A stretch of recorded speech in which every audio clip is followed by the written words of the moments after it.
right, we are here today, April 6th at 4:04 p.m. in the City Hall, in the Great Hall, here for our ad hoc Great Hall Audio, Visual, and Lighting Committee meeting. I'll start with a roll call for attendance.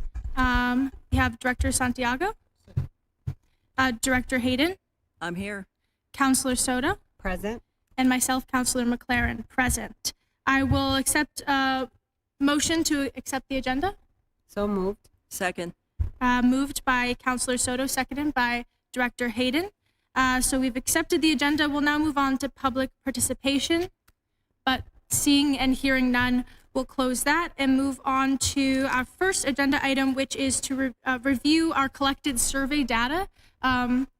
Director Hayden here created a lovely summary of the survey that we put out, and she's going to present her findings first, and we'll move on to discussion of what we've reviewed so far. Thank you. I will be moving to the podium because I have a PowerPoint for you. Very nice.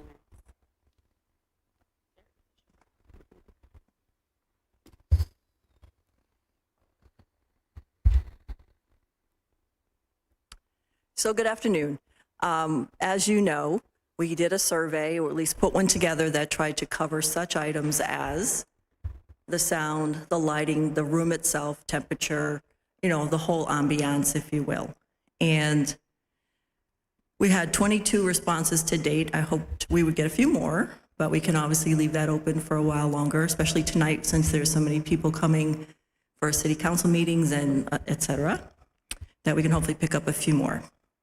But so far, the breakdown on our respondents, we had 4 from city councilors, 2 charter review committee members, 2 zoning board members, 3 city employees, members of the public. We had 8, actually very good response so far from, I think, members of the public. I think the QR code helped with that. And other affiliations just means either they didn't give a name or I don't really know what their affiliation is. So we had 3 because some people did participate anonymously, which was fine. So the first question was about what do you like about the space? Obviously, the historical architecture, takes the cake, so to speak. Most people do appreciate the beauty of this space. Its size is probably adequate, for most meetings, except if you have 200 people show up for a topic. The location of City Hall, of course, is convenient for many people, especially the ones who are working here who need to be present at your meetings. And the audience area and all the other stuff is not as important. So at least to the people who responded. So is this podium where I am standing right now in a good place? Most people think so. About 72% of the people that responded. So that's good. This isn't a major issue, I think, for us to have to look at. Some folks think it could be closer to the council, which is sure, maybe it could. And then, of course, it's hard for the people standing behind sometimes to have your back to the rest of the audience. Some people mention that, but I don't know if there's a way you could ever really address that without changing the room completely. So, are we comfortable in here? Mainly, yes, we are. So I guess that's a good news. There isn't a lot of complaints about the heat or the air conditioning. Can you hear committee members when they speak? That's sort of evenly split, right, between yes and no right now. So we're going to dig a little deeper into that. We did ask a follow-up question about what is it that is bothering you, or what's how is it for you? And we got some solid answers there. Are you able to hear members of the public when they speak at the podium? Mostly that's yes. There are some people who said no.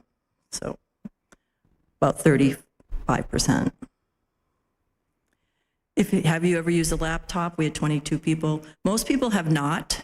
So this is a small sample size for this particular question. We only have, 13% of the people that have. So, but of those people, shall we say, out of 4 people, 3 out of 4 said it was easy. And I literally just did this for the first time, and it was really easy. I hope it is easy for everybody in the future, if it was difficult for them in the past. Are you able to see presentations on the TV screens? Again, about 75% of the people said yes. So part of it, of course, is how material is presented, right? So if someone's doing slides and they have teeny tiny, too many words on them, it may be harder to read than if they had bigger text. So that's sort of a variable in this whole thing about presentation, is how the person actually designed their presentation, and did they actually follow some of the recommendations to keep your text larger and keep your slides simple. So assistive hearing earpieces, I know I know at least one counselor who uses them regularly. So most people haven't used them, but obviously they are to assist people who have a hard time hearing. We did find a few people didn't know that they existed, so obviously we want to do something about that, make sure people know that they can request a device when they are here. For those who have been on both sides of this dais, if you will, is there a difference in the ability to hear depending on where you are in this hall? And more than half said, yes, it's better when I'm sitting at the dais. Some said there was no difference. There's only a small portion of the people who said it was better when they were in the audience. So that's another variable that we'd have to see what that particular, instance might be. Have you been given instructions on microphone use and etiquette? Actually, we were almost split down the middle on that one, so I guess we should do some updates on with maybe new counselors who we hadn't worked with at all, or at least gave some advice to other people when they come in who may not know. Maybe we need to have something here for them so they know how close maybe to stand to a mic, how far away you can be, et cetera, like things like that. Are you able to turn your mic on and off? Yes, 100%. The only question that got 100% in our whole survey, so I guess we're good on that one. Would you be able to wear a headset or an earpiece? Half people said they could do an earpiece, some could do a headset, and then there were just a few who said they probably would prefer not to, is why they said no. Is it effective to see a signal light to know your mic is off? And most people said yes, 92%. Obviously there were some suggestions on what could be done differently about notifying people if their mics are off. We're going to obviously dig into all of those, including a different way of notifying people with earpieces, et cetera. Have you ever participated in a hybrid meeting, attendees in person and on Zoom? And of course, we had 19 people respond yes to this question, and 75% of them had. So the sample size that we had was pretty good. If you were participating on Zoom, could you hear and see committee members who were in the room? And half of them said yes. And we had some no's. And then, of course, some said you could see them okay, difficult to hear them. And other people said that you could hear them well, but it was difficult to see them. So, we did ask follow-up questions on all of these things to get more why someone gave an answer the way that they did. And we're hoping, there's some things in there that will be helpful to maybe improve the experience a little bit. And then we asked the opposite question. If you're here in the hall, could you see and hear the committee members on Zoom? Again, we had about half said yes, it was fine. And then about the same percentages, no, could hear well, but difficult to see them, and then could see well, difficult to hear them. So there's some small things going on there that we think that, we'll look more into. Again, asked follow-up questions. And there may be some people some people participated anonymously, but some people did not. So we could always go back to them and ask them more about why they responded a certain way, or ask them for more details about why they're, about their suggestions or whatever it is they offered. And that is it. So thank you very much. Any questions? I'll come sit back with you and we can talk. Great, thank you, Director Hayden, for that presentation. Having refreshed our own memories on the survey data that we collected, we'll move to discussion. If anybody has anything to add, things that they noticed, suggestions we saw in the responses that we think might be useful.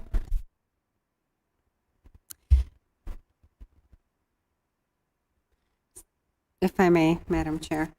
You stated, Director Hayden, when you approached that it was easy. So was it just a plug-in? Because I've never had to present. So you plug in. Okay. And so today we don't have the TVs. Yeah. Looking at the audience on. But I'm assuming those function when this is on as well. Okay. I know we have a presentation later on tonight, so that's part of the reason why I'm asking from the gentleman. Okay. You also stated that the light, so the setup on the light here for us, I'm assuming that question, that was that light. Aesthetically. That was more what the suggestions were about. Okay, perfect. The idea is good. Oh my gosh. Look what I just did. I forgot to turn on my mic. That's how often I'm sitting here. No, absolutely correct. The aesthetically part was probably the bigger, what we got answers about, like people's suggestions, maybe raise it off the floor, do something a little different. And we had suggestions about earpieces, some things like that. But yeah, it was more the aesthetics than not having something.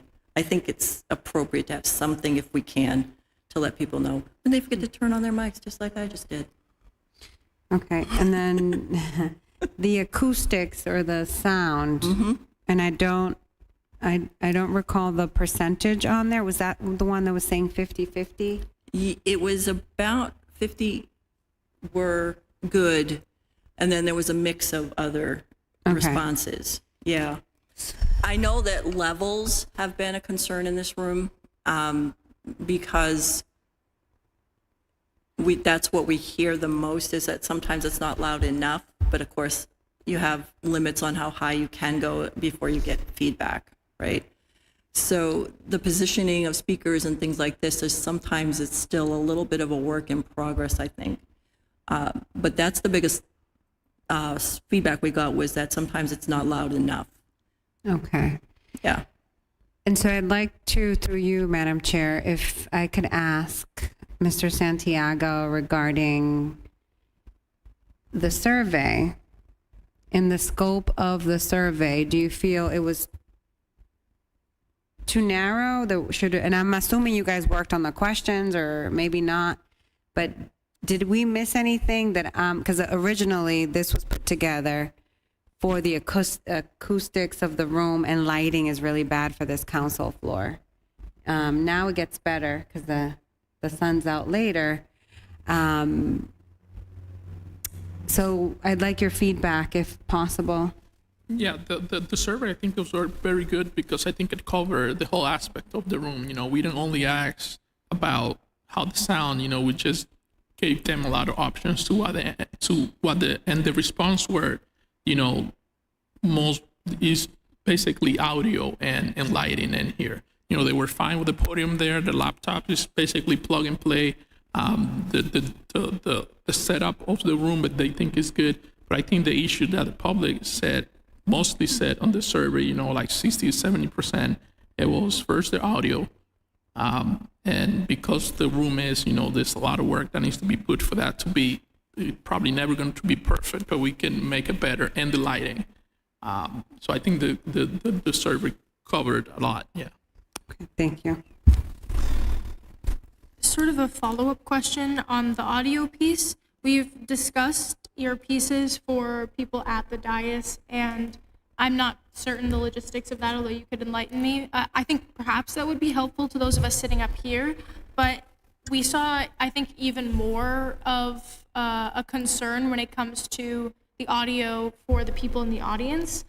Obviously, earpieces are not necessarily something everybody in the whole room is going to wear. So is there a step we could take on the audience side to try to make that better? So I think me and the channel, we have to really work close to the vendor that we choose to do this, because to do audio I do understand that the public is not all of them going to wear earpieces, what I think it should be done is the counselors should all wear earpieces, doing that, and together with probably getting or fixing the microphone setup here, we can put the volume for the speakers to the public up a little bit. We can't do it now because it will cause feedback like a lot. But I think if the counselors wear earpieces and we fix the Microsoft issue here, where we can maybe do a better microphone system that will pick not the surrounding, but just more direct. I think we can, because the problem is that they can't hear. If we put the volume up there, that will fix that part a little bit. But we can't do that right now because it create a lot of feedback. And now let Karen talk about the technicality of how that probably is going to work.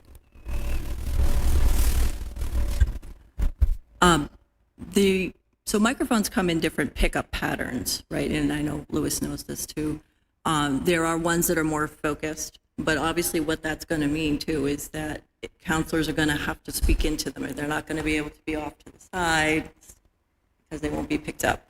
That would maybe hopefully limit the room noise a little bit. The system does do that. It tries to work with what it's hearing in the room, if there's background noise, if there's traffic, things going on in the room. So we can look up pickup patterns, and see what would be the best in this situation. I think there's 4 speakers right now for the audience, and they're all facing mostly away from where all the mics are. So I'm thinking we need to experiment a little more with levels, and we've asked the person who was working on the speakers to kind of come back and look through that and see if there's more we could do, either repositioning them slightly, putting them on a different leveler, because maybe the leveler is the thing that's shutting them down, because when a system feels like there's too much sound, it shuts down so it doesn't create feedback. It's trying to prevent feedback. And so sometimes maybe those are too sensitive or not sensitive enough. So yeah, there's definitely more things that we're looking into as well. And admittedly too, you're going to hear from people, and I don't, that they can't hear, but sometimes it's the human factor too. They may not know that they need an assistive device to hear. And so that's why another reason why we want to make sure people know about those. Does anyone else have any questions regarding the data that we just reviewed? Or anything to add, really? Great, so we'll move on to assignments for our next meeting, which I think is going to be very much in conjunction with what we're already discussing. I have a couple things written down here that you just mentioned, but before we get into those specific assignments, I would pass it to you, Director, if you don't mind. I think that some of the information that you've already compiled on the technical component is going to be important in deciding how we move forward, so I'll give the floor to you for that. So to give an update on the lighting situation, I had a company here March 5th, just to take a look at the room, and the Department of Public Works, the building and facility people were here too, electricians, just to see how we're going to deal with the audio here. The people from the professional lighting company suggested to put 4 LED studio lights on this room, kind of hiding it to the room so that the appearance of the room will change. So put it in the middle of these 2 columns here. So it will be 4 over there, 4 in the middle of these 2 columns here with the bar going around. Public Work was going to check the layout of the room to see if those columns there were like solid wood, because if it is, it will change how they're going to install it, because they can put a beam and the column will hold it, or they will have to drill to the wall and put it on the other side, which is fine to any other way. So DPW was going to check that on how they're going to do it. But they did send pricing. I didn't share it with you because I wanted to discuss with Karen, to go over the quotes to see if it's good on their end. Lighting for studio lighting is not the same as you putting out lighting. It's just special lighting. They say it's going to light up this room here, just as you see on MCTV. It's very, very, bright there. And that's how a studio is supposed to be. It's supposed to be very bright that you won't need anything else to read anything. You probably have to wear sunglasses. And that's what a studio light is. So I think it's a great quote. It's on state contract. Not revealing the cost right now because we might have to look at other vendors, but that's basically the update on the lighting that I have. That they came, that they go give us a call, they tell us what they were gonna do and what to use, which is good. The lighting will be controlled and the room there wirelessly through a controller to the lights, and all lights will be pointing, and they can be changed as we like. It will have zoom, it can direct to anywhere. So I think that will alleviate the lighting, and the video will look better, and you guys will be able to just read any documents here pretty well. The next thing that, they asked me to do was to look at, to put in some shades on these windows here, because when there's early meetings, like now, the cameras look dark because there's a lot of lighting coming in there. So I do have a meeting with the building city managers next week, because that's kind of them to do shades there, kind of a building and facility thing. My suggestion to him is going to be, if you guys agree, to put something that we can control, electronically, not with a rope or anything like that. Something that they could probably control in the room with a controller here, to just kind of hit one button, they all go up or they all close, and hit another button, they all come down or they were closed. So that's kind of the two projects that I have in my hands, lighting and the physical shades, just to cover these windows here, because there's nothing right now. And it's very bright and it's dark on the video. And I'm done. Any questions? So I'm assuming, thank you, Madam Chair. I'm assuming it would be, you're going to get them for all windows? For all windows, Correct, yes. okay. Right. All windows Well, on the... not those. Yes, so just all the windows. one on the back Okay. of us, yes. Thank you. No, that makes a lot of sense to me. I mean, because you get that witness protection effect is what we call it, and so that's why I think it's a good suggestion. I'm glad you're able to find someone who will come and quote you on that. Yeah. Great. So in terms of assignments, based on all of that information, I have a few things. So on Director Santiago's part, I see looking into other lighting vendors, specifically doing a cost comparison. Not necessarily vendor, because the one we looked is like the number one in whole New England. If they were able to send me a quote pretty quick, but more of like this discussing internally with the channel, with the administration to see, I also have to talk to the historical commission people. They already gave me the okay on the inside, which is fine. But I just want to go over with the technical part of it, how we're going to control it and all that, and then how we're going to procure it, because that's a big part of it. If we purchase it through the city, it's a different process if they purchase it on MCS. So we just have to talk about, how the system is going to work and how we're going to procure it. And then we present it to you, what we're going to do and when and who's going to procure it. Mm-hmm. So does that sound like a good next step for you? Yes, Great. on lighting. Perfect. And then in terms of shaping your next steps for the window covering. The window shade next week, I think is maybe Wednesday. He have to call me on that. I have a meeting with, again, building a facility to go over what we're going to do with the shade. Because we already talked about it. He's like, I have some shades. I can put it on. I don't want those shades. I don't want the one that you have to put it up and down. No, we want real new shades that you can be controlled electronically. Great. So that would be my two assignments for the next week. Great. And then for, I heard something about, from Director Hayden about pickup pattern research. Is that something that we might want to look into for next steps? I think some microphone research, as well as I think we're reconsulting with the audio engineer, in terms of speaker placement, et cetera, et cetera. Yeah. But yeah, microphones. Great. And then the other thing that I heard was something about experimenting with adjusting the speakers. Is that something that we do imminently, or is that something we look to do once we've also made changes to the mic system? Well, I think for now, we obviously want to make sure it's as good an experience as it can be at all times. So sooner rather than later, want to get back in with seeing if there's more that can be done with the existing system while we're looking at the next step. Great. Am I missing anything, any assignments that people think are important, relevant before our next meeting? If I may, Madam Chair. Yeah. So there was a piece about the counselors wearing the headset or the earpiece. A common complaint amongst the counselors is they feel they're uncomfortable, like the ones that go right in their ear. But I know you also have another piece that goes around the ear.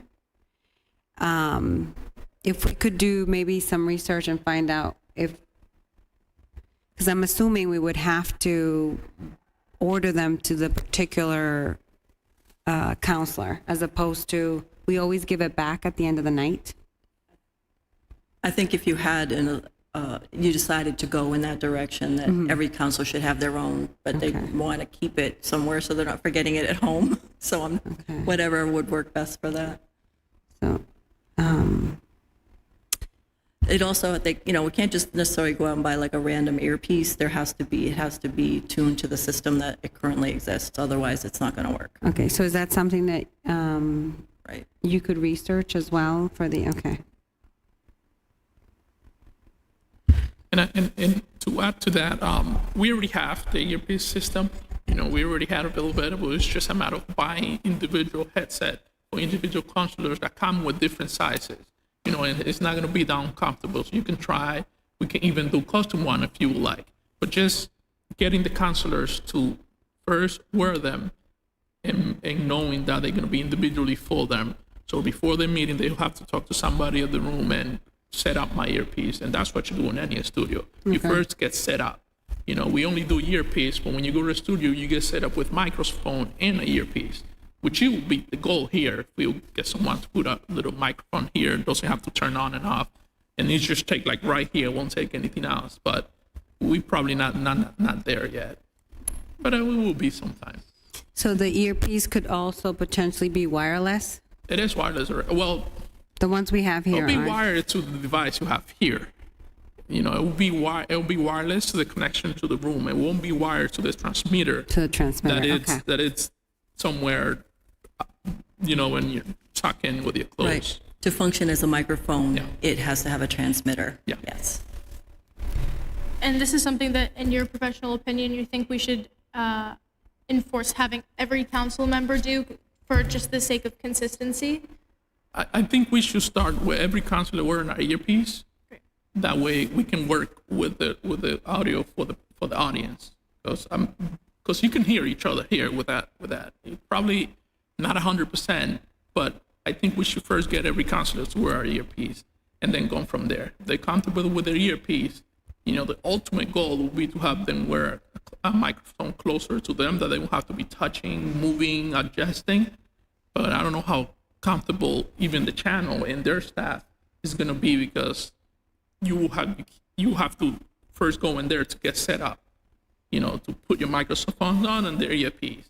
And then what equipment the channel is going to need to buy to integrate that system with their system, that is another piece of the puzzle. So we're ready for the earpiece. It's just a matter of buying the right. That's not really hard to do, getting counselors to wear their earpiece and then talk about the other system and buying the receivers they need to have audio and video on you, audio and microphones on you all the time. If I may, I'm sorry, did you have any? Okay, if I may. So I guess, so these microphones are used by all boards. Yes. So when you were speaking, I was like, it can get messy really quick, but I also understand the hygiene part. Like sometimes I talk into this and I'm like, Yeah. these probably haven't been sprayed or cleaned. I go back to the COVID days. And so for me, I would love that the body, and I'm talking for the city council, would have, like you said, modern, like a lapel and their earpiece. Because, and I'm not saying that we're here more than, and we probably are, we're twice a month here, and then we have committee meetings as a body. But then I can see how it can get complicated. For example, you're both members of this committee, but you're here once every so often. You know what I mean? Correct. So my head was going to, do we get them individually for the so everybody that sits on our committee gets their own, and that's where it gets tricky for me, because then it's going to get expensive. So I guess what I'm getting at is, how can we, in the research of the microphone, Director Hayden, how do we figure out something that's a little bit more clean? I mean, that's the only way.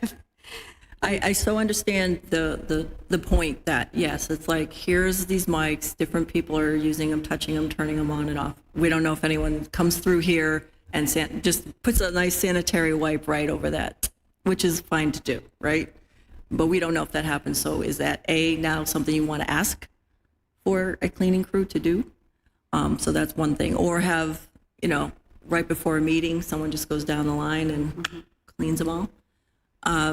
The second thing would be the earpieces. Yes, you have different people touching them. Again, how do you clean those, right? There's limited ways to do that. So if everybody had their own, that you're starting to, I feel like the other thing that gets messy is people, like you don't want them to forget it, right? So they'd want to leave it here. So then everybody's at the door trying to get their earpiece at the same time, probably. And if you're late for a meeting, we don't have time to calibrate you. So I'm not saying it's impossible. I'm just saying that definitely we need to think about what's the best thing going forward, what counselors and zoning board members and charter commission members and all these other people that do need to use this room for different purposes, what they can do effectively so that it's a good experience for most, as many people as possible. We know it'll never be perfect, but, as many people as possible are having a good experience in here. So sort of comprehensively, what might be a good first step, something that we can work on to bring to the table for our next meeting, moving in that direction, whether it be like a sort of unofficial pros and cons of it that might make it more clear which direction we're leaning? If we all separately sit down and think about the logistics of that, maybe we come to the next meeting and we can have a more informed conversation about what that would actually entail. Great. So we can do that. And then does anyone else have anything that they want to definitively put on our assignments for the next meeting? Great. So I'll move on to new business if anybody has anything else that they'd like to share. Great. So I will accept a motion to adjourn this meeting. So moved. Second.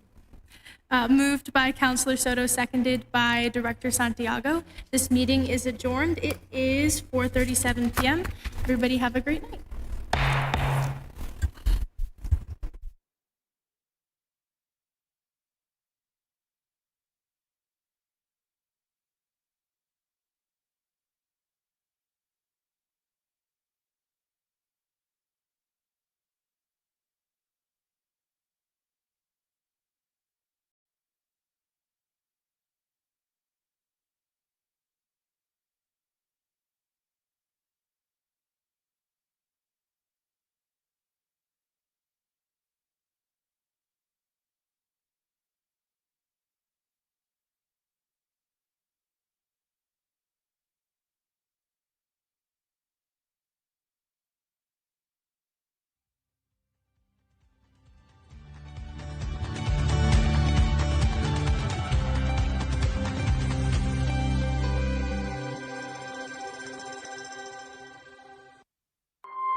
Welcome to the Recreation Subcommittee here at the Great Hall. We'll start with roll call. Councilor McLaren. Present. Councilor Valley. Present. Director Steve Angelo. Here. Councilor Drew. Here. All right. Acceptance of the agenda. Do I have a motion to accept? So moved. Second. All in favor, say aye. Aye. Aye. Those opposed? Ayes have it. Public participation. Do we have anybody who would like to speak? Tim.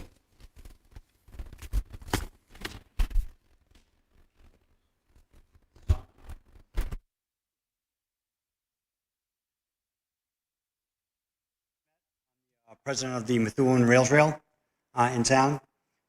So pretty much what I'm here for is we're working with some of the councilors, city councilors, and what we're trying to do is bring more attention to the trail from you guys so that we can get some stuff done. One of the biggest projects that we want to work on this year is the overhangs that are at the depot area. It may not fall onto you per se as a subcommittee and more under the city council in the city. But just for that, I just want to give you that information so if you weren't aware of it. So let me see. So the rail trail in general has spent about $20,000 improvements over the last couple of years installing benches. Last year we installed 3 swings along the trail. We've bought equipment for maintenance of the trail, and we maintain a lot of the flowers and plants that are in the depot area, and then it's a small planting area at the northern end along the state line. So, and that's what our group does on Methuen Rail Trail, and that's what we've always done, and that's what we work with the city for. But from this group, it's been kind of a black hole as far as information coming this way. And it's kind of what I want to get rid of and change. I'd like to definitely have a more two-way conversation of what's going on. I'm not aware of the other groups that you guys deal with at all the other parks and what they do. And I'd kind of like to get that feeling of how you guys interact with them and what they look for. Because we're looking for the same thing. The rail trail is the biggest park in the city, and it probably gets used the most. But yet we have yet to hear anything back from the city or from Mr. Angelo as a parks guy about interaction. We deal more with the DPW and the police department if we have issues or if we have problems that we want to try and fix. So that's what we're looking at. The Merrimack Valley Planning has a website that's out there. They installed 2 usage pillars. One's on the northern end and one's on the southern end. I was just looking on it today. If you want, I can get you that link. I have the email that's there, and there's a link on it, and you can go on it. And it's not just our trail. It's all the trails in the area that they put those pillars in, those counters that they call them, and it tells you. So I was looking at it just before I came here, and even in the winter times, the daily usage is 3,000 per month, even in the winter time. So, during the summertime, it's getting 18,000 for the month. So it's getting huge usage.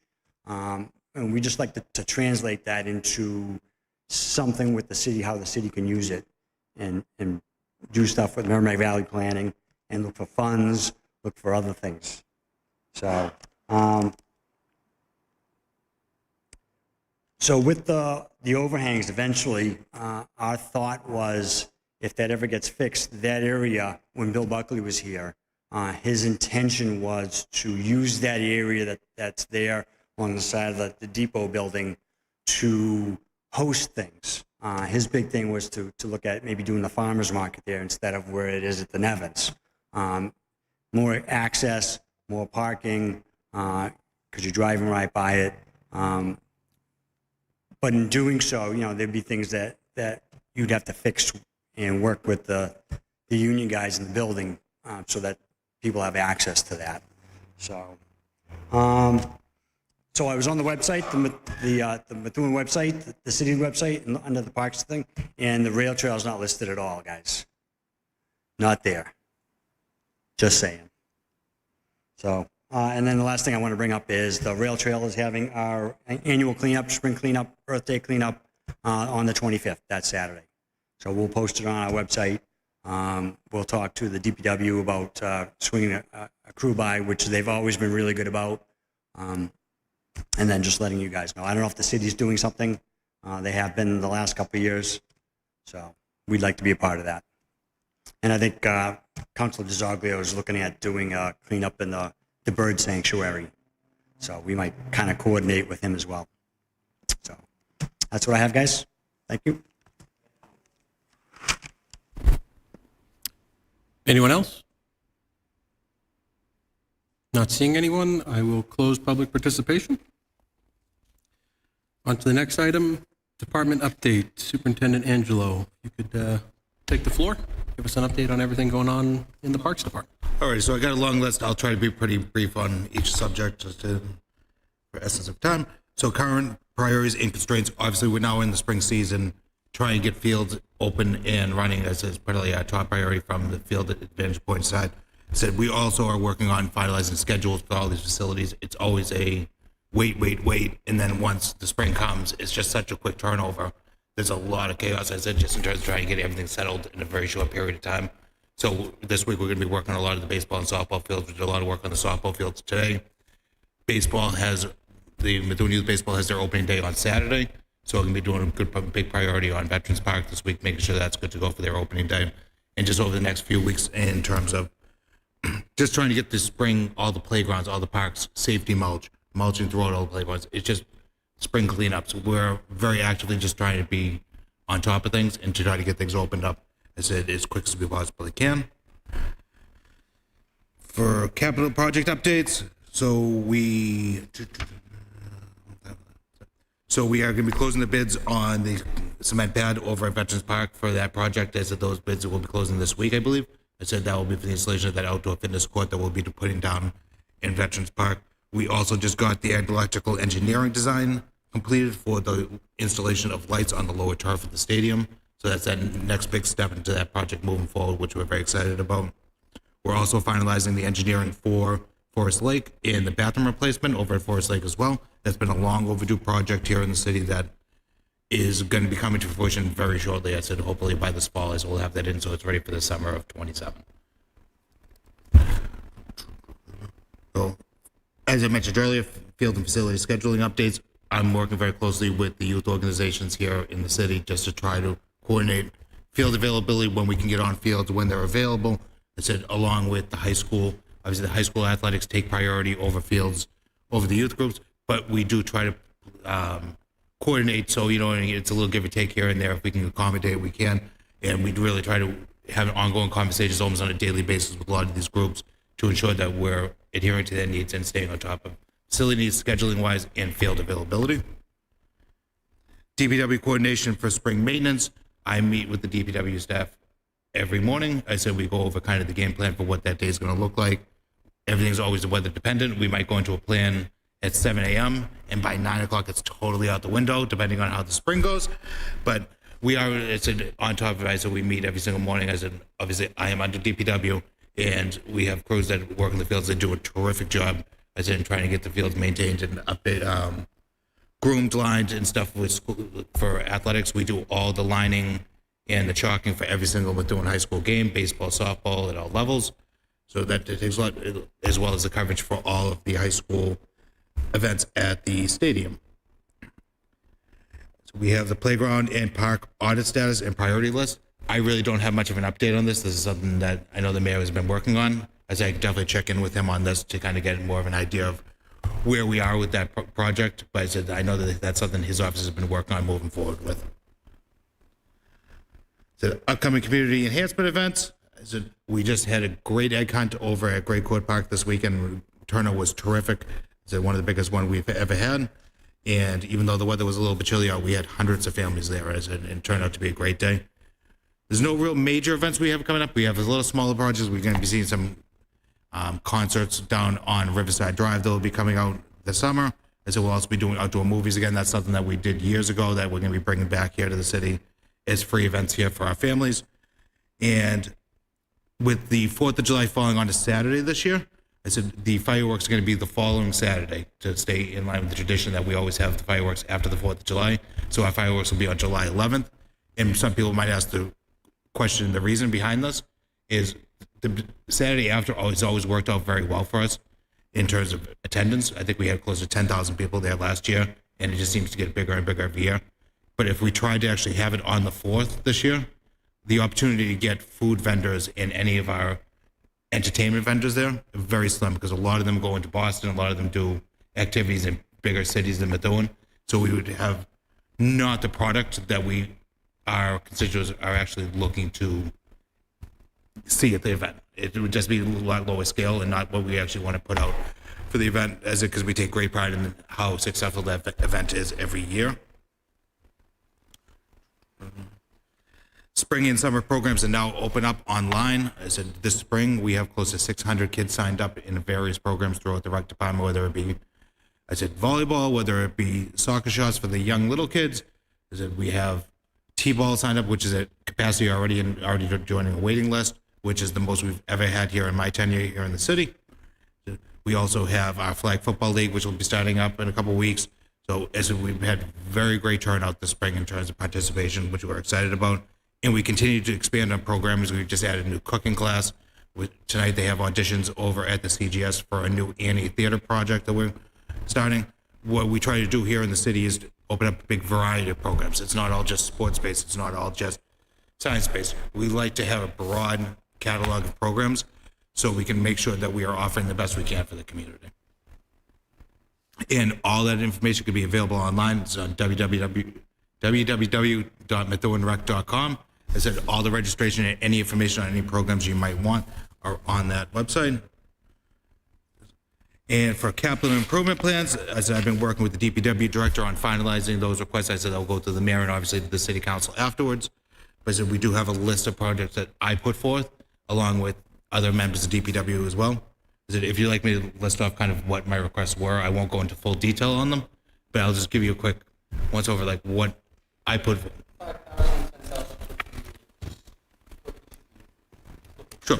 And before I go into this, I say I have my list. These aren't prioritized in terms of need assessment. Like it's just how they're formatted on my paper right now, so it's probably the easiest to go through. But the first is the continuation of a great program that we've had going on here in the city, where it is the park renovation project. And each year, the city council and the mayor's office have been great to support, whether it be, I think it was $250,000, then it turned to $500,000 each year. So we can continue to update our athletic facilities and to update our playgrounds. Over the years, as we've seen, like Burnham Road Field 3 was possible because of funding like this. Like it's a huge event. We have a lot of needs here in the city, and a lot of playgrounds, a lot of parks that need some serious attention. And having this funding each year is critical to addressing those needs. So I said that has always been my top priority. That is number one. It's number one on my list here, but it's been a priority because it just allows for us to have a little flexibility in terms of how we spend it to address critical needs at the time, as well as larger projects that we might be able to do. It's very important, and we've seen the fruition of how it comes like that, how to go into the Gill Ave project down there in Gill Ave as well. Like we've been able to accomplish a lot with that funding. The next would be LED lighting at the Methuen High School baseball field. As you know, we've been doing the transition of LED lighting throughout the different parks here in the city. We've done Burnham Road, we've done Veterans Park, we've done the upper turf at the stadium.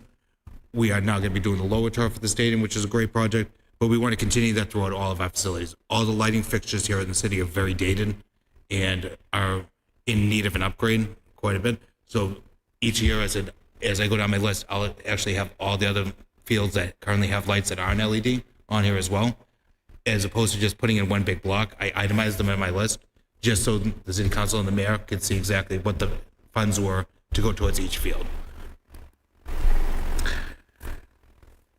The next two, I said, aren't as thoroughly, but I said I did ask for 2 vehicles in terms of the fleet for the field maintenance crew. I said it is a very important aspect of the job to be able to get back and forth safely, I said, for our staff here in DPW and to equip them with the equipment to be able to take care of our fields. Right now, I said, our dump truck has holes in the bed of it, and one of our trucks might not pass inspection this year. They're all pretty dated, so developing more infrastructure in terms of our vehicles is another big step, I think, in terms of maintaining and addressing needs throughout the city. Another one on my list, I said I had replacing of the fencing at Veterans Memorial Park. The Senior League field over there, the fencing over there needs replacement. There's no doubt about it. It's probably the same fencing that I've had that was on there when I was playing on that 25, probably 30 years ago now. But as I said, it's definitely something that needs to be updated, and it's something we're looking to address in the short term for certain areas, but long term it needs a complete replacement. So I had that priced out and put that on the capital list as well. That also includes replacing all the guardrails going into the complex. Anyone who's gone into Veterans Park has seen that they're wooden guardrails that go through the complex, which are very deteriorated and kind of an eyesore as you're going in. That's your first impression of the park. Like when you're going to the park, you want to leave a good first impression. It also includes a new sign, which is also a wooden sign that has seen better days. So this project would encompass all of that. So when you go into Veterans Park, which is a beautiful park, it's just a little dated. And I think we just need to refresh it a little bit. And so putting that forward, I think would go a long way in terms of kind of making a better impression on people as they go in. The next one I have on here as well is painting of Nicholson Stadium. This has been an ongoing conversation for quite a long time. It's not as easy as just throwing some paint up on the stadium, unfortunately. As if it was that easy, as if we would have done it already. I said, what we would need to look to do is like a long-term strategic plan of how to renovate that structure. And if you go to the stadium, you'll see there are cracks now forming throughout the concrete.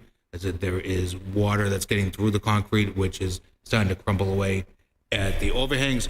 And it's something that I think we need to do an assessment. I said I've been talking with our DPW director and the deputy director on getting an engineering study done in there to kind of see what it's going to take to make the improvements that we need to make it a safe facility. Not that it's unsafe now, but I think we need to be proactive as opposed to reactive with it. And as opposed to just putting paint up and then having to repaint it every single year because we're not addressing the actual needs themselves, we need to take a look at what that structure is going to be to actually fix it the right way. And I said, so we've priced that out and we put that in the capital plan as well. We've added on irrigation for Potter's Field, which is the field that you drive by on Pelham Street. It's a Senior League field there. We've done a lot of work on the infield, I said, to try to get it to a much better level. The only issue is we do not have irrigation there. So come the middle of June, after you get your first heat wave, all the grass in the outfield dies out. We have irrigation on the infield, which is not ideal. It's dated. It's not as functional as we want it to be. It really could use a complete replacement. But that's a field that people drive by all the time. As it is a field that it's right off the highway. It gets utilized quite a bit. And we do a lot of work on it. We can't control Mother Nature to keep the grass green. We do have irrigation. A lot of our other fields would help to maintain that. Potter's Field does not have it in the outfield, so we wanted to make sure we can address that need.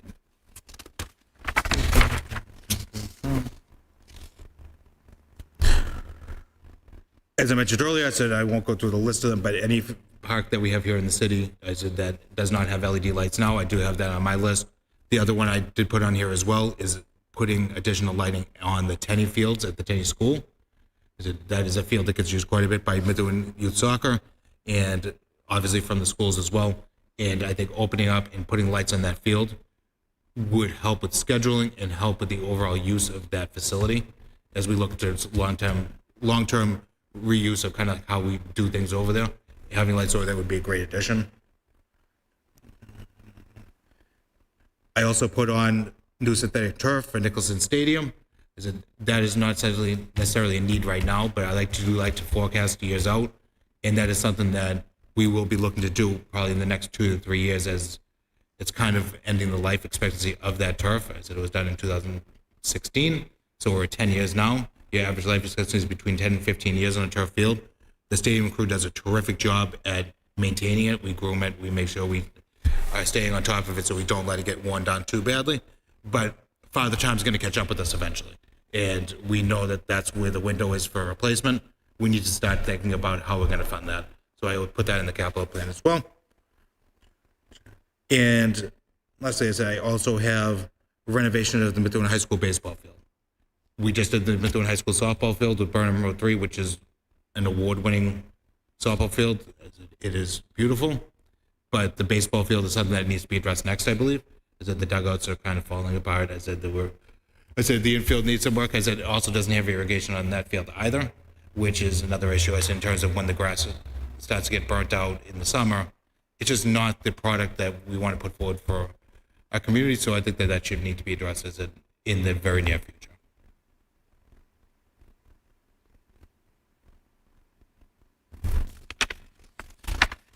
And that's it for capital for me.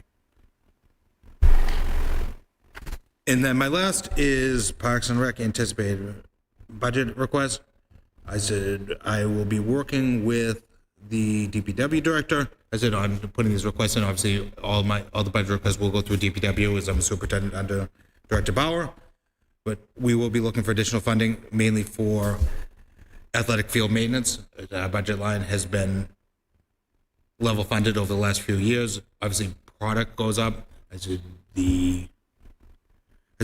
everything's gone up, and we all know it. I said the demand for maintenance and the need for enhancing what we were doing before. I don't want to stay status quo. I want to keep moving forward and doing better for our community and doing better for the fields. The easiest way to do that is with additional funding, so we can buy the product that we need to make sure that we can move forward and make the fields better for everyone that uses them. I will also be asking for additional money for events. We continue to grow as a city, and the events that we run, I would say, are top notch. I said I'm really proud of what we put forward for events, but we continue to add. We talked about the summer programs before, and with the movie nights and with the concerts. We had the St. Patrick's Day parade. I want to continue to grow these events because I think this is what brings the city together. But that does take additional money. And our fees for not participants, but for vendors continue to go up. It's another budget that has not really been addressed over the past few years. It's in terms of the increase with the increase of expectation. But as we continue to enhance what we do, I don't want to just keep doing the same event over and over again. I want to make it better every single year. I also want to keep adding events because that is what people look for. That's what makes people happy. That is kind of the core of what makes a great city is the community events and what brings everyone together. And I want to continue to add on that, and having additional funding would allow that opportunity. That's all I got. Thank you very much, Director Angelo. I just had a couple of questions, and then either you ladies, do you have any questions you want to direct towards the director? When we went through the events that you talked about, the fireworks and the movies, I was a little upset you didn't say the parade out the gate, but that's fine. Are we having a Memorial Day parade in the city coming up in May? We are having a Memorial Day parade. That parade is not run through my office. So Okay, sorry, I neglect to say that, but that will be a Memorial Day parade. That parade is run through the Veterans Office. And there was also a Hispanic festival last year. Is that happening again this year? Do we know? It has not been brought to my attention. Okay. I assume there will be. I know that Sandy Almonte normally reaches out to me, and that's something I help to coordinate with her. She takes the lead on that. Okay. And I assist in the kind of the background, but with getting it done. But normally I let Sandy Almonte and her department will take the lead on that, and but I would assume that would be happening. Okay. And you said we also give you about $250,000 to $500,000 in that park reno budget. Are you able to spend any time grant writing, trying to help facilitate and stretch these dollars further than, most grants are matching to that point? Are we utilizing some of that money against grants to help us further these dollars any further? Do you need more assistance in that department? I would love more assistance, obviously. I think that you get the common answer from anybody in the city and anyone who does a job is everyone wants. But utilizing those funds towards getting grants and matching grants is really the goal for what I want to do. There's money out there. If we have money available here within the city that we can use as a match, that'd be the appropriate way of utilizing it. Am I limited in terms of how I can go and chase after money right now? Mm-hmm. I would say yes, an honest answer. But we continue to work. Like, I'm going to try to make sure we put forward a park grant this year, I said, with everything else that's going on, because I don't want to miss out on opportunities that I feel like we've missed out on in the past. Now, in your requests for the budget line items that you're going to add in with the field maintenance cost increase, you want to see that line, and the events, do you have a person in there that maybe that can help facilitate some of this or take some of the burden off what you're dealing with to allow you to do this portion? I actually had that note. So I will be asking for additional help in my office as well. I said more so on the recreational side. We talked about it enhancing and expanding programming and events and allowing someone to come in here and kind of take the lead on doing a lot of this stuff. I love the events. I'm not going anywhere as it's something that I have a passion for, but having someone that can do like the background stuff, so I could actually start looking at doing more grant opportunities, more administrative stuff, and working with the state on that level, as it would be very helpful. All right, so you're looking for more personnel. Okay. Okay, just wanted to clarify that. Anybody else before we move on? Okay, on to stakeholder roundtable. If there's any from the youth sports that wants to come up and discuss anything, this will be kind of a open conversation. Director Angelo, I'd ask you to answer any questions they might have on some of the day-to-day questions they may have, but we'll try to keep this not too much of a back and forth. So if there's anybody that wants to come up and speak on anything from either whether baseball or anywhere, please feel free to come on up. How you doing, Steve? I'm Bill Flom from the soccer department, the soccer group. I talked to Patricia Valley recently about the fields at the Tenny. The Tennies are one of our major practice fields for 5 days a week, the spring and the fall. And one of the issues we had was the town or the school department dropped snow in the center of the field. So there's an amount of snow in the center of the field, all with gravel from the asphalt from the thing. So right now that field is not able to be used and it's dangerous for the kids. So that's just one thing that we're looking. I appreciate all the stuff that Steve's talking about, but the question I did have was, as far as the school department, DPW and the rec, you mentioned a lot of the rec group with all the other athletic complexes. I was just wondering about the schools, because those probably soccer uses the most, and they're probably the worst fields in the organization of Methuen. So that's just kind of a question. Yes, Councilor. Thank you, Mr. Chair, through you. I had a conversation with Director Bauer, and he stated that that falls under the school district. So I sent an email to Mr. Ian Gosling. Yes. He told me he was going to take a look at it and see what he could do about it. So I stopped by on Saturday, and it is really messy. Still has the snow pile there, and even if the snow is removed, then it's going to be muddy, and it's not going to be good if the kids have a game. So it's not feasible. It's not going to be feasible.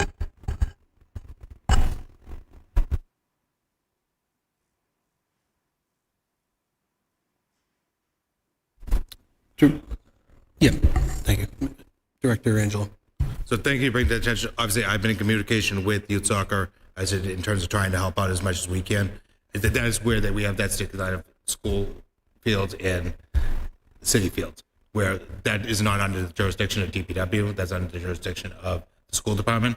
Not that we work in these silos either. There's a lot of talk between the school department and DPW on how to address things. And I know that those conversations have been happening. That I brought it up. I know Director Bauer has had conversations about it, and I know that it's been with Ian as well, like you mentioned. Is that they're all having conversations. I know that one struggle that they're having right now is how to get it out of there, because right now we can't get equipment on the field either without destroying the field. You can't get the backhoes out there. Everything's wet. Everything's soaked, and I know that there's been a conversation that they've been having. I said, I'm not quite sure exactly what the status of that is. I don't want to speak on it, but I know that there's definitely been talks as to how to address it. Councilor Valley. I would say that maybe moving forward for the next winter, because they have plenty of land, why did they use exactly the field?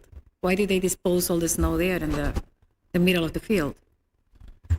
And I can't answer that. I don't do know, the snow but- removal for the schools. That would be something that would probably want to go through the superintendent's office and the facility managers over there. Okay, thank you.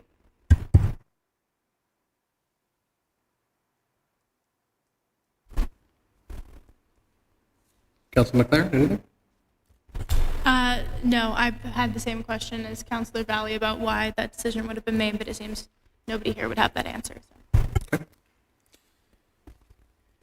All right, so anybody else with any other items before we continue down the list? No? Field conditions and maintenance, we touched on that. Scheduling permits, communications, lighting safety, capital needs.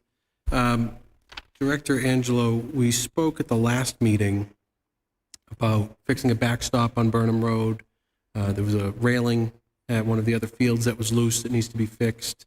There was a parking barrier that was a potential hazard. Are those being addressed? Have they been addressed? So some of them have been addressed. I met with, and then we're working on some other ones. So like all of the fence stuff, we did have a fencing department come out. The guy getting us quotes on replacements and some, once again, short-term fixes, and then to be followed up with long-term solutions is kind of where we're at with a lot of that. I know that there are a lot of projects in now that the snow's gone. A lot of things are being uncovered that we're trying to address quickly. So we're going to continue to try to stay on top as much as we can. Okay. One other item that I remember was brought up by the lacrosse director, I believe, was the keys at the stadium. I know you were looking into different possibilities for a keyed system, also a fencing option to maybe help with some of the kids that are fence jumping. So the fencing option is pretty difficult just because the turf is already established. We could add additions to it, but unfortunately, it would kind of be unsightly looking for a beautiful facility like that to kind of put a secondary fencing up would not be the most visually appealing look. And it's something because I've been trying to work with youth organizations on more oversight rather than modification to ensure that some of those issues do not happen any further. Then also working with the police department and trying to work in collaboration with everybody here within the city, utilizing the resources we already have to try to address some of those needs. In terms of the locks, I have priced out a few different ones. The difficult part with, if you talk about key fob and key access, is electricity access in certain areas. It doesn't exist. So then you're talking about tunneling underground, and it becomes a much bigger project than what I would have anticipated as I started to educate myself on it. So we do have other options. There's a keypad for the bathrooms that we can time, so we don't have to worry about a key for that. And a lot of smaller options than one big universal, but something that will assist with the convenience of using facilities without having to do a major construction project. Okay. You don't obviously have any of that with you today to discuss, but could you send us what you found in a email or something so we can kind of... Yep, I absolutely got, I brought one copy as I can pass it around if you guys want to look at it, but it's really, Yeah, I mean, I think we can, I don't want to bog us down too much. We do have, but yeah, we can take a quick peek at it.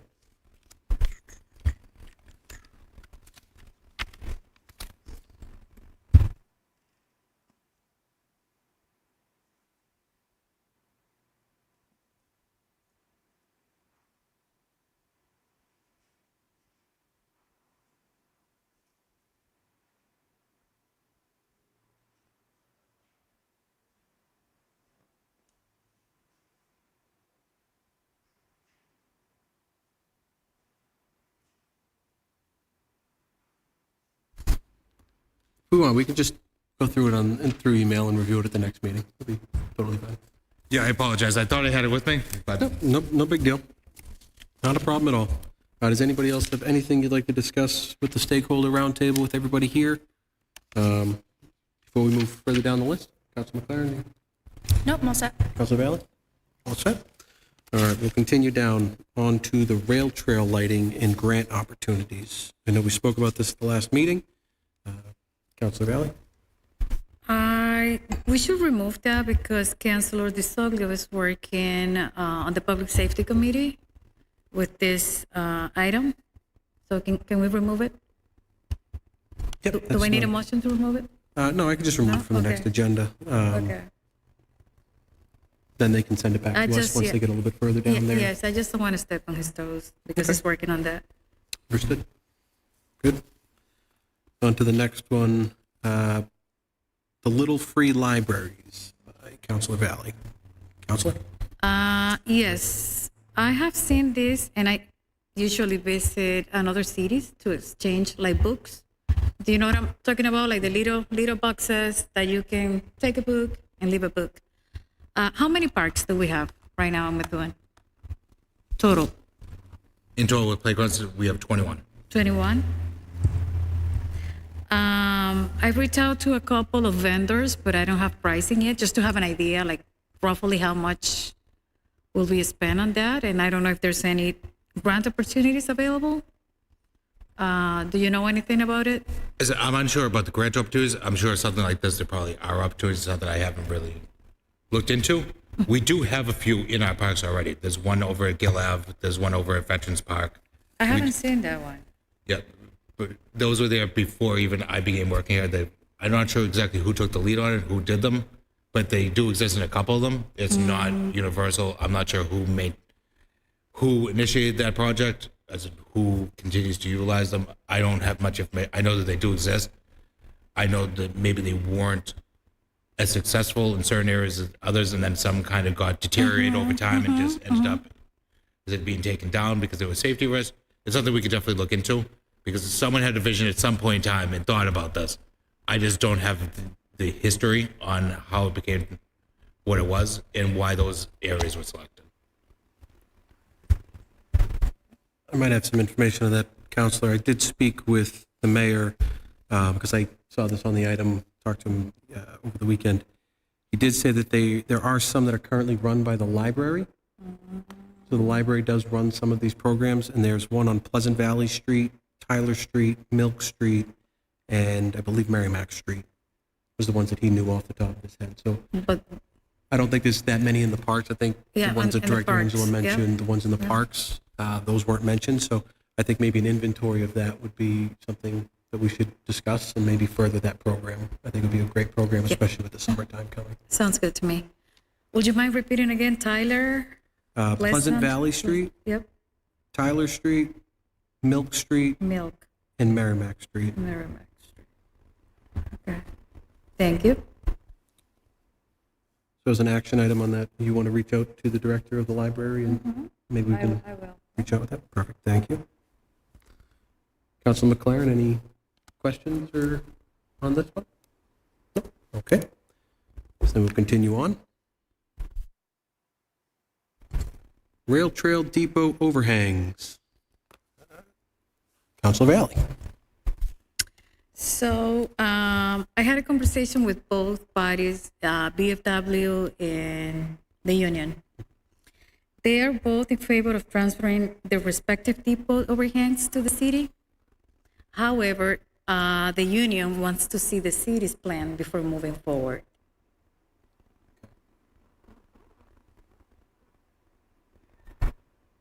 So the VFW and local, The laborers union. laborers union. Yeah, I had a conversation with Mike Mike Gagliardi. Gagliardi. Yes, I did. they're in favor of transferring that. I mean, part of that depot, from my understanding, and I believe we have the rail trail expert here, is part of their roof. So that would have to be in conjunction with them so that they would redo their roof at the same time. Yeah, and the reason is because I had a conversation with Tim, I think it was by email. The rail trail can apply for grants to get the roof repaired, but they cannot apply for grant to repair the roof on the private property. So that is the reason why it should be transferred to the city, and then they will apply for the grant. You get that? I don't know in this case who will work on the plan though. Who will be presenting the plan to the labor union? It's a great question. I think the mayor's office The mayor's probably has to be office? involved because they would Okay. have to take the ownership of it. Okay. Because my understanding is the city owns the front half, the VFW owns this back third, and the labor's unions owns this back third, and the laborers obviously own their building and their roof. So I think it would be a question with the mayor because he would have to take, it would almost be a land deal between two separate entities that would have to purchase. But I think we have to have this discussion. Yeah, I'm with the city solicitor And the because, solicitor. about the legalities and how it could be done. Councilman Clark? I was just going to say, so sort of an action item for this, we want to get in contact with the mayor and see how we can facilitate the development of this plan, because it sounds like we can't move forward without that. For the evening. Correct. Okay. Yep.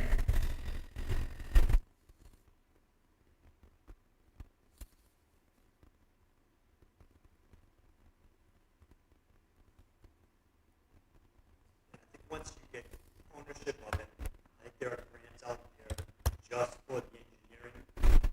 Look for it to get you a number at the end for your building. So they'll give you a grant on the front side, do all the engineering stuff. And you have to go look for the money, grant-wise or whatever, on the backside to actually do it. Would you mind approaching the microphone? So you said the grant will be for engineering only? So I think there are grants out there, because it's a historic building, that you can apply for that will help you do the engineering part of it, Okay. so that you can get a budget for the actual rebuild, the actual fixing of it. That Okay. way you can go back into and look for grants for the build. Okay. So it's almost like a two-part thing. Okay. And Groundworks Lawrence is probably a really good resource on that, as well as the Historic Commission.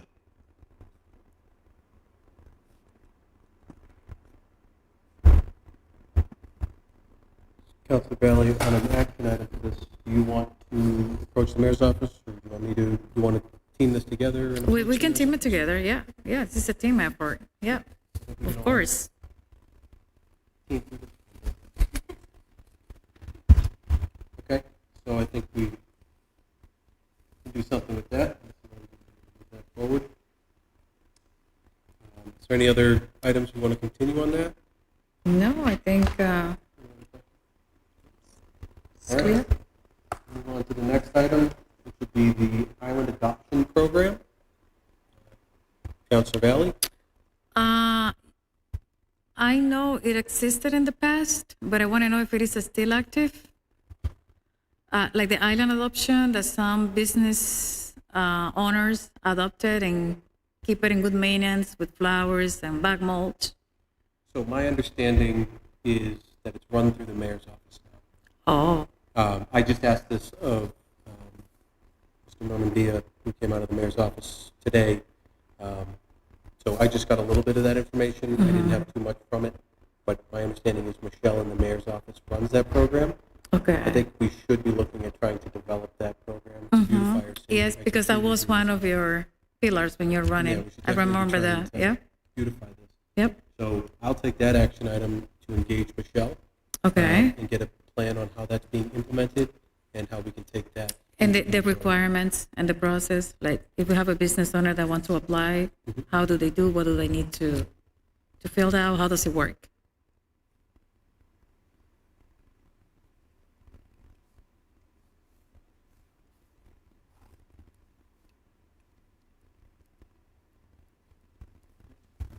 Councilman Clare, do you have any points on that? Okay. Okay, and on to the next item, which is parks accessibility. It's not park, actually it's field. I have the email here that I received from the constituent. Let me see. So hey, just FYI, hoping you can get this fixed. Baseball season officially started last night, and we got a message from the coach today telling us that that there's no bathroom access yet because the water hasn't been turned on. There are kids as young as 6 years old at these practices. No one should have to be, parentheses, or worse, outside because the city just isn't turning on the water. The season starts around the same time every year. This shouldn't be an issue. Director Angelo, do you want to take that one, or? Yep, I'll absolutely take that. So the season might start at the same time every year. Mother Nature's not the same every single year, though, either. Because our facilities at the fields are not winterized. That's why we have to turn the water off during the winter. So we are at the mercy of Mother Nature in terms of when we can turn the water on safely. The last thing we want to do is turn the water on too early, have those pipes freeze, and then have the facility shut down for the entire season because we need to do significant amount of work to repair damage that was very preventable. So we do not want to keep the kids off of the fields until the bathroom. It's a really one of those tough situations where we want to get the kids out there. We want to get the facilities open. Everyone wants to start as early as they possibly can. But we also have to protect the infrastructure and the facilities. And by opening them too early, could put those at risk. I don't want to tell the kids that, no, you can't be on the field, because we might not be able to get the water turned on until April 15th. You don't know, especially in New England. Here in Massachusetts, you have no clue what the weather's going to turn. We've had snow on April 6th or 7th, like it was a couple of years ago. I think we had to cancel a soccer game because we got 4 inches of snow overnight on a Friday night in the first week of April. It's really tough. I said, and we want to get the kids out there. As long as the fields are available, I've always given the youth organizations that determination on their own. I do not oversee the youth organizations. What we oversee is the facility. We allow them to make that determination on when they want to start, as long as the facility is available. Can a portable potty be rented maybe as a solution when that happens? I think that it is going to be an ongoing conversation now. I said to kind of look at different ways of navigating if organizations want to start before the bathroom's open. Maybe they're required to use porta potties. I know youth soccer has a lot of facilities that do not have bathroom access at all, and they provide their own porta potties. Like, that's their responsibility. They've always managed it on their own. Maybe that's something we do with the other facilities here in the city, is if baseball, softball wants to start up before the facilities are open, maybe we ask them, just make sure you have bathrooms before, and that becomes the responsibility of those leagues to be able to do that. So what will be the action item here? So just to touch on what you kind of mentioned there with the porta potties, we're incurring that cost currently, yes? This year I had 3 porta potties dropped off at different fields this year. And I did that because I had made a promise to these youth organizations that we were going to have water on by a certain date. I didn't know if I could actually fulfill that promise to them. And now that's when I believe it's an obligation of the city to do that. It's not, if it was a conversation beforehand, like Council Valley was mentioning, like maybe we have that conversation, hey, until we get the bathrooms, you guys are required to do that. We've never really run into, like, we've run into this issue, but we've never really maybe addressed it properly. And maybe this is a good starting point to actually kind of put those structures into place to say, okay, this is what we're going to do in the event of this. When I tell someone I'm going to do something from the city side, I try to keep my word the best I possibly can. Obviously, things are outside of your control sometimes. But if those leagues were depending on bathrooms on the Wednesday, as I promised, I think the city was obligated to make sure that the bathrooms were available. I agree. I mean, we gave our word. We're going to keep our word. I'm looking at it as a going forward item, as we are not the facilitators of certain sports. You know, us incurring costs, as we all know, there's issues. We just need to be cognizant of that going forward. And, you know, as a plumber by trade, I completely can agree that let's not turn on water before we're done with our low freezing lines. So, We had an issue at the stadium this past February where we had some pipes freeze. Yep, so we had an issue at the stadium, over the winter, with certain areas. We've had issues and with the old clubhouse. In the past, we just try to be more proactive. I keep reutilizing the same term, but being proactive and not trying to be too quick to turn them on. And everyone's always itching every year to get on earlier and earlier and earlier. At the stadium, we've had in the past where we've had lacrosse games, and even though those buildings are heated, the temperature was so cold that we said we couldn't turn the water on. So it was just kind of one of those things, and then we just try to adapt as we possibly can. I try to pride myself in my communication with these youth organizations when stuff like this comes up, like with baseball and softball. Like, they almost talk to me on a daily basis, and whether through text or through phone calls, so I can keep them in the loop of, like, this is what's going on, especially at the beginning of the year where there's such a quick turnaround from when fields are ready to when they need to start. That communication is key, and trying to be as transparent as possible with them is probably the biggest attribute in terms of a successful spring. And the bathroom concern that we're discussing here was articulated to the groups Yes. that we weren't going to have? Yes. Okay. As for an action item, Councilor McLaren, do you have anything before we start going down any action item routes? Kind of segueing into the sort of action item, is it in your capacity to begin looking into making sure that there's a system in place to have porta potties accessible where bathrooms are not accessible in the interim? Just because I'm obviously completely sympathetic and in support of we should guard against all risks to our plumbing. But I also think that especially with really young children, it's difficult to have an hour-long practice and tell them, but you don't have access to a bathroom. So is that feasible? I absolutely do. As with something that a lot of people don't is our youth organizations, we have great support from the mayor's office and the council, everyone, that we actually don't charge our youth organizations to utilize our fields. So having like those bathrooms, they utilize the concession stand free of charge. We do try to keep things as low cost as possible so they can keep things as low cost as possible so they can then trickle that down to the participants. It's something I will definitely look into setting up. I'm not going to, a policy probably isn't the best way of doing it, but just an ongoing, hey, if this is what's going to happen, this is what we need to do. And just making sure, because I don't want to get into unfair territories is all of a sudden now the cities are providing porta potties for one organization, but then not for others. That wouldn't be fair. That, okay, now we're going to do it for baseball because they have bathrooms. Well, it's nice that they have bathrooms anyways. Soccer, certain other ones don't. And they rely on porta potties, and it's not apples to apples sometimes. Like there's just different situations, different things. So it's really tough to have like an across the board way of saying like this is how you're gonna need to do it. But it's ongoing conversation we'll definitely be looking into. Great, thank you.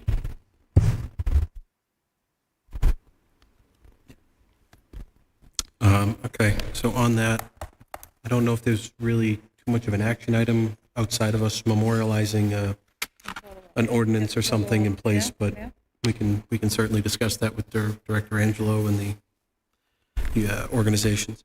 On to the final item, the Councilor Cleanup Day or the City Cleanup Day will be Saturday, April 25th. I had a meeting today with Mr. Cosgrove and some other folks with the DPW to talk about this. There are 6 parks currently on the list. If any councilors would like to discuss added parks, we can certainly add those. The city is working on a sign-up on the city website that will allow everybody to sign up to know the personnel that want to come and be part of this. You mean volunteers? Yes, volunteers. The city will provide the grabbers, the trash bags, the gloves. So there are 6 spots currently that they have is the Riverside Park, the Tenney Park, the Rail Trail, the Neal, the Veterans Park, and the Osgood Park. Those are the current 6 that are being discussed for cleanups. So if there are any other locations we'd like to discuss trying to have cleaned up, we can certainly bring those to Mr. Cosgrove and Lewis to put on our website for the check marks of where people want to help. Councilor Valen? I would like to add Forest Lake because I live close to Riverside Park and I don't see like any trash issues there. Some of this is more towards like down by the riverbank. We do have a grant that is being given to the Yeah, you city explained to that help to me with some of before the the meeting, yes. some of the river, I missed and the that. boat ramp is also part Yes, of that. okay. So they're going to help clean up in that area. Okay. So you want to do something at Forest Lake? Forest Lake, yes. Forest Lake, I can bring that certainly to Mr. Cosgrove. Councilor McLaren, do you have any areas that you'd like to be, or you just want to jump onto one of these other spots? It's totally fine. Yeah, I have a couple that I've been thinking about, so I'm going to hesitate to like sign up for one at this present moment, but I'll be in touch. Perfect, thank you. Volunteers, like I said, the city will have that to be able to sign up on, and as soon as we have that link, we'll share it across all of our social medias and so forth and so on. Any other questions on this? Nope, not seeing any. Assignments for the next meeting. I believe we discussed our action items. Does anybody have any other new business that we'd like to discuss? Nope. Do we have when the next meeting would make sense for everyone? Do we want to do one at the end of this month or start of the next? It's probably the cleanest after the cleanup. In May? I don't know if that works for anybody. Let's see, council meeting. So May 4th? Do we want to do it Monday? Should be right before the next council meeting? 5 o'clock? 5 o'clock. May 4th. Do you mind doing 5:30? I can. Chair? Yeah. I will try for 5:30. It's all going to depend on the Veterans Committee, which we can coordinate with them. Okay. I'll do my best to do 5:30. Okay. With that being said, the also on that cleanup will be from 8:30 in the morning till noon. So just so everybody's aware. Do I have a motion to adjourn? So moved. Second. All those in favor? Aye. Aye. Those opposed? We are adjourned at 5:58. Good night, Methuen.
Affairs Committee of the Methuen City Council. The date is April 6th, 2026. We're here in the Great Hall.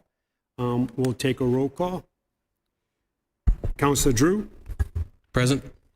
Acting VSO Sheehy, and Chair Samad is present. Councilor DeZoglio called. He's stuck in traffic. He'll be here shortly. We'll announce when he gets here. So I'll accept the motion to accept the agenda. Motion to accept? All those in favor say aye. Aye. Aye. Opposed? Nay? Okay, all in favor? Okay. Is there anybody here for public participation from the Veterans Affairs Committee? Okay, so there's no one here from the public to participate. There was no emails, so we'll move forward in the agenda. And we'll go back to the update on the rail trail since Councilor DeZoglio is the one preparing that. Right now, we'll have VSO, I'm sorry. Motion to amend the agenda to move the rail trail ahead of everything. We have a motion to move the rail trail to the end. all those in favor say aye. Aye. Opposed? The ayes have it. So we'll skip public participation. We'll put that after the correction. We'll skip update on the rail trail to follow the discussion with interim VSO Sheehy on open position in his office, benefits available to disabled veterans, Flag Day, and Memorial Day events. Floor is yours, VSO Sheehy, and thanks for being here again.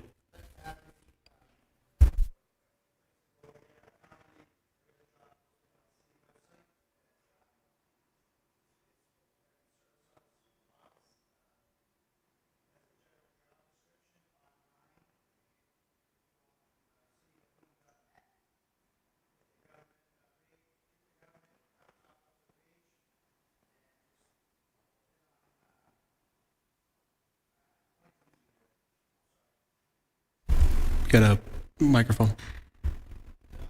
He was clicking the light that you weren't on. Green? Oh, there we go. For the record, Sorry about so that. if you could stand for 1 second, I just wanted to announce for the record that Councilor Zoglio is here. VSO Sheehy, if you don't mind, would you mind starting No, over? we'll go back, Get yep. Things on, thank you. Floor is yours. We amended the agenda. Yours will be next.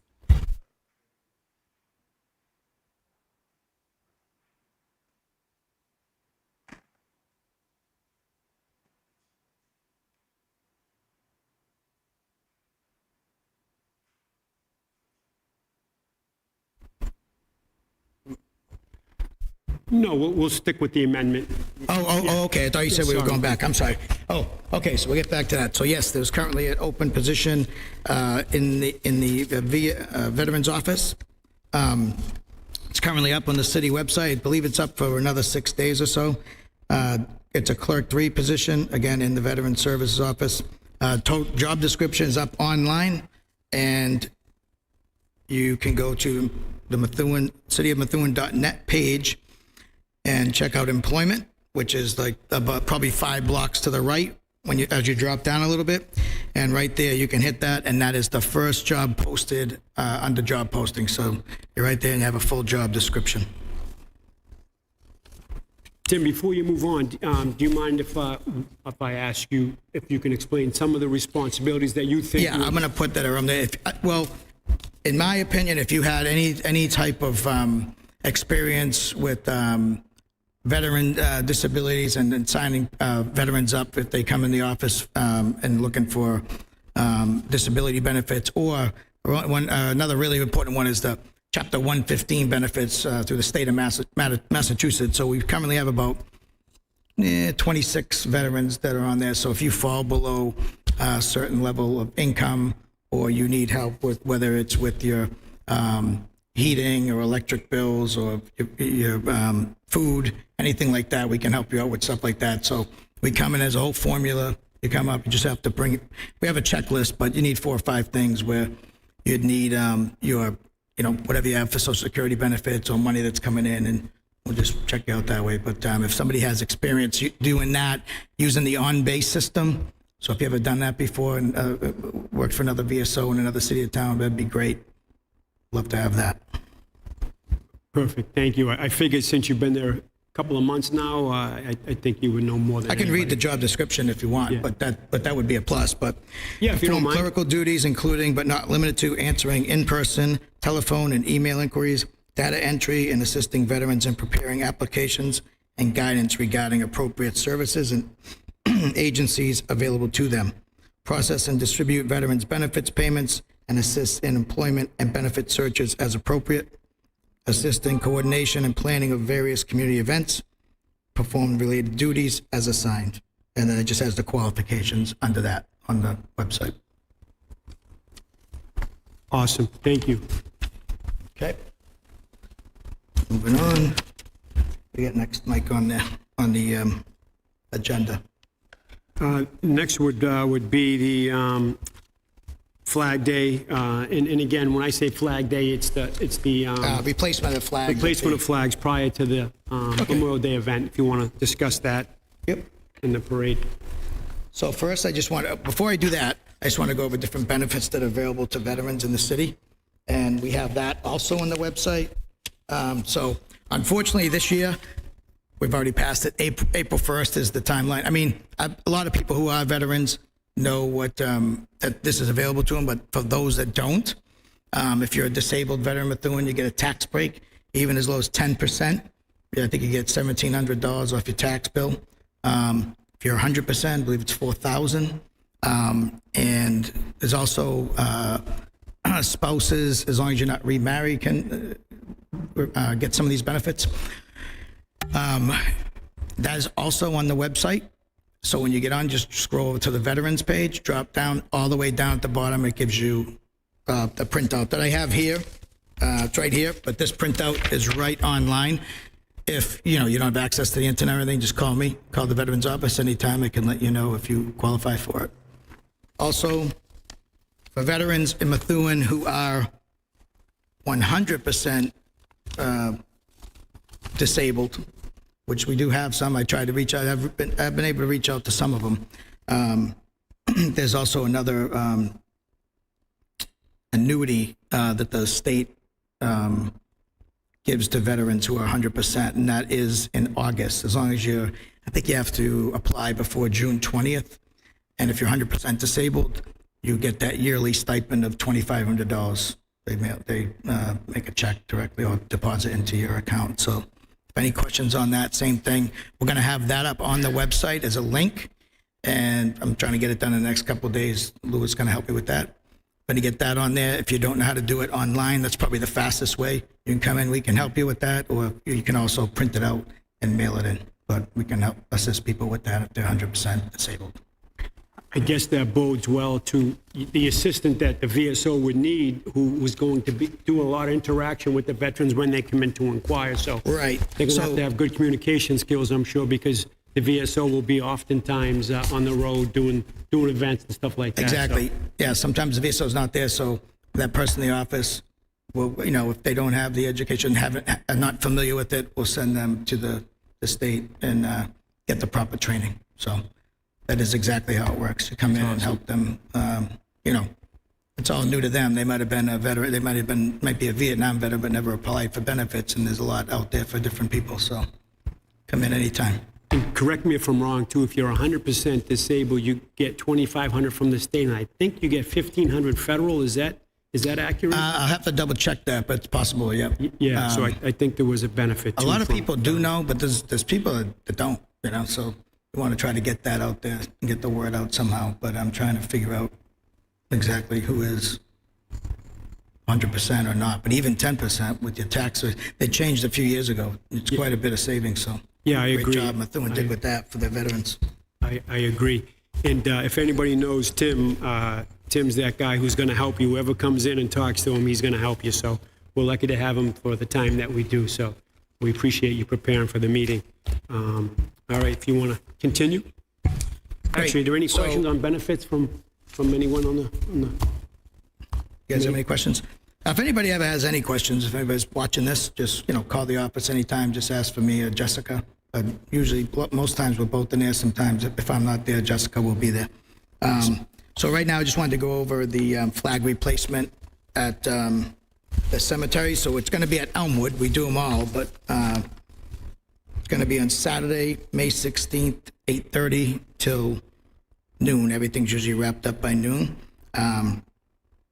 Again, sponsored by Heavenly Donuts, Ellie's Farmhouse. I talked to Rick over at Ellie's Farmhouse a couple days ago. Again, they're bringing like hundreds of breakfast sandwiches, so that's all donated for free from Ellie's Farmhouse.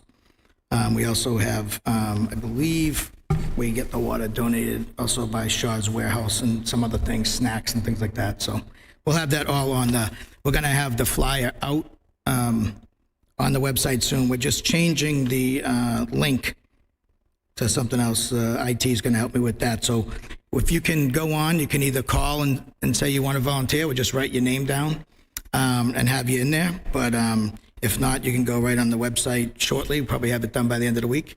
Click on there, put your name down, or if you're coming as a family or whatever, just put everybody down in one. And we're looking forward to you being there and having help. I met with the junior ROTC the other day, and they're like, blew me away. It's incredible what they do over there. It's pretty much, we just organize it. They pretty much do everything with the help of, but they bring a lot of people with them. They have teams of 12, and they'll go out red, blue, white.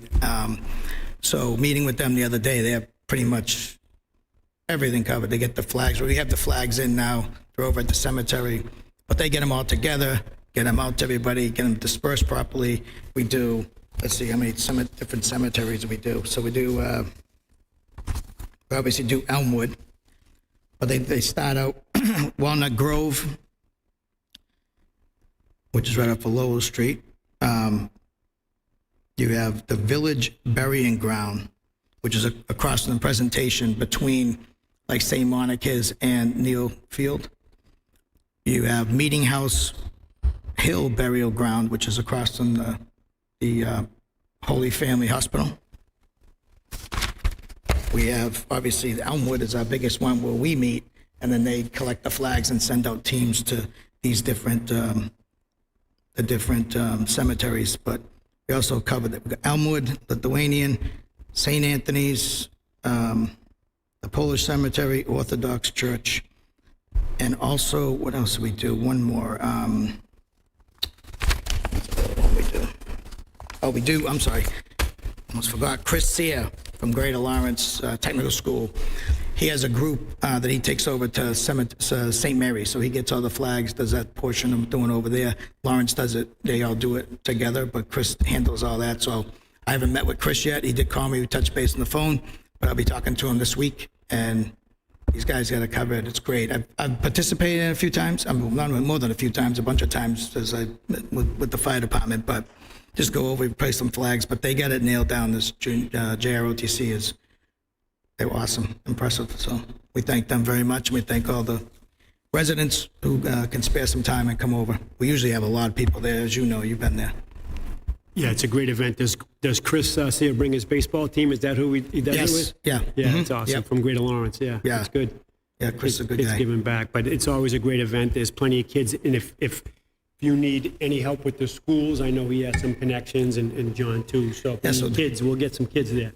That's the crazy part. I was like, okay, do I have to reach out to these different coaches that I know? Some I don't, but they always, and OTC is like, we already have the signups there. We'll have it all taken care of, and they got it down. So I thank them. My son's a Boy Scout. Oh, yeah, you we'd reached love out to to the have Boy Scout troops at all, or? Absolutely, would love to. I'm still going down the list. I'm going to post this up, and I'm reaching out to everybody. It's not for 6 weeks away from now, but I'm not quite, maybe 5 weeks. But yeah, we're reaching out to different groups that have helped before. Also, St. Monica's, they usually come in, sing a patriotic song, help out. So we're going to have the same people or more. Hopefully, we'll have even more. And then we'll be doing also. I will happily be there. We'd love to have you guys, obviously. I'll reach out to my son's Boy Scout troop, see if they're interested, and That'd be I'll have great. them get in contact with you. Excellent. They might even be on my contact list. I have different people that I'm reaching out to now.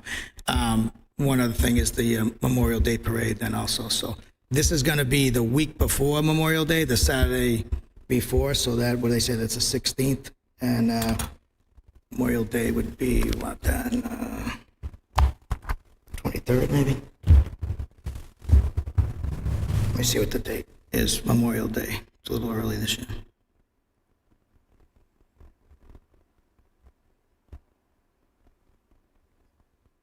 The Memorial Day will be on the 25th. So we'll have the parade stepping off on Broadway. They could meet up around 9:30, step off at 10, but we'll have all the information out there for everybody and keep everybody updated on what's going on. And I'm sure I'll be back again before both those events happen. But as far as the website, we'll have everything up and ready to go. It'd be nice to get the Cub Scouts in the parade, the kids from the schools, the Yeah, they usually do all that. They And usually I do love all a that. parade, so I'm happy to. You're a good parade organizer.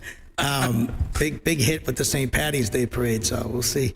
I'm sure, we usually have good participation in that too, but a lot of times it's the VFW and the American Legion that get a lot of those, do a lot of the reaching out for that, but I'm going to reach out to everybody that's on my list and get them all together. I'm good. Thanks, Tim. Very prepared. We appreciate it. Thanks for having me, guys. Okay, now we'll move to the discussion on the update on the rail trail. Councilor DeZoglio. So I am finishing up the flyer that I'm going to send out to all the artists in Methuen. I talked to actually Wanda Santos. She is part of she knows people of the Cultural Council. So I'm going to be reaching out to them, and artists, Jennifer, that's part of the Methuen artists. So I'm going to send her she doesn't know this yet. If she hears this, she's going to get a, Loisel. yeah, she's and awesome. she's going to get a nice email with my flyer that says, hey, is this the proper way of attracting artists to look at, just to kind of see where they are in career-wise, because these murals that we're planning on doing underneath the tunnel, I keep DOT up to date because they want to know like where we are at. So I said, listen, I'm just trying to make sure that we have our ducks in a row. So when we send you everything, you don't hold up it. We have everything what you are asking for. So they're still on board. They're still, I'm keeping them updated. So I'm just going to send them out to either this week or next week to everybody so we can get on board with that. Great. But, yep. John, the committee meeting you had prior, does it kind of relate to what we want to do over there? No, we had an item on our previous meeting about the rail trail and addressing grants and trying to help with lighting. We didn't really have much on that. If there's obviously something that you might need from our other subcommittee, please let us know, and we're happy to put it onto the agenda and have a discussion. To you, Chair. Yeah, yeah, absolutely. But we are also thinking about going through the Castle Fund. Once we get what we need from the artists and stuff and we submit it, then the next step is I will be reaching out to people to possibly, because John knows how to do the Castle Fund stuff through the parade. So he will be getting a call to say, John, what's the next step to do all this stuff? So there you go. Happy to help any way I can to do anything we have to for the veterans. So Perfect. And I guess it all goes hand in hand. I mean, we're going to have lighting down there. It's going to improve everything there is to do with the rail trail, so that's a good thing. It is. And the more parades to build community is I'm all for it. So nothing better than a good parade, and that was a great parade, by the way. All right, any other discussion? Open the floor. Good and welfare. Anything you want to? No? All right, we'll take a motion to adjourn. So moved. second. All those in favor say aye. Aye. Opposed? The ayes have it. This meeting is ended. Thank you. Thank you. Thank you, MCS. Look at that.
Monday, April 6, 2026. It is 7 p.m. here in the Great Hall at the Seals Building. Madam Clerk, would you take the roll? Counselor Valley. Present. Counselor DeZoglio. Present. Counselor Drew. Here. Counselor McLaren. Present. Counselor Marsan. Here. Counselor Pesh. Present. Counselor Santos. Present. Counselor Samad. Here. And Chair Soto. Present. All present. Thank you, Madam Clerk. I'll take a motion to accept the agenda. So moved. Second, motion by Counselor Valley, seconded by Counselor Samard. Discussion? Yes, can I amend the agenda of TR 2636 to be moved up to 7 under proclamations and correspondence, please? Yes, Counselor, I have a motion on the table to move up TR 2636 up on the agenda under proclamations. Do I have a second? Second. I have a second by Counselor Pesh. All those in favor? Aye. Any opposed? Motion carries. Any further amendments to this agenda?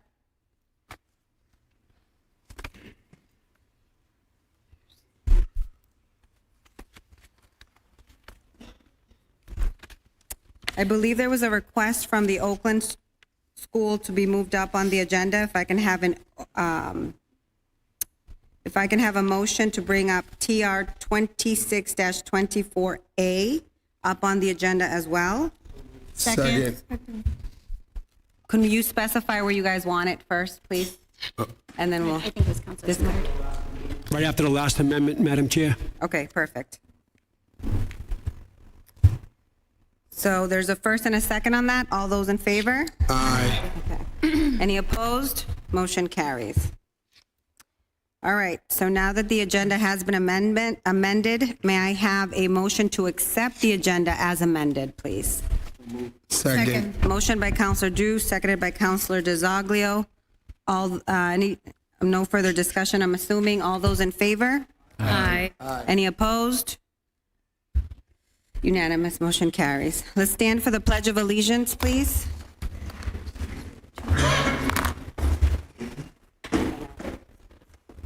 I pledge allegiance to the flag of the United States of America and to the republic for which it stands, one nation, under God, indivisible, with liberty and justice for all. Thank you. Would you please remain standing? Do I have words of wisdom this evening? Yes, words of wisdom by Helen Keller this evening. Alone, we can do so little. Together, we can do so much. And I would just ask you all to remain standing for a brief moment of silence for Methuen residents Samuel J. Coco, as well as Dennis Fragola, a former Methuen Fire Department Deputy Fire Chief.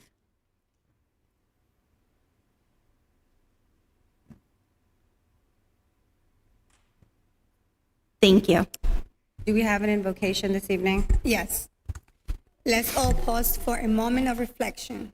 We gather today with a shared purpose to serve our community with integrity, wisdom, and compassion.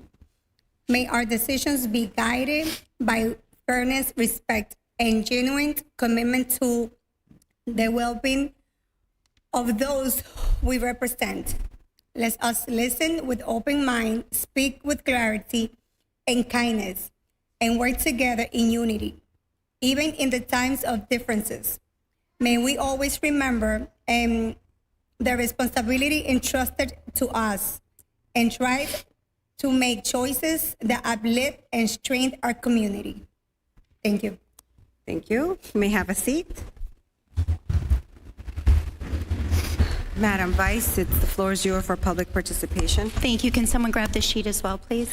At this time, we will open for public participation. Speakers are reminded to state their name and their address for the record prior to speaking. Each speaker shall be allotted the maximum of 5 minutes to speak. They will receive a warning by me when 1 minute remains and will not be permitted to speak after the allotted time. Speakers, as well as the audience members, are expected to conduct themselves in a respectful and orderly manner, and any disruptive behavior may result in immediate removal of such person to restore order and ensure the orderly conduct of our meeting. Thank you. We'll open up public participation with it looks like Tim Jermeter. I apologize, but I see a hand up there. So if you want to come forward and state your name and address.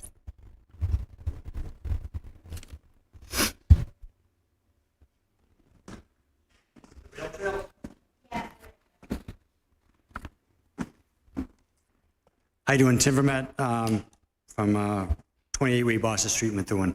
So Methuen Rail Trail president. I was here earlier at the rec meeting. It was more specific to them. But I've been dealing with a few of the councilors that are here with issues that are on the trail. For the most part, our biggest thing that we want to do this year is the overhangs that are at the depot. And that's pretty much what our focus is on this year. And then to work with the rec department, whereas there really hasn't been an interaction between them and us. We're probably the biggest park in this city. We probably get more usage than any other parks that are here, but yet we see no monies at all.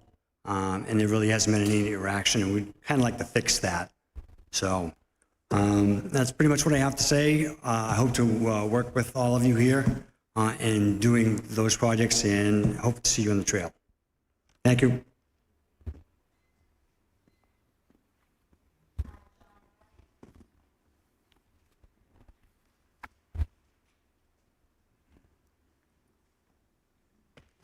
Good evening. My name is John Hadley. I live at 409 Forest Street.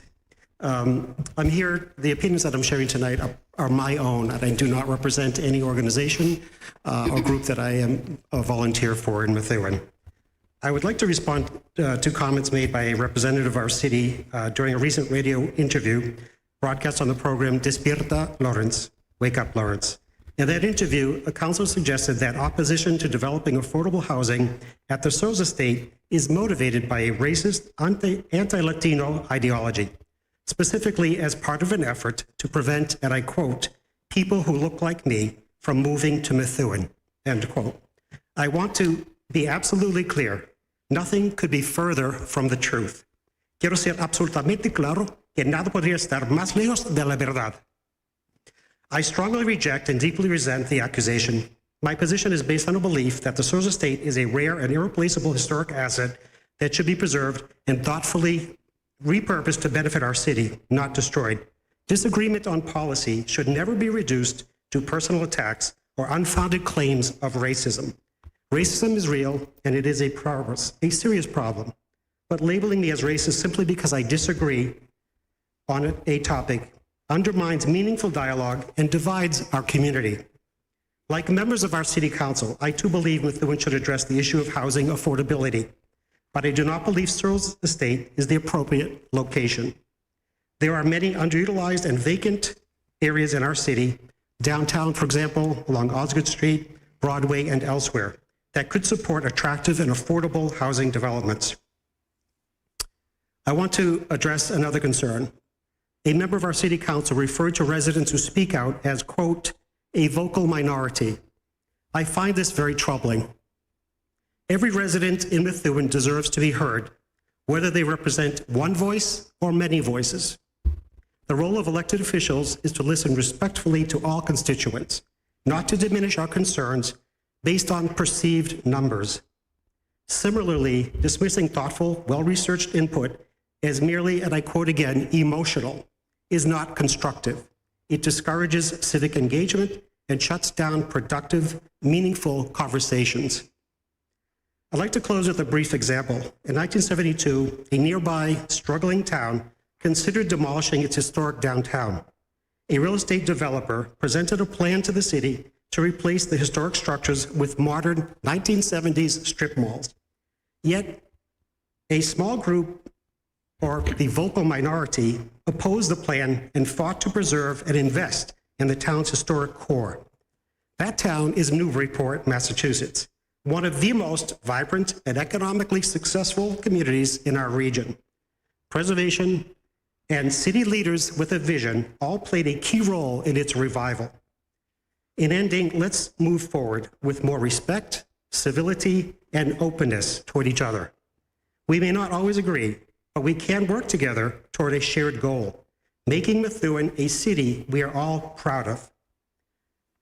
And just to repeat, puede que no siempre estemos de acuerdo, pero podemos trabajar hacia un objetivo compartido, hacer de una ciudad de la que todos nos sintamos orgullosos, todos.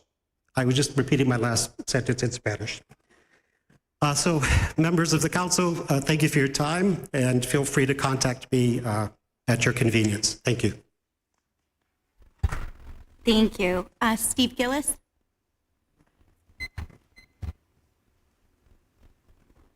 How you doing? I also dropped off a petition that the people of Methuen signed saying they didn't agree with the sale of the Searles or anything happening to the Searles. And you guys should all have that. But I'm going to read. I'm not too great of a reader, but I'm going to start. Okay, good evening. My name is Steve Gillis, 235 Jackson Street, Methuen. I'm here regarding Resolution TR 24-51. We are being told the Searles estate is unusable liability that must be floated by $1,000. I'm here to ask why the city transparency portal tells a different story. According to records TR 2451, the council authorized $3.5 million after $3.25 million purchase. There was a $250,000 cushion for maintenance and security. Today, that account has been drained to $5,000 and $771. Where are the other $244,000 and $129. If the administration cannot manage $250,000, the stewardship fund, without disappearing into undefined spending, why should we trust to manage a multi-million-dollar deal before we create new commissions or plans? We need one thing, an audit. You don't study your way out of mismanagement, you account for it. Let's look at the benchmark. For over 60 years, the sisters of the presentation held this property, no tax funding, no free cash, yet they maintained it. The city pays zero property tax on this land. We started with $250,000 head start, and in just 24 months, we're told it's too expensive. That's not financial crisis, that's mismanagement failure. Now we're being presented with a 6-page plan for another $2.2 to $3 million in taxpayer money. But the first step was skipped. There is no evidence of serious grant applications, no secure outside funding. You don't start with taxpayer money and start your exhausting every grant and presentation fund available. That didn't happen. You don't buy the first study and later on the taxpayer's dime. We're not just about bricks and mortar. We're talking about 1.37 million artifact collection that belongs to the people of Methuen, including in that is $1,000 bid is not a sale. It is a giveaway and the public assets. Furthermore, the proposal to break the estate into pieces for different uses of the presentation, it's fragmentation. Once it's carved up, it's gone. I'm calling for the presentation's first mandate. Stop the RFP, reject all current bids. Lock the land permanently, conservative restriction, no subdivision, no development creep. Protect the art, legally separate the collection so it can never be sold off. Grants first, pursue outside funding before asking for a single cent of free cash.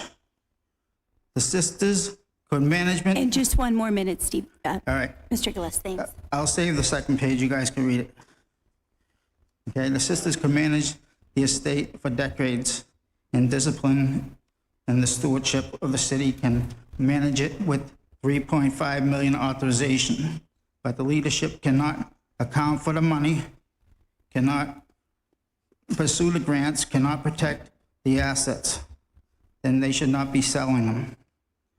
Fix the management, protect the assets, do not give our history away to cover a management defect. Thank you. And let me just see if I want.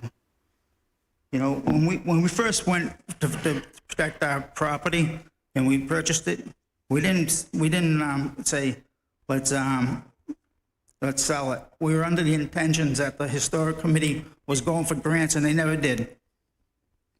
Thank you. Thank you. So there's a second page I didn't get to read because I'm not that great of a reader. All right, thanks. Thank you. Ben Thomas? Okay. Thompson, I apologize. No problem. My handwriting is terrible. Good evening, City Methuen, Chairman Soto, Mayor Beauregard. I came tonight I worked at the Marsh since March 2022. Where I'm a paraprofessional. I work with students with autism spectrum disorder. And I'm here tonight to take because I became disappointed and concerned when I learned that the city was considering presenting a emergency resolution to switch from Blue Cross Blue Shield to the group insurance provided through the Group Insurance Commission, which bypasses the hard work the city union employees together have been working when negotiating with the city.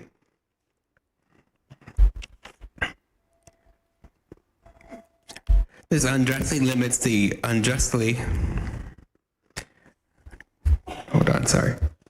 limits the ability of employees to find an insurance plan that meets the needs of the employees and their families with the additional burden of increasing premiums.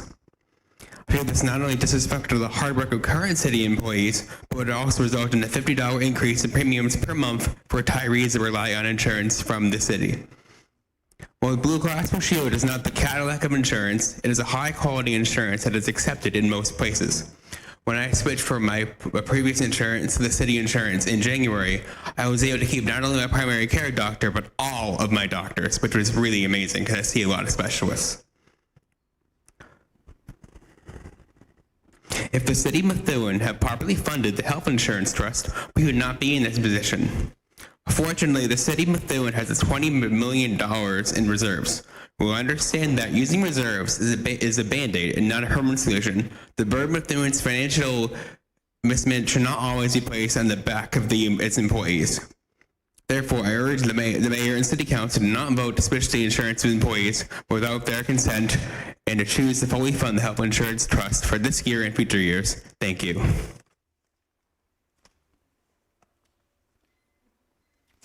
Thank you. Kara Blatt?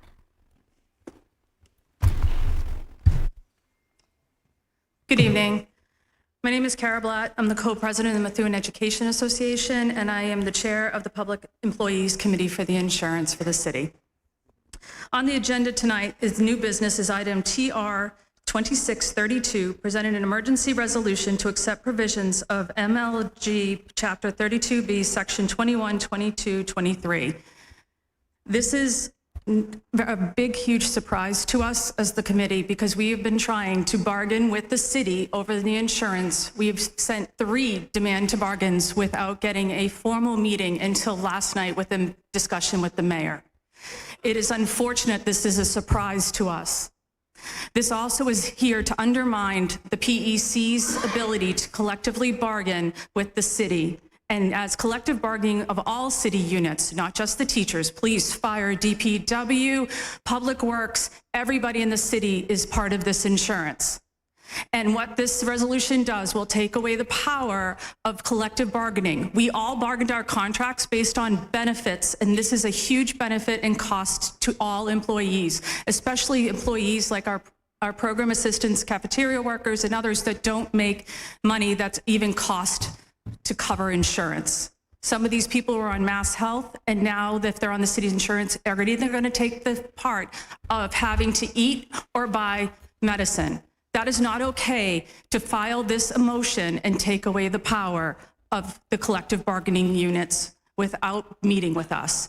We've had to file a demand to bargain as well as an unfair labor practice because the city decided to create a survey without our consent. Unilaterally discussing things with our members is not okay, and this resolution takes away from what we should be doing. It also took away from our retirees. There are 905 retirees that were given only 2 months to know that a $50 increase was going to give to them. The city did not have a retiree as part of this committee before they changed this information. We were told they would unilaterally do this without us, which is unacceptable. That is not how you bargain with the city. That is not how we faithfully and respectfully bargained with the city. For months, we've been asking and asking for information, only not to be given it. Then we got a little bit and then told we will informally meet with you. Unacceptable. So we are hoping that on Thursday, we will be productive conversation with the mayor and the CAFO, and that all people will be represented. So I ask this to be tabled or rejected fully until we can appropriately and honestly accountability and have transparency with everybody before decisions like this are made. We are not against investigating the GIC. We are not against investigating Maya, which is what Andover uses. We're not against anything, but we are not being given the accountability, the transparency, and the respect that the unions deserve in order to make what we need to afford to work in this city. Thank you. Thank you.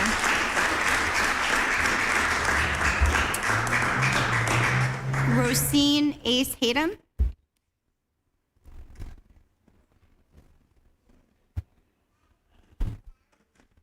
Hi there, my name is Rosine Ace Hatem. I'm at 33 Armory Street, and I'm here to give my personal opinion and my passion for the Searles Estate.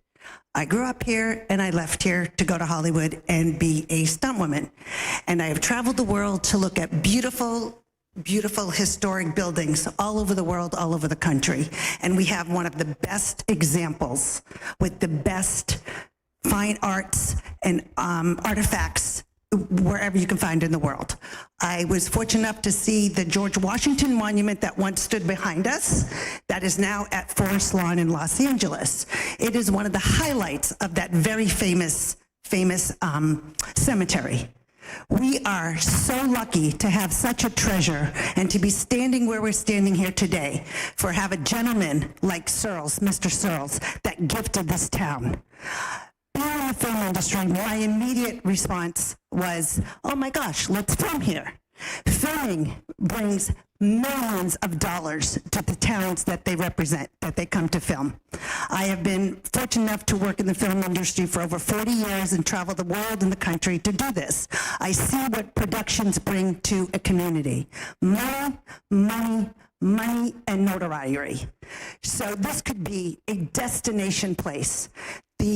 The treasure that we have across the way, I don't know what's happening to the mic, I don't really need it, but the treasure that we have across the way has so many uses for this town. We have a multi-use venue that we can have. I have already spoken to friends that work on the Gilded Age and such, and they were like, oh my goodness. They are so excited to have a new place to explore, to bring money to this town. And it is at minimal cost to this town. It would bring so much work. The police and fire department would be hired to walk the streets. I've worked on productions where you have filming streets in the scene. You have police that would make overtime. So there is so much to offer to the film community, a multi-venue use. I'm not going to go into how many, but this town needs a community event space. It needs a place where people can come together casually. It needs a place where people can come and just sit and have a coffee on the beautiful grounds. And we have it.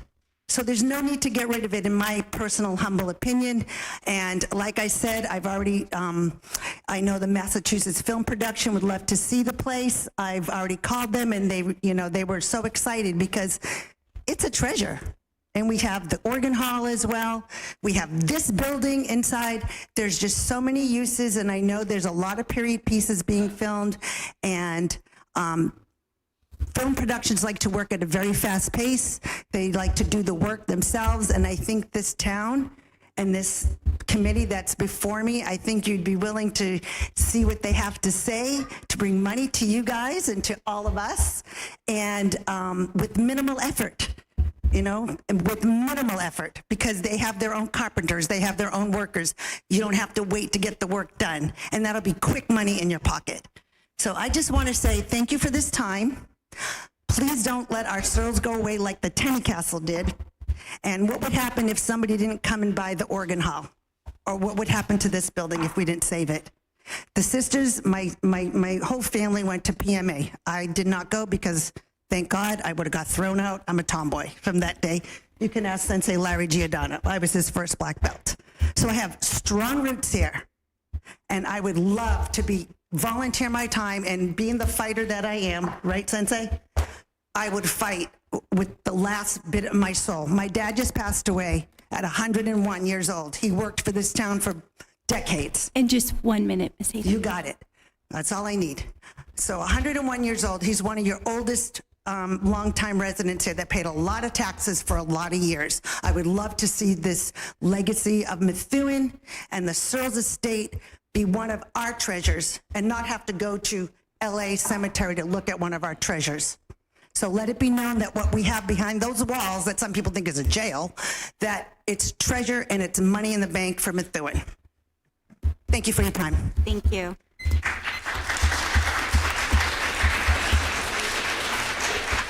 Abu Nasser.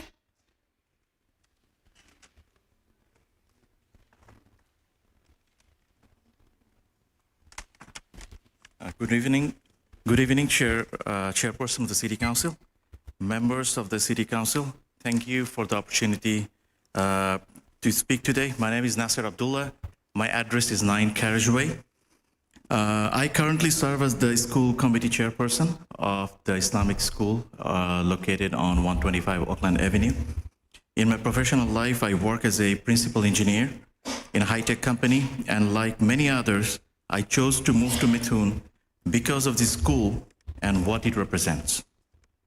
I would like to offer a simple perspective on the school's presence in this community. If you consider that there are approximately 180 days in an academic year, and this school has been operating for 25 years, that amounts to 4,500 school days. Over those 4,500 days, the school has operated with virtually no incidents or complaints from the neighbors. That kind of consistency and harmony with the surrounding community is not accidental. It is the result of intentional values and responsible stewardship. In fact, just last week, many neighbors, especially from the Oakland Avenue and also from across Methuen, sent letters of support to this council. I stand here today representing not just the school, but all those voices who believe in what this institution brings to the community. Academically, our students continue to demonstrate excellence year after year, particularly in math, science, and robotics. Last Saturday, at the Regional Sciences Fair held at UMass Lowell, our students competed among more than 100 highly capable participants, and they truly stood out. We had 4 students ranked among the top 10 in the entire region, and they were also honored with the prestigious Thermo Fisher Junior Innovators nominee recognition. In addition, our students earned excellence awards, securing the #1 position in their respective categories. And most notably, 2 of our students were named as regional champion, receiving the highest honor in the entire fair, and is named Cabot Grand Prize. We're also proud to share that 4 of our students have advanced to the statewide competition, where we are confident they will continue to excel and represent Methuen at the highest level. These achievements are not isolated. They reflect a consistent culture of academic rigor, innovation, and curiosity that defines our school community. These achievements, in summary, our school is excelling academically, and at the same time, we have built a strong sense of community and responsibility. We are proud to be part of Methuen. The families I represent, including those who are here today, are law-abiding, tax-paying citizens who actively participate in this city. They vote, they contribute, and they care deeply about the future of this community. So when we speak about this school, we're not just talking about a building. We're talking about a place that has quietly and consistently contributed to the intellectual and social fabric of this town. Thank you for your time, and thank you for your continued service to the city of Methuen.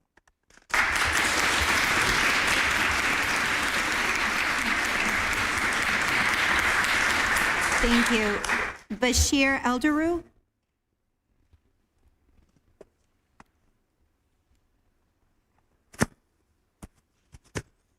Good evening, everyone. Chairperson and members of the council, Honorable Mayor. My name is Bashir Al-Darwish. Sorry about the voice. I have some cold, so I'm not trying to spread it anywhere. Miser. Thank you for letting me speak in front of you this evening. My name is Bashir Al-Darwish, Principal Bashir Al-Darwish. I was a principal of the school. I live on 87 Savoyan Drive, Methuen, Massachusetts. I'm honored to be the neighbor of our previous mayor, Zani. And in 1987, I graduated from college and I came to live on 687 Prospect Street in Methuen, Massachusetts, right above the Italian restaurant. In 1991, my biological son was born in Holy Family Hospital. For 20 years, I've been paying the taxes on the 87 Savoyan Drive. I'm honored to stand before you, not just as a former principal of the school, but someone who has deeply invested a big chunk of my life in Methuen community. Over the years, I have worn many hats. I was a microbiologist, an educator, a manager of a business, and also as a case manager. But I always felt I am the father of this school. I helped starting it, and I always worked on helping whatever I can do for the needs of the school and the 200 students, which are children of 400 parents. In fact, the commitment to the school this city runs so deep, so every time my circumstances ask me to be somewhere else, I always return to Methuen. I went all the way to Singapore, and my heart is in Methuen, so I came back to Methuen. And it is because of this school and the community surrounding it.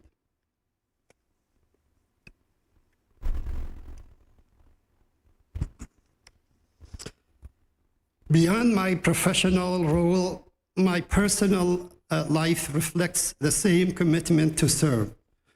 For the last 13 years, I've been foster dad to two young men who are nonverbal and also mentally challenged. This caring for the most vulnerable members of our society has shaped my perspective and taught me patience and the importance of the community support. And I always feel like giving back to the community which I exist in. Mr. Elderish, just 1 minute. Oh, my. Okay? Okay. I apologize for interrupting. So it is a relation of win-win when you get to be in a wonderful city like Methuen to support the community and the community supports you. For the last 25 years, this school has given back to Methuen many things such as enriched community and also the crime level around the school. According to our chief of police, since establishing the school, went down substantially, making the value of the properties around the school go up, stability of the community, and in turn the taxes coming back to Methuen. Let's work together by supporting our existence in this school for the next 100 years to build Methuen history to be precious. Thank you. Thank you.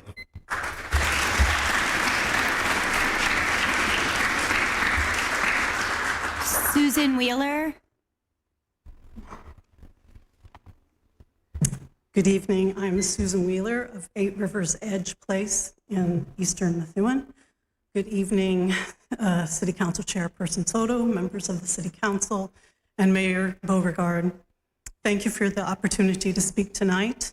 I am also here on behalf and in support of the Islamic Academy.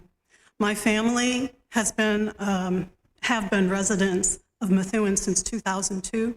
We moved here specifically to be closer to the school on Oakland Avenue, where our son was enrolled and where I served as the school's first principal and lead teacher. I'd like to take you back for a moment to the winter of 2001 and the day I first entered the building that would eventually become our school. As fate would have it, my husband, son, and I were present at the day the school committee first received the keys to the building. We joined them as they went inside to assess its condition. What we saw didn't feel like a beginning, though. It felt like the aftermath of a natural disaster, having been heavily vandalized since being vacated 2 years prior. Graffiti covered the adjacent portable buildings and playground. Inside, windows had been shattered. Tiny slivers of broken glass lay everywhere. Furniture was strewn about, and large file cabinets lay on their sides. Trash covered the floors. Lights hung loose from the ceiling, some barely attached, others completely torn out. Entire sections of the electrical wiring were missing, not damaged, gone. In other places, exposed wires dangled where safe systems should have been. The building felt unsafe, unstable, and forgotten. That was the environment we stepped into, a place that needed far more than a simple cleaning. And yet, in that moment, we didn't see only what it was. Rather, we saw what it could be. Believing in that vision, that was the easy part. The hard part was everything that came next. Immediately, work began. That afternoon, windows were boarded up while my son and I walked from room to room, taking stock of anything that might be useful. And there was a lot. In the months that followed, our volunteers did far more than sweep floors and remove trash. They rebuilt, they replaced wiring, repaired walls, and secured windows. Piece by piece and day by day, they made the building functional again. Later that summer, my colleagues and I developed the school's program, creating curriculum, gathering materials, and enrolling students. There were long days and even longer nights. There were moments when progress felt slow and setbacks felt overwhelming. But all of us, day by day, we made the building functional again. Later that summer, a transformation took place. What once felt broken and unsafe became welcoming, a place of purpose. By September, when our doors first opened, the chaotic space had become a classroom again, many classrooms. They were filled not with echoes, but with children's voices, movement, laughter, and the unmistakable signs of learning.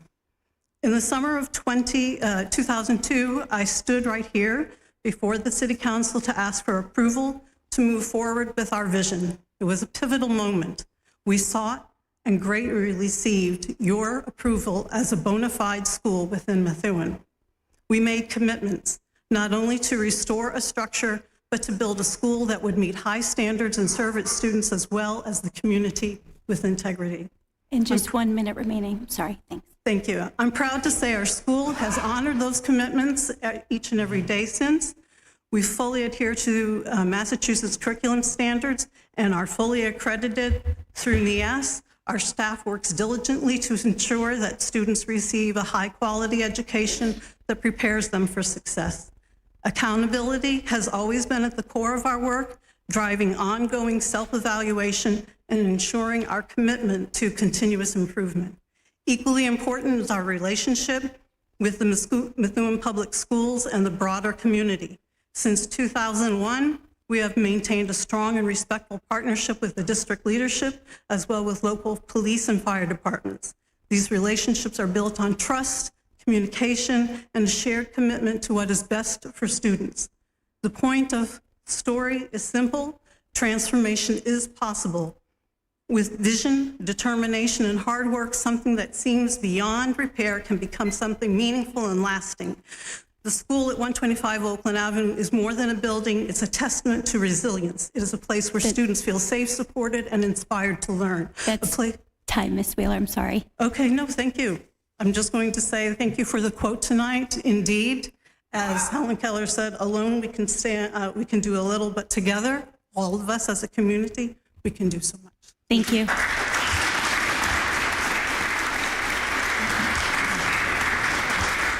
Rashid Khan.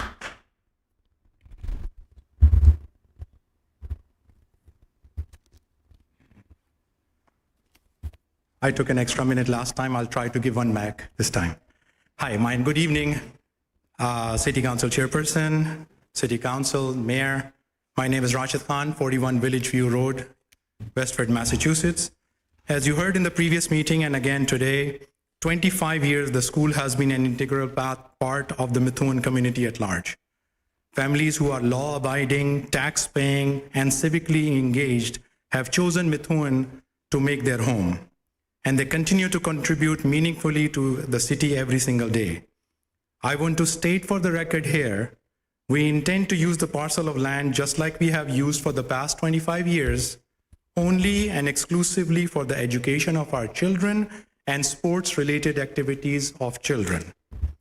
The Board of Directors sent an email to the Mayor and the City Council today, so you have it in writing as well. The school is a huge success story, as you have heard over and over again. And it is it's a huge success story for the community development of the city of Methuen as well. We have been lessening the burden on the city Methuen finances and the public school system for 25 years now. For example, just the snow removal of the buildings is $10,000 a year. The electricity and the gas and heat supply is about $43,000 a year. And the building is in such a form that electricity and heat cannot be shut off in that building. So totaling about $50,000, $53,000 a year for just snow, heat, and electricity. I have submitted copies of a partial list of maintenance that we have done. It's a partial list because we didn't want to kill the whole forest by printing it, but we can go and tell you all about it if you need more details about it. This is a partial list of the maintenance we have done. We respectfully ask for your approval for the purchase. We urge you not to look at this transaction as a unitary transaction, as a one-off transaction. But we urge you to please look at it as a continuation of our trusted relationship that has been shaped over the last 20 years of service and positioned to deliver ongoing value to the city of Methuen, its residents and students. Thank you again for your time. I give 1 minute back. Thank you.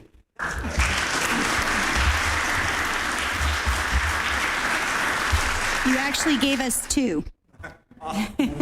Is there anyone else who'd like to speak that didn't sign up for public participation? Okay, we don't see any. I believe we have one item to be read into the record, Madam Chair.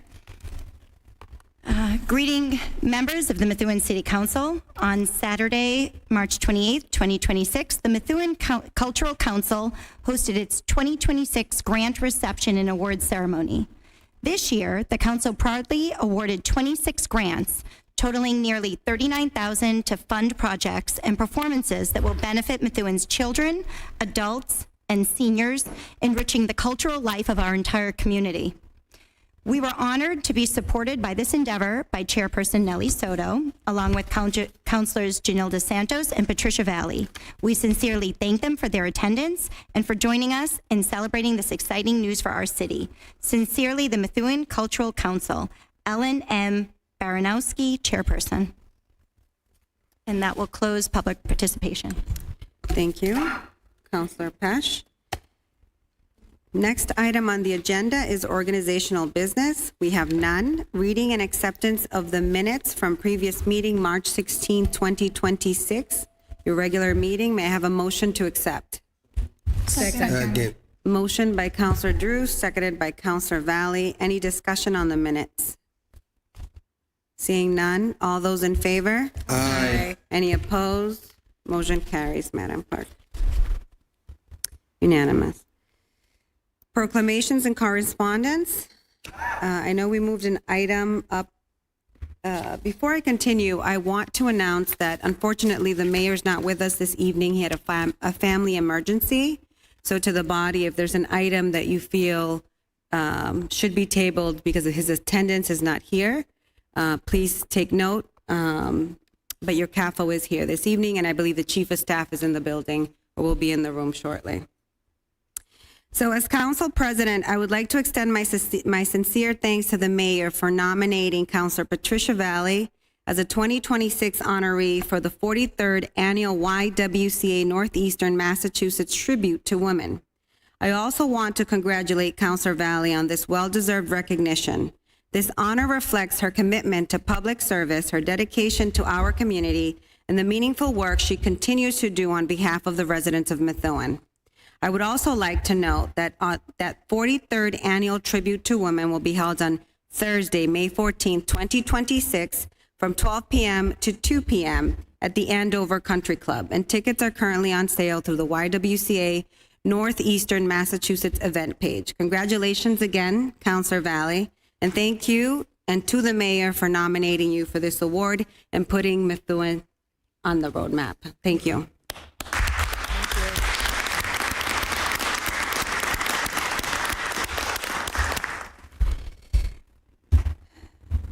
We moved up item TR 2636 after this proclamation, and I believe that is Councilor DeZoglio's. Thank you, Madam Chair. So before I have the organization and also Ms. Willett to come up, the reason why this is very important to me, because I grew up with the Willett family in Methuen. Billy, the brother of Austin, is back there. Me and him played sports together, but I also coached Austin that was killed by a distracting driver while he was on his motorcycle a few years back. So his mother, Arlene, that's in the front row, that I've known for now probably almost 20 years, I'm going to have her come up with the organization, explain what they're about, and then we will go from there. All right?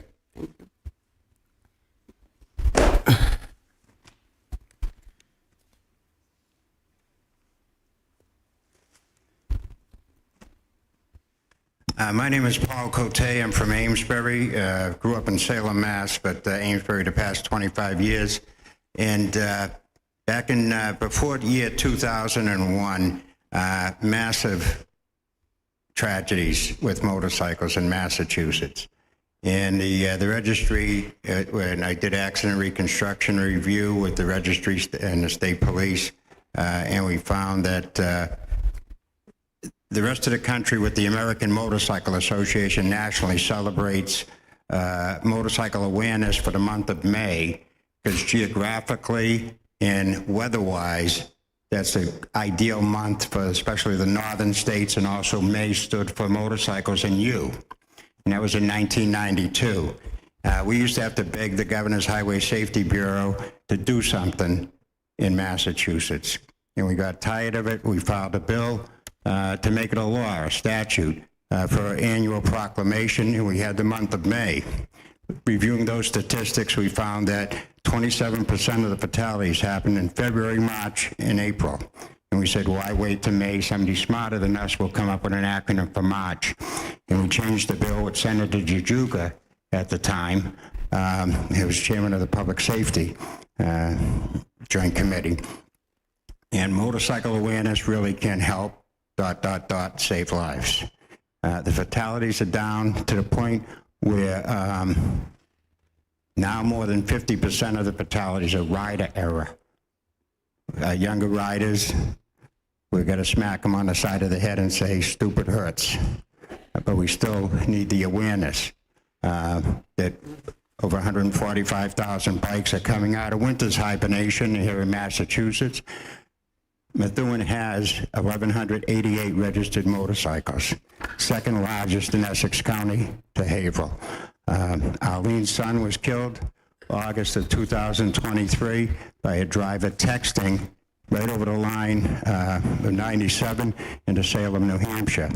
She's had to be silent about this in her family while the criminal charges were pending, which the person eventually pled guilty to about 6 months ago and is currently in prison for it. So this is your first time doing it. We've got about 30 other communities that they issued the proclamation for their citizen bikers, and we appreciate it. We thank you, Councilor Chair, and your committee with Ryan for doing this. So, Arlene?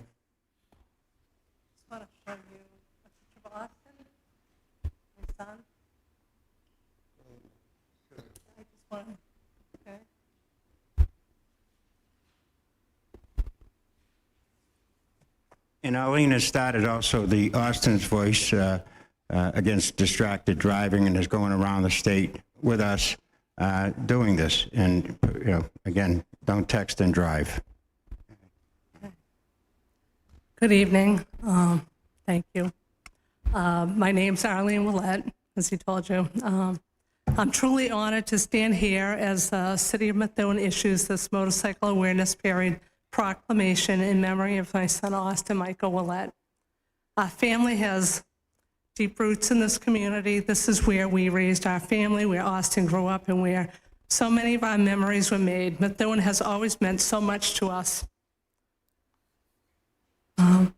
Since losing Austin due to a distracted driver, it has changed me and our family forever. What no family should ever have to experience has now become part of our story.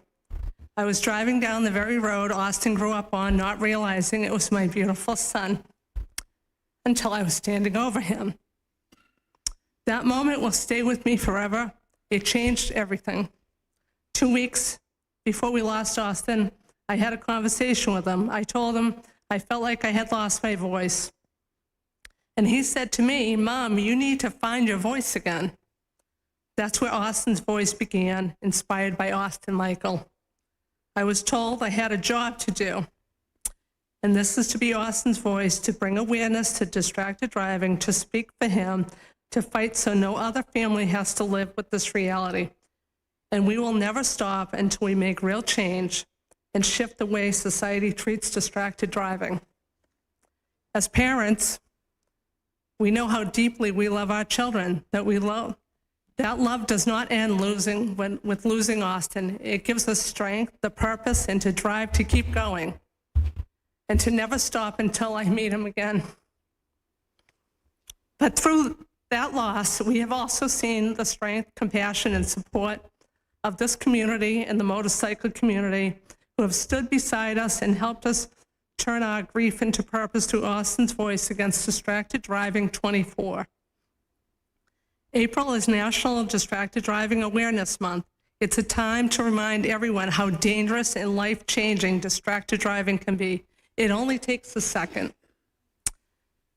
And here in Massachusetts, we also recognize Motorcycle Safety Awareness Period, which runs from March 22nd through April 30th. These two awareness efforts go hand in hand, reminding all of us to slow down, stay alert, and look out for one another on the road. Our vision is not only to spread awareness for motorcycle safety, but to advocate for stronger laws and real accountability. A $100 ticket is not enough. A tragedy can happen before anyone ever receives that first ticket. We need prevention because life is more important than keeping penalties small and making people comfortable. The truth is, I don't think people truly understand how quickly it can happen. All it takes is looking down at your phone, picking it up for just a second, and in a moment, everything will change. You do not want to be on either side of a crash. Trust me. And a crash is not an accident. Please take these words and start the conversation with your family, your friends, your children, because that is how we begin to make real change. Please join us, be Austin's voice, help prevent another tragedy. Some of you here today may have already been touched in some way, experienced harm, loss, or know someone whose life has been forever changed by distracted driving.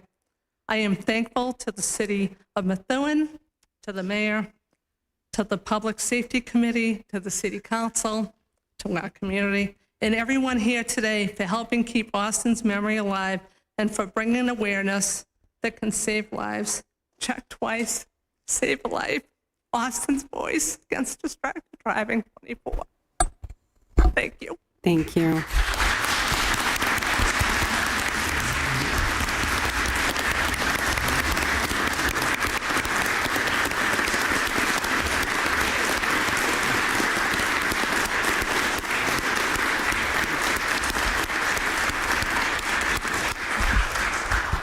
If you'd like, Counselor, we could take a 5-minute recess so she could take a picture, and then we can, First, should we vote on it?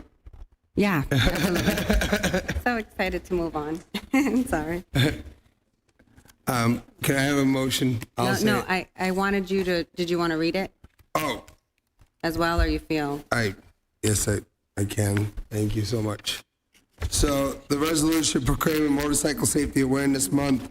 Whereas the city of Methuen recognizes the importance of promoting safety awareness and mutual respect among all who share our roadways, and whereas motorcycles are a common and enjoyable means of transportation for many residents throughout the Commonwealth of Massachusetts and across the United States, and whereas motorcycle riders face unique risk on the road, and all motorists must remain alert, attentive, and mindful of motorcyclists when driving, and whereas distracted driving, including texting, while operating a vehicle continues to pose serious and often tragic consequences for individuals, families, and communities, and whereas increased awareness, education, and responsible driving practices can help prevent accidents and save lives, and whereas Motorcycle Safety Awareness Month serves as an opportunity to remind all motorists to look twice, save a life, and to encourage motorcyclists to continue practicing safe riding habits. And whereas the city of Methuen also recognizes the advocacy and dedication of families and community members who work to raise awareness about roadway safety and the importance of responsible driving. Now, therefore, be it resolved that the mayor and the Methuen City Council hereby proclaim the month of May 2026 as Motorcycle Safety Awareness Month in the city of Methuen, and be it further resolved that the mayor and the city council encourage all residents to promote roadway safety, remain vigilant, and while driving, and help protect the lives of motorcyclists and all who travel our streets. And be it further resolved that the Methuen Police Department is hereby instructed to create and engage in public motorcycle safety awareness education campaign in both the public and motorcycle riders during the month of May 2026, and beyond the chief's discretion to include messaging in both English and Spanish on city electronic traffic messaging, highway billboards, as well as the city's and departments' websites and social media platforms, utilizing the free materials, videos, and education strategies providing on the following National Highway Transportation Safety Administration's website. Excellent. May I have a motion to approve? So moved. Second. Motion by Counselor Drew, second by Counselor DiZoglio. All those in favor? Aye. Any opposed? Motion carries unanimous. Thank you again. I'll take a 5-minute recess.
Council regular meeting. Madam Clerk, may I have a roll call? Counselor Valley. Here. Counselor DeZoglio. Present. Counselor Drew. Here. Counselor McLaren. Present. Counselor Marsan. Here. Counselor Pesh. Present. Counselor Santos. Present. Counselor Saman. Here. And Chair Soto. Present, thank All you. present. You're welcome. Returning to business, next item on the agenda is TR 2624A. I'm going to need a motion to remove from the table. So moved. Second. Motion from Counselor Drew, seconded by Counselor Pesh. All those in favor? Any discussion? Actually, that's privilege. All those in favor? Aye. Any opposed? Unanimous. On the main motion, TR 26-24A, a resolution approving the Oakland Ave Trust's of offer to purchase the Oakland Ave School with such other conditions and terms as are further determined appropriate by the mayor, and authorizing the mayor to execute whatever documents are required to close the sale and convey the property. This is requested by the Mayor Beauregard. Note from the mayor, while the city solicitor indicated that the original 2001 notice to abutters satisfied the ordinance's requirements, because the 2001 notice also contained the option to purchase, in the interest of transparency, I voluntarily choose to send my own abutters notice of the proposed sale so that the abutters could attend the city council meeting with any feedback or concerns. Additional supporting documents is attached. Motion to approve. So moved. So moved. Motion by Counselor Marsan, seconded by Counselor Santos. Discussion. I have questions. To you, Madam Chair. I have questions to the couple. First, I want to say that I am 100% in support of the sale of this property but I also have some financial questions that not only me, but also the constituents out there would like to know. Madam Caffo, have you reviewed the profit and loss of the school and to ensure that they can afford the payment, the monthly payment suggested? No. You haven't?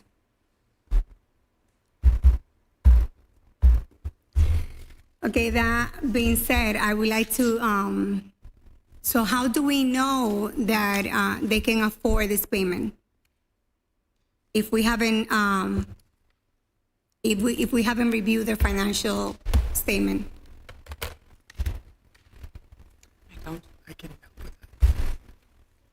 I'm going to defer to the solicitor since he said he could help with that.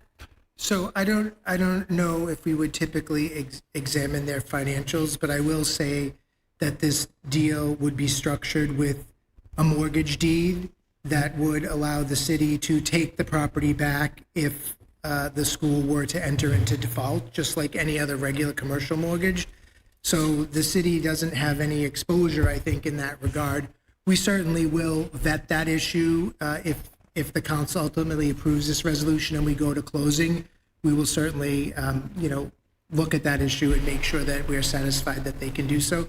But even if they were unable to do so, the city would be fully protected by a mortgage deed, which would allow us to take back the property if they were unable to make those payments, or if for some reason they decided they wanted to stop making payments and do something different. So we until that school is completely paid off, the city retains the right to repossess it, just like it does with a home mortgage. Thank you. Madam Chair, another question, and this is going to be to the solicitor. So after that being said, so there's going to be on the note as specifications of any late fees, any penalty that in case of a late payment, as well as who's going to be. Obviously, Madam Caffo just said that we haven't reviewed their profit and loss or any financial statements. But my question to you is, if this goes through and they purchasing this property at a assessed value. They can just turn around and refinance the property. Do they have any plans to do that? And how can we protect the city from that? So I don't think that the offer that was made by the school is to either purchase outright and pay the money up front, or purchase with city financing. I would let the school speak to that, but there's no and the offer was made with no prepayment penalty, which would be, they could pay it off at any time. I mean, I have had discussions with representatives of the school. I think they would like to, fundraise as much as possible and pay that note off as soon as possible. But I think only time will tell whether they're able to do that. But they do have the right to prepay the entire note without penalty based on the offer that they made that's before you tonight for approval. So they could do either. Thank you. Can I, if I'm going to Councilor Marsan next, as his hand was up, but as you were, Councilor Santos was speaking, and I'd like to ask clarifying question on the refinance. Are you saying refinance to pay off or refinance to cash out? Because assessed value is one thing, market value is another. So can you clarify? Yeah, it could be both. So they wouldn't be able to do a cash out refinance without our permission. We've just in a standard commercial mortgage, you would need permission from the primary lender, which in this case would be the city. So if that were the case, I can't imagine that would be, but if it were that case, they would have to come back to the city for that kind of permission. Mr. Rashid, could you approach the podium, sir? There was a comment by the solicitor where he stated that it's on the table to either finance by the city or potentially buy directly. Does your board have any inclination whether it's to buy directly from the city without us financing? Do you have clarity on that? Sure. So in all transparency, as the solicitor was saying, if we get the approval from the city council, we are going to go in Eastern Massachusetts as far as we need to try to fundraise for this project as much as possible. And whatever we do in fundraising, we will try to assess what makes financial sense for us, how much to put down as a down payment, and then to finance the rest of the item with the city. We have no intention at all of refinancing or sell out or anything like that. We want to be in the premises for at least the next 100 years. At least. Thank you. Councilor Marsan. Thank you, Madam Chair. So I've spoken with Mr. Rashid over the weekend, and I've had some concerns about the long term of the school. And I want to ensure that the city is protected somewhat, that it's a educational facility forever, or as long as we're here, and that we maintain the right to use the ball fields, because we have that right now, and they've agreed to do that.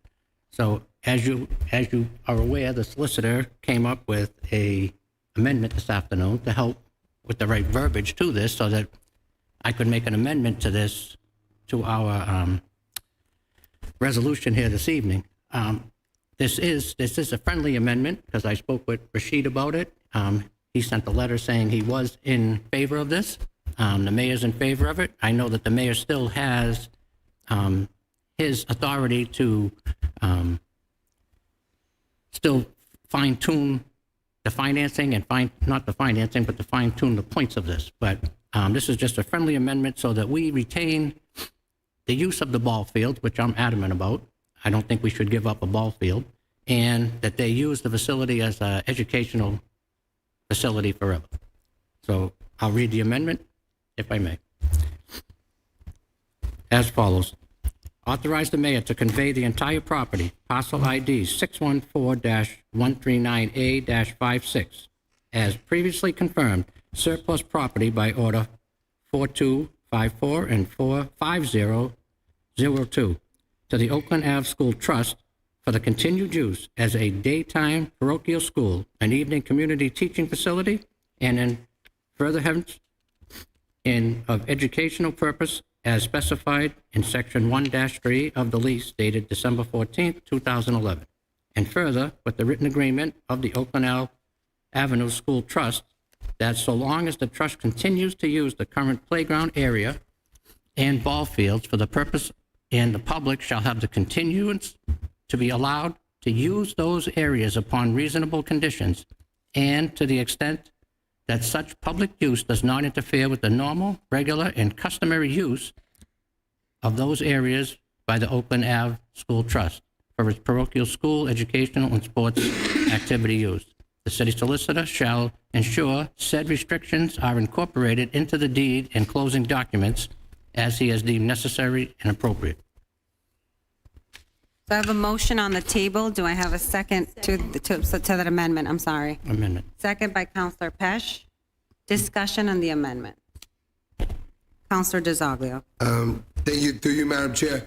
I talked to Councilor Martin and I also talked to Mr. Rashid. I am in favor of this. That was my only concern. And with that, I will approve this. And you will have my yes on that. Anybody else? Counselor Valle. Thank you, Madam Chair. And this, through you to the city solicitor, I haven't seen anywhere the request of an insurance binder prior to closing. That's like a common practice in every mortgage, just to protect the asset. God forbid something happen, fire, Mother Nature, who knows? So the property is currently insured pursuant to the lease, and that inures to the city as well, but that will be a requirement, a standard requirement of closing as well upon the purchase, because we will have a mortgage. So long as we have a mortgage back, we will always require insurance as well. So it is in place now, and it will be required as part of the closing as well. Thank you. All set. Counselor Santos. Madam Chair, to the CAFO, I have another question. Who's going to be responsible for, I don't know if Madam CAFO or Mayor is not here, unfortunately. Who's going to be responsible to service this loan? Meaning that to keep up not only... Counselor Santos, we're talking about the amendment. I actually... Oh, I'm sorry. After the amendment. Yeah. Oh, I'm so... So I'm going to call the vote. All those in favor on the amendment? Aye. Any opposed on the amendment? Unanimous, motion carries. Thank you. Now the floor is yours, Counselor. Thank you. Thank you. So the question to Madam CAFO is, who's going to be servicing this loan? Not only ensuring that we receive the payments on time, but the property continue to be insured. So, excuse me. So as far as making sure that all of that is documented, that'll be part of the solicitor in the closing documents, and making sure that all of that timing is set out. As far as collecting payment, that would be the treasurer's office, the treasurer collector. They collect the current payment as they make it annually.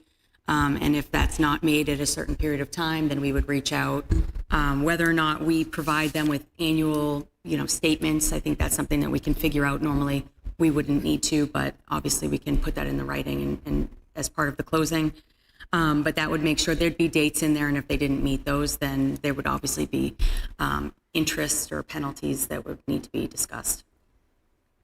Another question I have, who was in charge to price this loan, meaning on rates? How was the rate based on this amount and for this contract?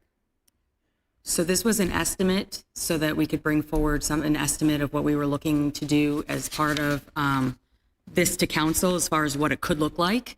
I don't think final numbers, again, they're not sure if they're going to pay for it up front or how much exactly they're going to put down and all of that. So it'll be potentially reconfigured depending on what that looks like when we actually get to the actual documents of closing. But this was just to give you an estimate of current rates that are out there over a 25-year period to give you an idea of what that might look like versus what it currently looks like with the $5,000 that we get annually. Thank you. Counselor Pesh. Thank you. Just a couple points. One, I completely support that amendment. I understand the concerns behind it. I just want to go on record saying that I don't think Methuen has any intention or has even used that ball field in any way whatsoever. So while I understand the concern, I think we have to look at what's actually being done now.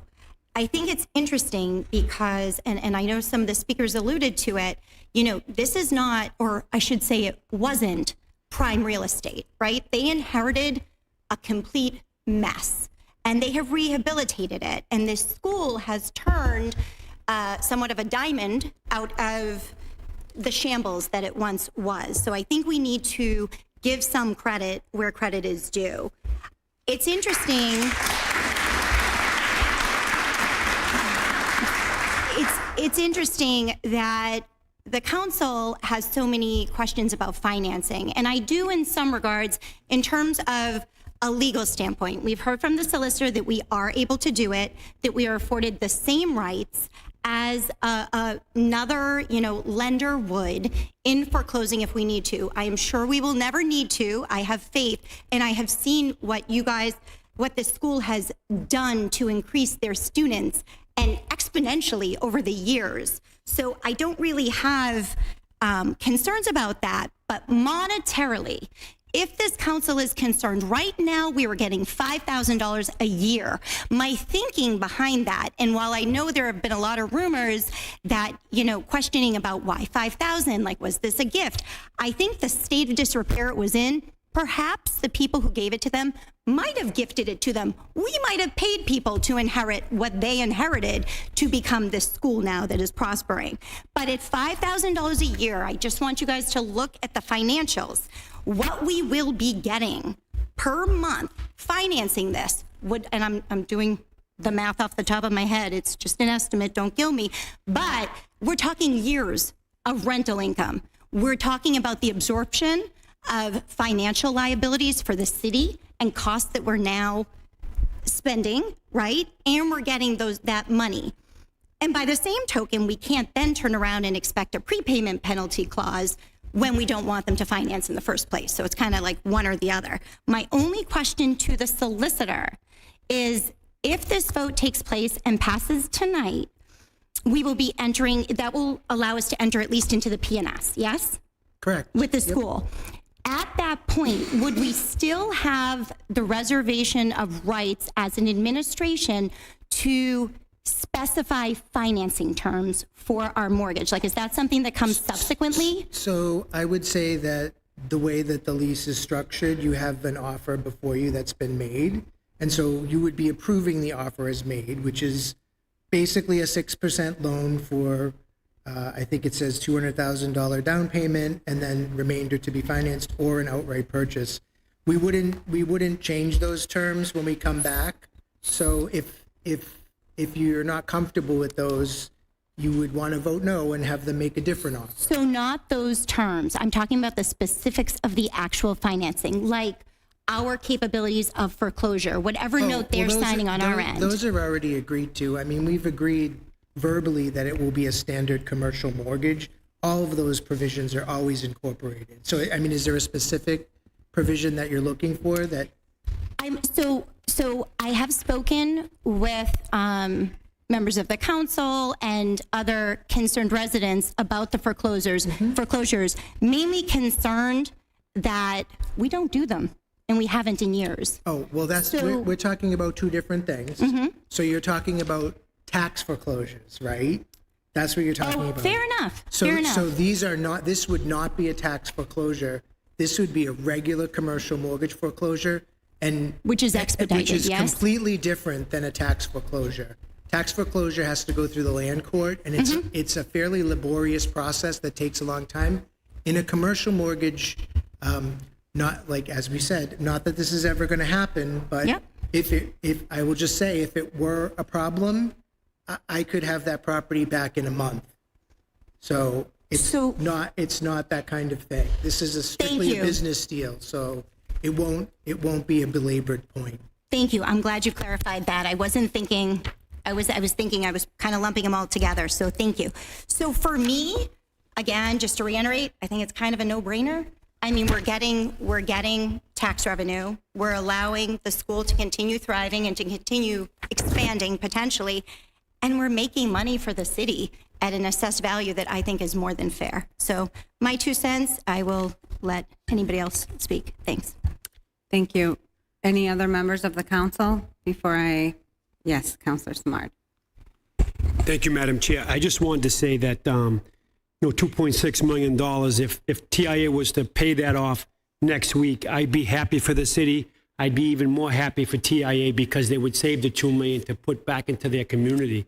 I toured the school with Councilor Marsan, and they showed the same pride they showed at the last meeting.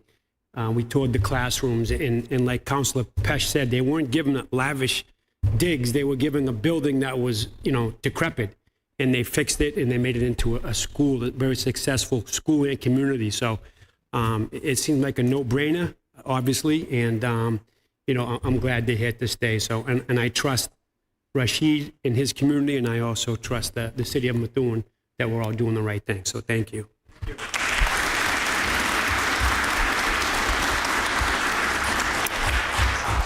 Anything else from any of the counselors before I pass the gavel so I could? Thank you, Madam Vice. Thank you. So I guess this is a request or maybe an amendment as well. I think that in this purchase for the CAFO to not have looked at finances and be able to say, this looks like it's a positive, I'm saying it's a positive thing, we want it to happen.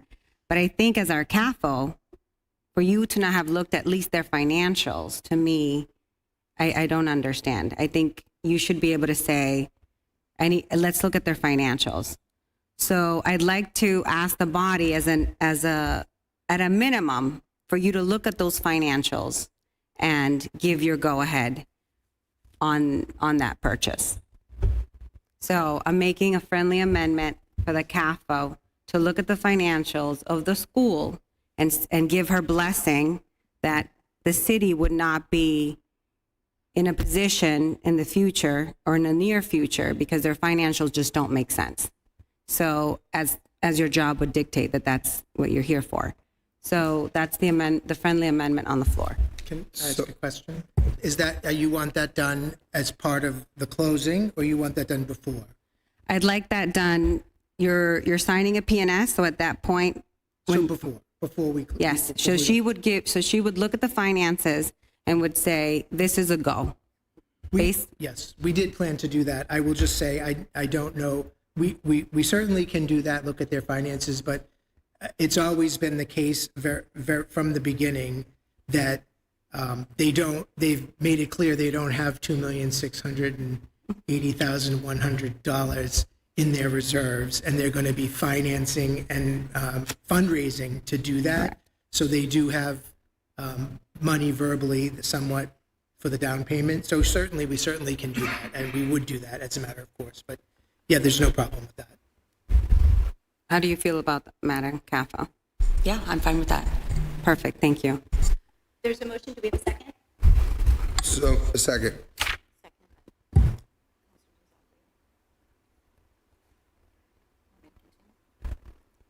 Councilor Morrison? No, I'm all set. No, I'm good. Councilor Drew? So essentially, you're just asking the CAFO to act as underwriting to ensure that the loan is going to be soluble? I just wanted to clarify, that's all. Thank you. Point of clarification, like a mortgage contingency clause? So basically Yeah, go ahead, I'm sorry. Thank you, Madam Vice.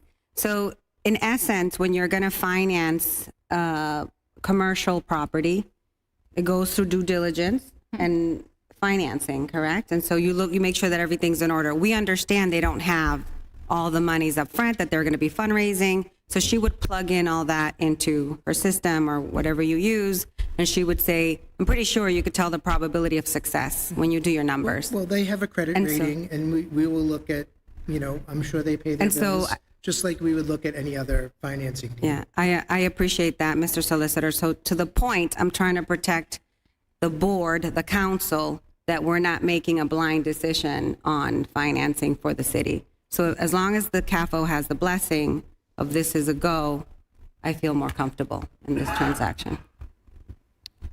So do we vote on that as an amendment?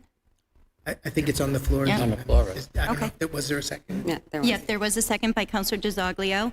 It was Councilor DiZoglio. Any further discussion on the amendment? Councilor Drew? In the unlikely event that the CAFO feels it's not a solid sale, does that kill this whole, or does it have to come back to the council? How does that work? I leave that to the sponsor to tell us how that works. I don't know. The sponsor, meaning the mayor?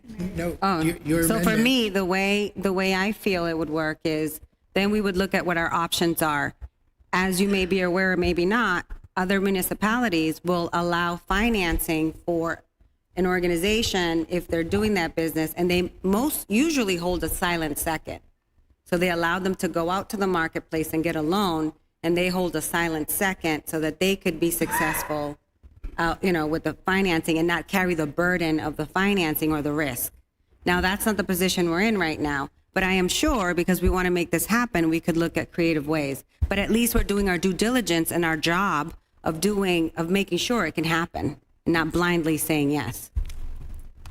So I'm just trying to, on your amendment, just trying to clarify if, Madam Caffo says no, it becomes are we adding a line that says that it becomes they need to get a second, or my concern is, I guess it might be a moot point, but if the CAFO says no, what happens to this property and what happens to the deal? Was it just dead at that point? I think that's at the council's discretion. I would suggest that maybe we have the CAFO, we can address that issue in short order and report back to the council. So, this process of closing is going to take a little while. So I think we'll be able to report back to the council on that issue fairly soon. So can we add to the amendment that whatever the CAFO's findings are comes back before the council? You're essentially just asking us to verify the creditworthiness of the school and the trust to make payments. So, that's really a credit report and some references, and a balance sheet and an asset statement. So I don't see any issue with that. I don't see any issue with that. We can report that back to the council. I think I would just prefer to leave it like that. We'll report back to the council if there is, if there's no issue, or if there is an issue, we'll bring it to the council's attention. I would say that the result of that, if the city were uncomfortable for some reason with some kind of financial issue, that they would still have the option to purchase it outright. You all set, Councilor Drew? Yep. Councilor Smart? Thank you, Madam Vice Chair. If I were a betting man, I'd say the fact that they were paying $5,000 a year and now they want to pay $2.6 million, I think there's a plan in place. There's a lot of smart people in this room, and I think there's a lot of financial wizards also. So I think that they're going to pay off the $2.6 million. That's if I was a betting man. So thank you. Thanks. Any further discussion on the amendment? Councilor Santos? I just want to say, by the chair, that I support 100% the sale of this property, and I admire them for the work that they've been doing in our city and with our kids. I just want to make sure that we are protected, that they are protected, that they are not setting themselves for failure. And if they still have 2 more years into the lease, so if by any reason Madam CAFO comes back and say they're not ready, we can come up with a plan and help them to be ready at the time that the lease is up so that they can purchase this property. So the lease runs for another 9 years, I believe. 9 years. The lease runs for another 9 years. Any further discussion on the amendment? No? All those in favor of the amendment? Aye. Opposed? Amendment passes. Thank you, Madam Vice. Thank you. Okay, so now we're on the main motion as amended.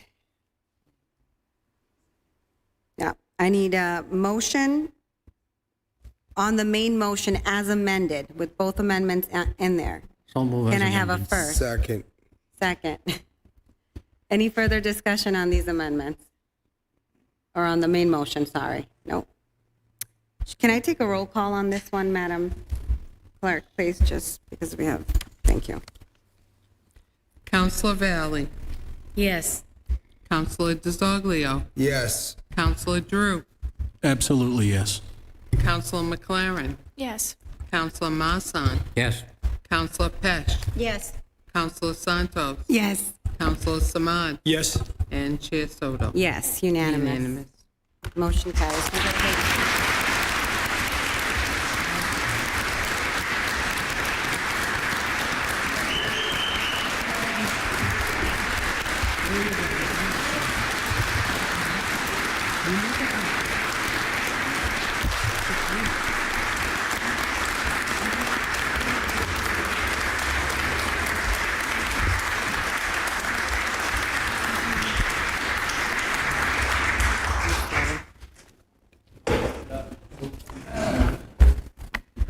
I'm going to take my 2 minutes back. No.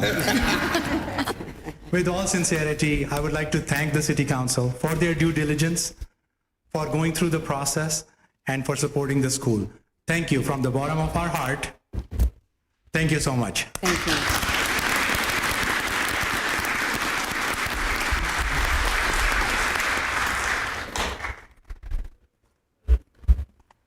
From Fast Cafe, I would like to thank you, all of you. God bless you. I really Thank you. appreciate your heart. Thank you, Mr. Foss. Thank you.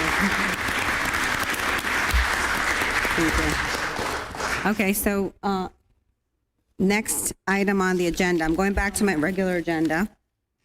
We have considerations of appointments.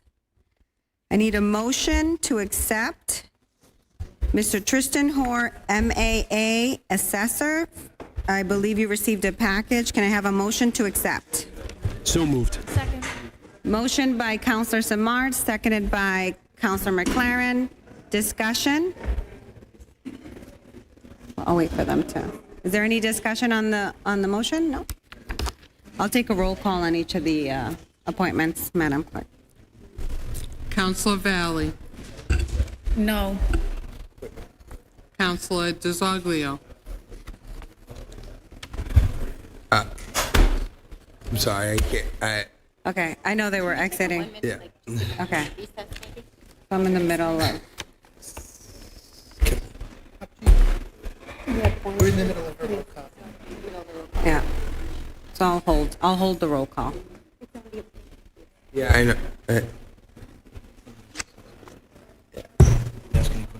Yeah, we didn't ask a question. All right. No. Counselor Drew, Yes. Counselor McLaren, Yes. Counselor Marsan, No. Counselor Pesh, No. Counselor Santos, No. Counselor Samad, Yes. and Chair Soto. No. 6 no, 3 yes. Motion fails for the appointment of Tristan Hoare, MMA Assessor. Next on the agenda, Daniel Donahue, Assistant Fire Chief. So moved. Motion by Counselor DiZoglio, seconded by Counselor Pesh. Chief, discussion. I mean, yeah, go ahead. I'm sorry, I was, yeah. I'm going to take a roll call on all of the appointments. Do you want to say, I'm in discussion right now. Do you want to say anything about the appointment? Yeah, that's love what I to. meant. Thank you so much. I won't take up too much time. I just want to let you know the type of person you're getting in Dan. Dan Donahue. He's a dedicated public servant, family man, and lifelong resident of Methuen whose career and volunteer efforts have made a lasting impact on this community. For the Methuen Fire Department for 30 years, Dan has served with distinction in multiple leadership roles. He served 13 years as a lieutenant, the last 11 as a deputy chief, serving as ship commander. In addition to his operational leadership, Dan has served as a fire investigator for 16 years and has been deeply involved in advancing the department's capabilities through writing of grants for the last 5 years and as a member of the Insurance Coalition for the last 10. His commitment to fire led him to serve on the Mental Health Task Force for the last 3 years. He holds numerous professional certifications and credentials that include accreditation as a Massachusetts Fire Chief, certification as a Fire Officer, Incident Safety Officer, and a Federal Grant Writer certification. He has an associate's degree in fire science and has completed numerous specialized courses at the National Fire Academy. Beyond his professional service, Dan has been an active and generous volunteer in the Methuen community. He served on the Methuen Youth Baseball Executive Board for 7 years and coached youth baseball for 14.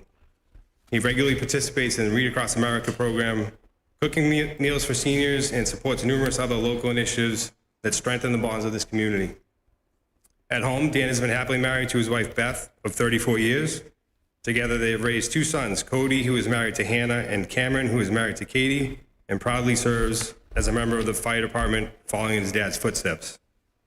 Family remains the cornerstone of Dan's life, and he takes great pride in the value of service, integrity, and hard work that he's instilled in the next generation. His career is a shining example of a lifetime dedicated to selfless service. Through his leadership in the fire service, his tireless volunteer efforts, and his unwavering commitment to family, Dan has touched countless lives in Methuen. His significant contributions to the Methuen Fire Department and the broader community have created a lasting legacy that continues to benefit the city today and will undoubtedly inspire future firefighters for years to come. So without hesitation, I offer my strongest possible endorsement and full support for the promotion of Dan to Assistant Fire Chief. Thank you, Chief. Any further comments or questions? Councilor Marsan. I'm sure we can all sit here tonight and give accolades to Dan, how much he's meant to the Methuen Fire Department. It's great to see that we promote from within. That's what keeps our force moving. Dan has just been a great asset to the fire department. I've known him for 20 years, and he's just an outstanding person. And I'm sure we can all go around the room and do this, and he's just a great guy. And thank you, Chief, for putting him up. Yeah, my pleasure. Any further comments? I'll say something. Chief, I know that he was in the running when you were both running for chief, so and my train of thought was, if he was good enough for chief and so were you, we were going to lock out anyways, whether it was first. Get the place. best of both worlds. Absolutely. Best Thank of you. both worlds. Absolutely. So I'm looking forward to this if it passes, of course, this evening. Can I take a roll call? Yes. Thank you. Councilor Valley. Yes. Councilor DeZoglio. Yes. Councilor Drew. Yes. Councilor McLaren. Yes. Councilor Marsan. Yes. Councilor Pesh. Yes. Councilor Santos. Yes. Councilor Samad. Yes. And Chair Soto. Yes. Unanimous. Congratulations.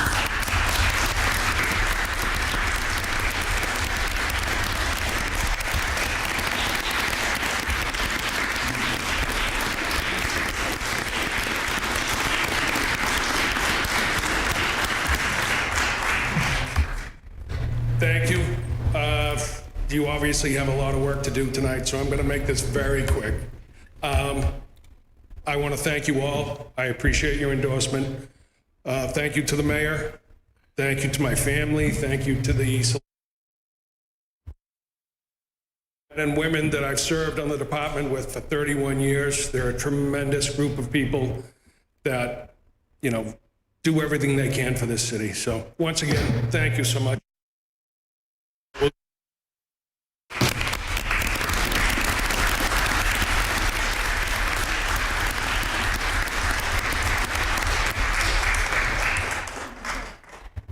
Next on the agenda, we have Tracy. Sorry? Actually, yes, we can. Can we, do you want to do it now? Let me finish the appointments. Is that okay? Okay. Tracy Levine Milnes for RN Board of Health. Motion to accept. So moved. Motion by Councilor Samard, seconded by Councilor Marsan. Discussion? Roll call, Madam Clerk. Councilor Valley. Yes. Councilor DeZoglio. Yes. Councilor Drew. Yes. Councilor McLaren. Yes. Councilor Marsan. Yes. Councilor Pesh. Yes. Councilor Santos. Yes. Councilor Samad. Yes. And Chair Soto. Yes. Unanimous. Congratulations to Tracy Levine Mills.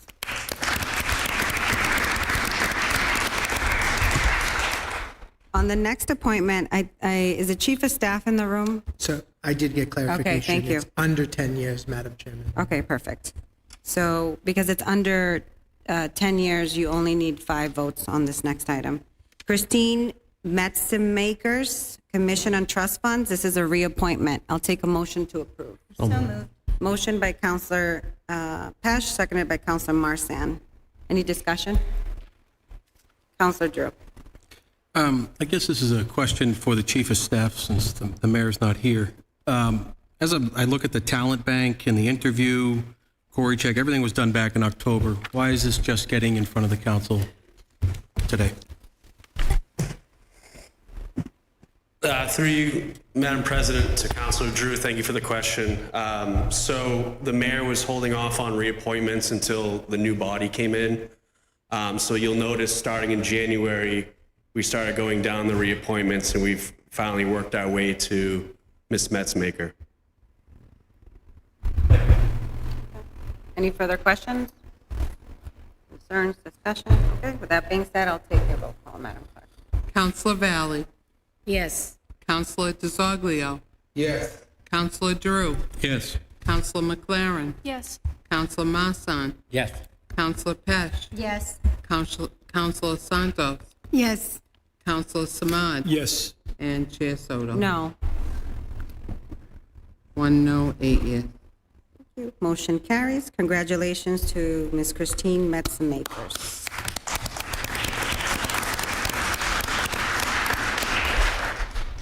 Next, appointment Salma Bolal, Cultural Council. Motion to appoint.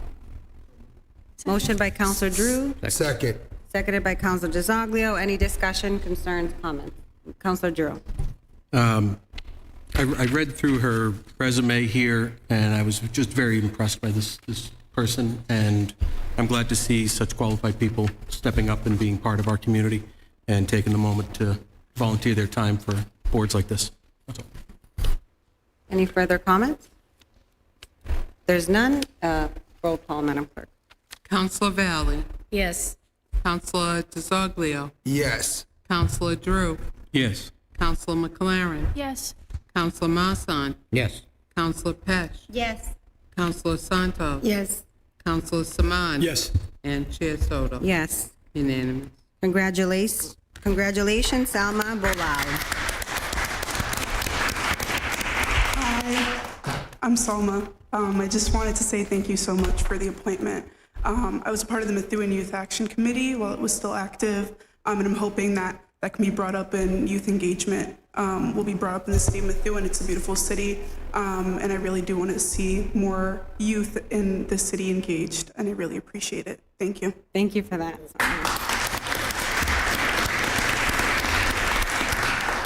Next appointment, Luis Sanchez, Cultural Council. Motion to approve. So move. Motion by Counselor Valley, seconded by Counselor Samard. Discussion. Seeing Counselor Drew. On the opposite side of what we just saw, I didn't really, the resume to me didn't give me a whole lot of information on this person or their relevant experience to this board. So for that, I don't think I can, in good conscience, vote for. Thank you. Any, Counselor DeZoglio? To go off of Counselor Drew, I looked at the resume and I felt the same way. I didn't see much of an arts background. So I'm just, if that individual is here to come up, I would just like to know why he picked Cultural Council. Okay. Is gentleman Luis Sanchez in the audience or present? I believe they're not here, Counselor. Okay. Any further comments, questions? Seeing none, I'll take a roll call, Madam Clerk. Counselor Valley. Yes. Counselor DeZoglio. No. Counselor Drew. No. Counselor McLaren. No. Counselor Marsan. Yes. Counselor Pesh. Yes. Counselor Santos. Yes. Counselor Samad. Yes. And Chair Soto. Yes. 6 yes, 3 no. Motion carries. Congratulations to Mr. Luis Sanchez.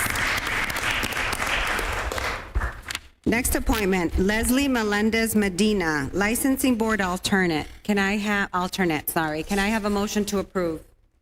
So moved. Second. Motion by Counselor Valley, seconded by Counselor Santos. Discussion, comments? Yes, Madam Chair. Counselor. Through you to the city solicitor, this lady was appointed to the Cultural Council on November. Is it possible to appoint an individual to two different boards? Yes.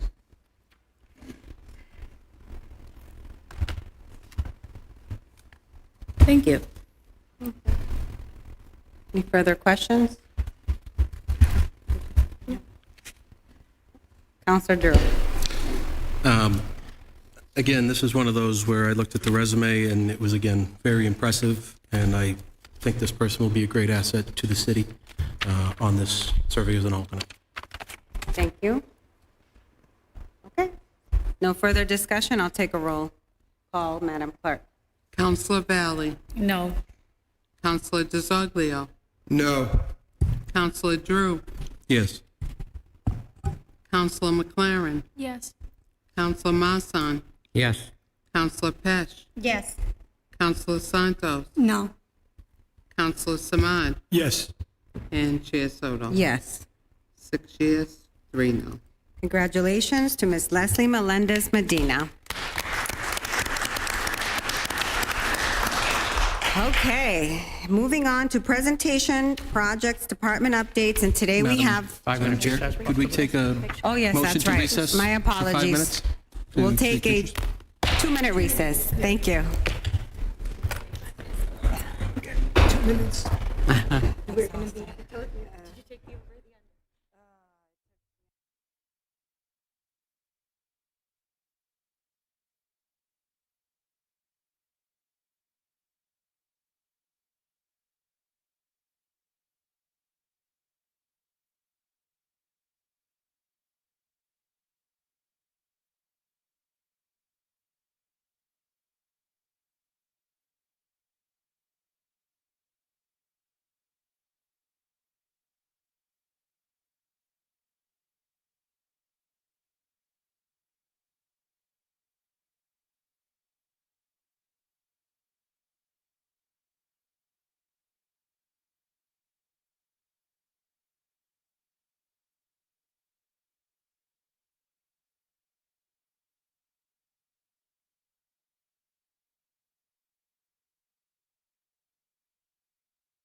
Methuen City Council.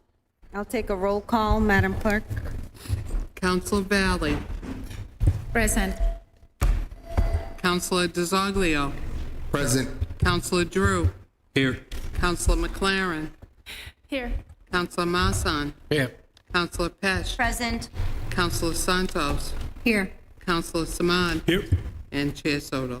Present. All present. Thank you, Madam Clerk. Mr.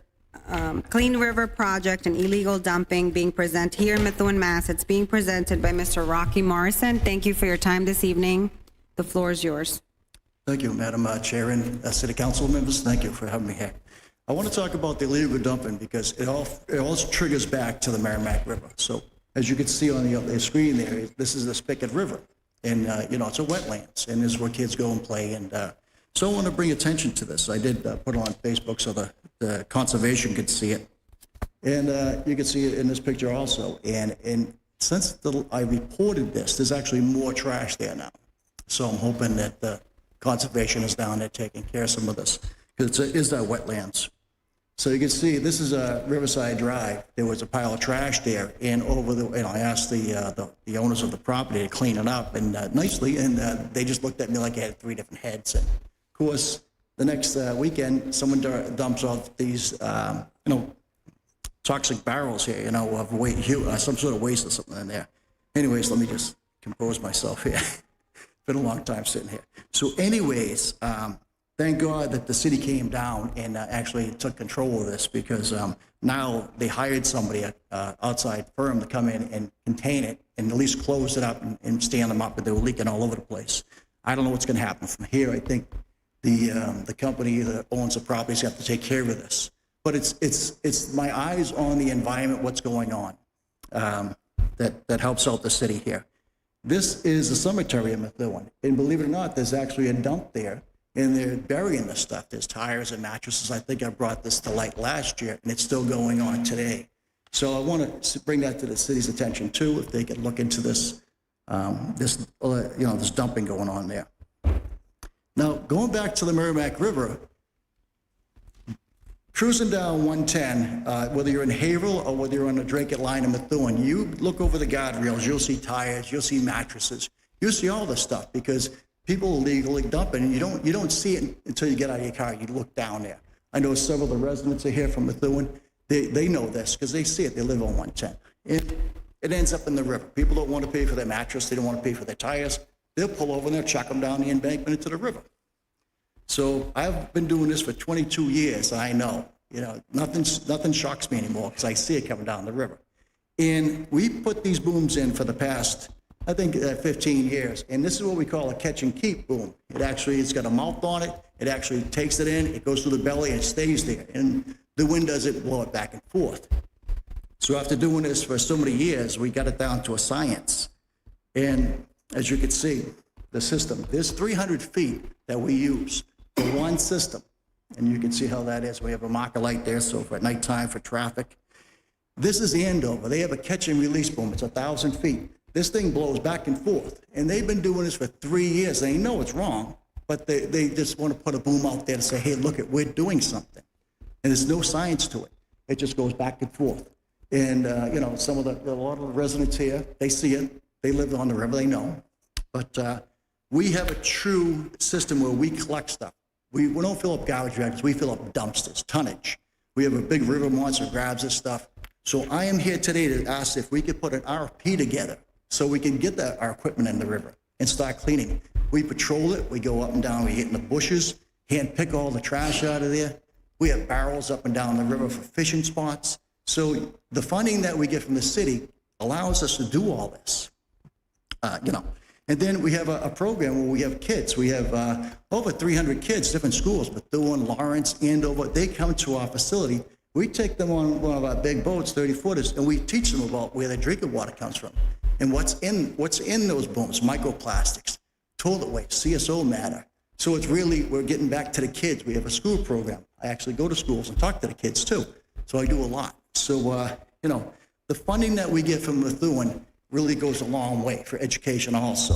And so I'm here today. I'm hoping that we can move along with this, some sort of RFP to put together. I did give you a pamphlet here. It talks about that and the illegal dumping here that ends up in the Merrimack River. So I'm here to just make my plea that if we can move forward, and maybe I was hoping the mayor would be here today. I know the previous mayor was a big advocate for the river and the environment, so I'm hoping we can do something this year. Mr. Morrison, I recall you came in my first term, I believe was 2024, late Mayor Neil Perry was the mayor, and you guys made a presentation. At that point, I also thought there was cars also in the river, and you guys explained to us how many cars you take out of the river or have taken out of the Merrimack River. So I guess because this is what you do, and I know this was a two-part presentation, the boons and the illegal dumping. Yes. And the illegal dumping, particularly at the cemetery, do we know if that's like a general person coming in from somewhere else, maybe Methuen, maybe not Methuen? Do you have any notion of where it's coming from? Is it from our own city or outside is the question? I think it's the employees. Some of it's from the employees at the cemetery themselves, because you cannot hide the fact that there's mattresses and couches at the bottom of the hill where they're dumping sand over. So they know it's there. I thought last year they would grab an excavator and start pulling that stuff up, but they didn't. There's actually new stuff there now, and they're burying more stuff. So I would say maybe you need to do an investigation. Maybe the conservation needs to go down there and talk to the staff. Cameras maybe need to be put up, but it's a mess down there. I just showed you a fraction. I didn't want you guys really get upset, because when you go down there, you're going to see what a mess it is down there. It's a mess. Councillor Marsan. So I witnessed the dumping at the cemetery last year when Mr. Morrison brought it up, and I called him to try to get more facts. And do you remember our conversation you had with me? Yeah, you didn't introduce yourself properly, so I think we had what's. So I asked him. I asked him about the dumping, and he asked me. I gave him my name, and he says, "What do you do for a living?" That's what he asked me. Like out of the blue, he said that. And I said, "Well, I'm a contractor." And he said, "Well, maybe you did the dumping down there." So he turned it around and put it on me, and now he laughs about it. We were joking. I was joking around with it, but yeah. And so he thinks there's this, so he does a good job cleaning the river, but he's not the almighty, and it's not right what he does. He just, because I was just a citizen talking to him, and as soon as I said, well, I was the chairman of the city council, he changed, oh, I was just kidding. I was just trying to find out and try to help with the dump. So it sours you when you try to fix something and help him, and then he doesn't want help, and he blames you for it. So I wasn't very happy about it, and I'm still not happy about it. And I'm pissed, kind of, that you come up here and you never said sorry. I apologized to you on the phone. I said, but usually when you answer a phone, you say, "Hi, I'm so-and-so from the city of Methuen." On a Sunday, I'm sitting there resting, watching TV, and the phone rings, and it's a guy saying, "Hey, where's that?" Because I get a lot of people call me. "Hey, where's this dump? Where's that dumping?" So, I'm sorry that I didn't understand who I was talking to, but, I think if the mayor called me, he would say that this was the mayor for Methuen talking, or Lawrence, and I would know, but. Understood. So anyways. Mr. Morrison. Yes. Are you all set, Councillor? Okay. Yep. I'm going to go to Councillor Samard first because he waved me down. Thanks, Madam Chair. I guess if you're cleaning rivers and trash and illegal dumping, you got an edge to yourself. So I can understand that. And I know you've been in Lawrence quite a bit, and it's the same problems. Illegal dumping is a huge problem, obviously. Do you know if you were to get an RFP, would you coordinate with the police department to get some cameras put down there? And I know most municipalities, their legislation, their laws aren't strict. When you catch someone illegally dumping, you can't even arrest them unless it's a breach of the peace. But most of the time, you have to make them take it away. But if they do, they're just going to dump it somewhere else. So I think as a city council, if we don't have, strict laws on the books, it's going to continue, and we just got to make examples out of people. So I think that's important too, not just cleaning the river, but also prevention. And I know it's an ongoing problem both in Methuen and Lawrence, but that would be my suggestion, is to get cameras, coordinate with the police department, and enforce the laws, because people just don't want to pay when they demo an apartment, a 3 tenement. They don't want to go to the dump. They want to just dump it on the side of the road because they don't care. Yeah. They don't care about the community, they don't care about anything but, saving money and saving time. So it's definitely a problem, and I would hope that your RFP would address that, not just cleaning it, but prevention. I can add one thing. I work with the inspectional services out of Lawrence. So when we see illegal dumping working down there, my guys will go through the bags and look for mail. And a lot of times, in illegal dump sites, they'll clean a house out and there'll be mail in there, someone's address, a lot of mail. So I usually get the inspectional services involved. We take pictures, we work together, and then they do their investigation to go after these people to clean it all up. So I'm not too sure if Methuen has a task force like that, but I'd love to join it. I know what we do on the river is very, it's safe for the first responders. They know it. We keep it really clean and safe, and so I know they really appreciate what we do too out there. So thank you. Madam, sorry, can I do I'm going to come to the counselors first. Councilor DeZoglio. Thank you, Madam Chair. So, Mr. Morrison, I don't know if you remember me, but I'm pretty sure you do. I remember about 10 years ago when you started the Clean River Project, I went down and saw your facility, and you have grown over the years. I'm in full support of you, especially when you take the bikes out of the river and you guys refurbish the bikes and give it to kids as well. So there's many factors of you. So the question is, though, we're hoping, though, that we could turn a leaf and also make a fresh start with everybody, because I think you have a great program, but we got to all work together to make this work. So I'm hoping that if we do support it, an RFP, though, everybody works together. I just want that to be very clear. Sure. Thank you. Councilor Drew, before I go to the capo. Madam Capo. So I just wanted to note that an RFP would put out so that anyone, I mean, this is obviously a great cause and everything, but it would be open to any like vendor that would want to come in. But just as a reference, I did pull the amounts that we did pay the last 3 years. Fiscal year 23, it was $35,000. 24, it was $35,000, and then last year it jumped to almost $76,000. So just so you know the scope of what we're talking about, an RFP would be absolutely appropriate. Any questions on that? I have a question for you, Mr. Morrison. Sure. And I can probably go back to my notes and pull that third payment. Was it okay. The reason for the jump, I don't recall off the top of my head, where it was 35, and then 76.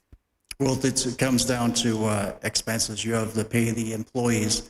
You're working with hypodermic needles. You're working with infected, like those booms fill up with a lot of toxic waste and feces and everything else from the drainage.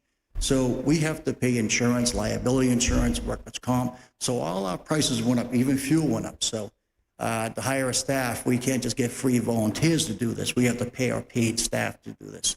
Okay. And I think if you were to pay one school teacher $70,000, we have to pay 5 employees and plus the office manager out of that. So it's got to be spread apart in our expenses. So there's an item on the agenda this evening that also is with the Merrimack Valley Planning Commission. Do you do work with them? No, I know about the booms that they put in. It's a trial program they got. They put in 2 booms, and the gentleman who's doing it doesn't have any experience. He's got a pair of pickers, a net, and he has no boat. He's got a little boat. He goes out there and cleans up. We're talking massive cleanup. We bring our machine out. We grab everything. This is a trial program. They're going to go out. They're going to go out for 2 months. They don't know when they're going to put them in. And then after they're done with this program, they're going to give the booms to the fire department or the city to use. But as my neighbors here, the neighbors on the river can tell you, it's been a catastrophe starting last year, what they did in Andover and Haverhill. They put the booms out and never went back in the winter to get them. They're frozen in the ice. They're about to get ripped out. They were going to get ripped out in Haverhill. So I applaud them for giving some equipment to each city and town, but they should have hired somebody with experience. I try to reach out to them and tell them, I'd be available to explain how to do this, but they, we just couldn't see eye to eye on a budget and so forth. So I applaud them for getting the equipment for the cities and towns, though. Okay. Well, thank you for that. If we don't have any further questions, I think I'd like to ask you to email the mayor's office with your recommendations for an RFP to be put out and what that would look like. I know we have some, Mayor Perry had done some previously, but based on the pictures and the concerns, if you could send that to the mayor's office as well. Sure. Thank you so much. Thank you. Thank you for coming this evening. Thank you. Okay. So the mayor, as you all know, is not here this evening, but his chief of staff is. He said he is going to email all of us his mayor's report. So that will be in your inbox, hopefully within the next day or so. So Madam Caffo, you would be next after the mayor. That's our next agenda item.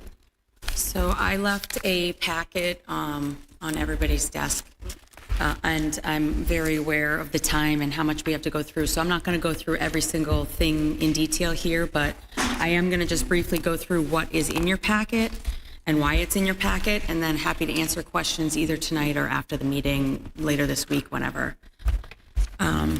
It looks like this. It starts with the budget schedule, just as a reference point. I know you guys have a lot on your desk there.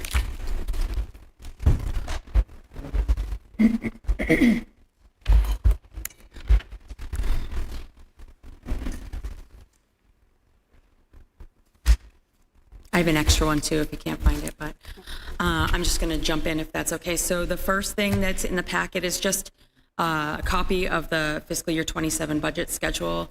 I worked with Madam Chair on what this might look like, and we've expedited what this looks like. So all of the budget schedule is included in the month of May. So I just wanted to make note of that because I think the last few years have been very similar.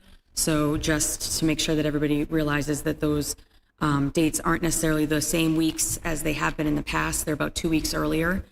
But I know that that was sent out electronically too. I just thought I would just make note of that really quickly.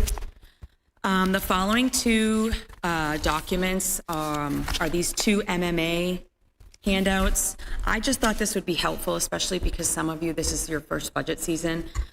There's a huge financial pressure just in nature right now in the state of Massachusetts and municipalities. And I'm sure it's not just the state of Massachusetts, but the Mass Municipal Association is an excellent resource, and they've actually put out two different documents in the last 6 months.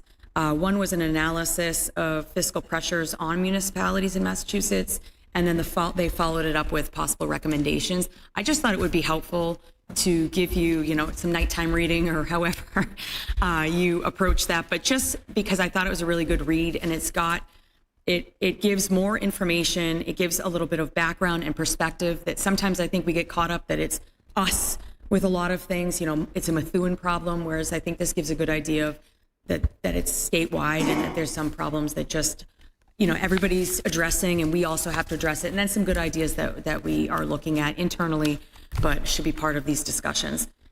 So I'm not going to go through those, but just thought some casual reading would be helpful. The next document is my standard capital improvement plan project status report. Same updates as we've had. Progress is being made for sure. You can see that a lot of the projects, the latter projects, are being spent down, and we're making great progress there. I'm going to go right through the packet, and then I'm happy to answer questions on anything individual, but I know that it's late. ARPA status report. I haven't provided this in a couple meetings, but I wanted to just give you an update and a reminder that our ARPA money needs to be spent by the end of this December. Any money that's not spent at the end of this December spent by this December needs to be returned to the federal and state governments. So what I wanted to do here is kind of show you we have many projects that have already been completed, that we've spent money. There's a few projects that we have anticipated or we know of already that have funds that are going to need to be returned for one reason or another. But generally speaking, out of $46 million, we're on target to spend almost all of it, which is great. We've completed over half of our projects, and we're on target to complete the remaining amount that's on this list. So I just wanted to give that as an update. We still have plenty of time before December, but again, just so that I haven't provided it in a couple months, I thought it would be helpful. The next document is just the document that everybody received. You guys, again, I sent this out via email. This was the response to the stadium improvement funds from the chair who had asked about the billboard money. And so I had provided that with all of the detail and attachments, but the second page of that, I just wanted to provide that so that you have that again. That's our schedule of the billboard payments. Anything that we have right now that we are currently getting money for is on this sheet, as far as billboards go, is on this sheet, and that's the schedule of when we're going to receive those funds, so you can kind of see how much we get each year.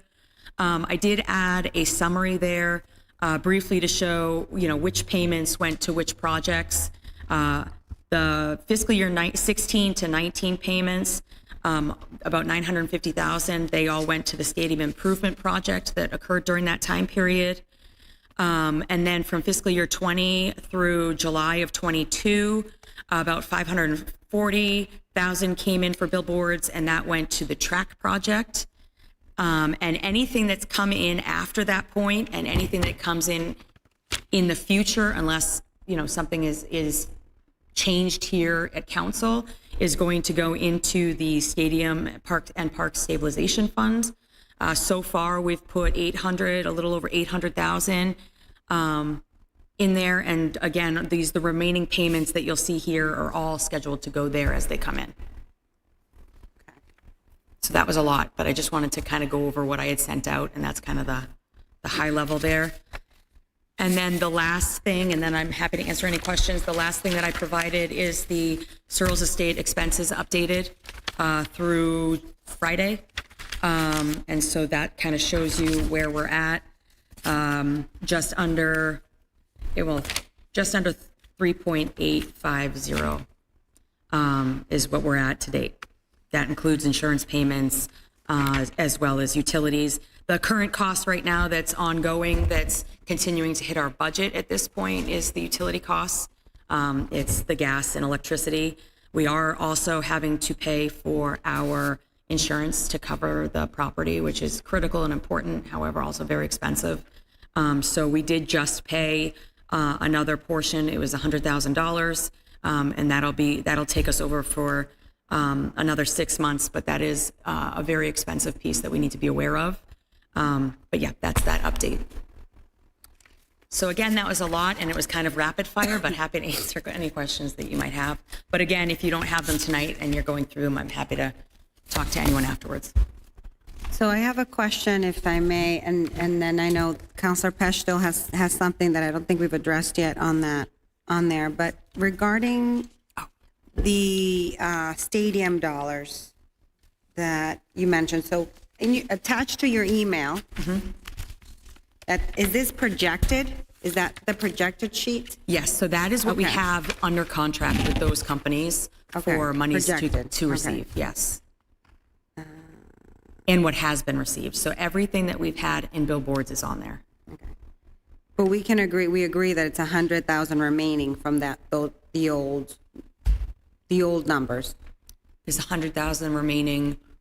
So you gave you just said it in your report too, that there's $100,000 remaining. There was $100,000 remaining that rolled into the track project and was used for that. Okay. And then on the list of accounts you sent over, which I circulated to the council, the original revenue account stated General Revenue Toll Brothers. Mm-hmm. And then that was repurposed with the billboard revenue name, the Outdoor Corp. It's the same account number. Let me just pull that up. So I just want to make sure I'm understanding that correctly. So it's account 43-1000, meaning 1000 0098-15760. So originally that's when they received the 300,000. But then when it turns into the billboard revenue total Outdoor Corp, there's a $50,000 difference. And so that's where I was wondering if Toll gave you 300,000, but you only moved 250, what happened to that 50? Because I couldn't, and you did, the docs you sent to me that I circulated to the council the print is a little bit larger than that email, so it's easier to read, but I couldn't decipher the 50,000. Okay, so let me So- just, do you know which document you're talking about? So I can, if you may, Mr. Solicitor, just pass it down. She'll see where I say the difference of 50,000. And that might very well just be part of the rolling numbers that eventually end in the 100,000, because that was that was way before your time, Madam Capo. So that's just the same, it's basically 43 was the capital project fund, and this was in our prior financial statement, so the account numbers look totally different, but 43 was the capital project fund that was specific for the stadium improvements, and any revenue that went in there to fund that went to that revenue account. So whether it was Toll Brothers because they gave a surety deposit that went towards the project, or it was billboard revenues that came through from Eye on the Ball or Lamar Outdoor or American Tower, all of those revenues, multiple different sources went in there. So that was one account that they just had one revenue account in that capital project fund at the time. Okay, so the title that you see at the top of, if you see the document I gave you, Yes. do you see how I circle the account numbers and one says a name, but it has then below it has the same account number with a different name? Yeah, so that's not the name of the account number, that's where the revenue came from. So all that account number that you've circled is the same account number all the way down. Yeah. It's just breaking out where the revenue came from. Okay, that makes sense now. Okay. That makes sense. Thank you so much for explaining that to me. Thank you. All right, so I'm going to take that off the agenda because I feel you've answered that and clarified all of that. Council Pesh. Thanks. I just haven't seen these numbers, and let me say, I'm like completely in favor of this. I just think in the interest of transparency to the taxpayers, much like you do for other things, I would have liked to see worst case scenario for these numbers. Sorry, the first, I think it's been on here a while, the projections of past and future funding sources as well as overtime on the executive order for paid parental leave. I was just looking to see what it could potentially cost the city, much like you've done in the past. And again, just for the sake of taxpayers, especially where it was done outside of collective bargaining, which I thought was a little unorthodox just because so many of our groups, usually it's done as a collective bargaining tool. So I just wanted to see it, like I said, for transparency to the taxpayers, if we can get that. Thanks. If I could, Counselor, would you mind if I talk to you afterwards and just make sure I I get the right thing? Okay, thank you. Any further questions on those two items before I move to another question I have? Madam Capo, to Councilor Pesh's point, why haven't we asked the questions about what she's looking for prior to this? This has been on the agenda for almost 2 months now. I just don't understand why this council has asked and we still haven't received. So I was of the understanding that at the last meeting, it was said that it was going to come off. So it was not something that we were looking at still. So I will absolutely get that. I will say we did look into the numbers as far as the past goes. And that's in the last 3 years, we've had 5 maternity leaves, 3 of which is this year in 26. We had 28, so those are females. We had 28 males that took time in the past 3 years. All have taken as part of personal time off, whether it was sick, vacation, personal. And so it wasn't impacted from financial aside from overtime. So you'll see overtime impact in fire and police specifically because they have the coverage that's needed, whereas if somebody in another department, they may not need to have that overtime to cover.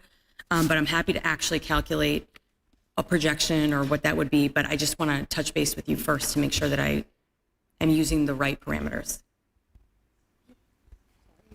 Thank you. So again, I think when I phrased it originally, what I was looking for, and I don't, again, want to keep going back, but when I had proposed something that didn't impact many people, I was given, and the council was giving worst case scenario sheet, right? A projection of if everybody under a certain circumstance took it, what it would look like to the taxpayers. So I'm just looking for a little bit of conformity, I guess. So if this comes before us, I just want to see worst case scenario. Understanding, like you said, much like my proposal, it probably won't happen, but just worst case scenario, if everybody who qualifies for this took it at the same time, what it would cost to taxpayers. Thank you. Okay. Any further on those two items before I go to my next question? Thank you.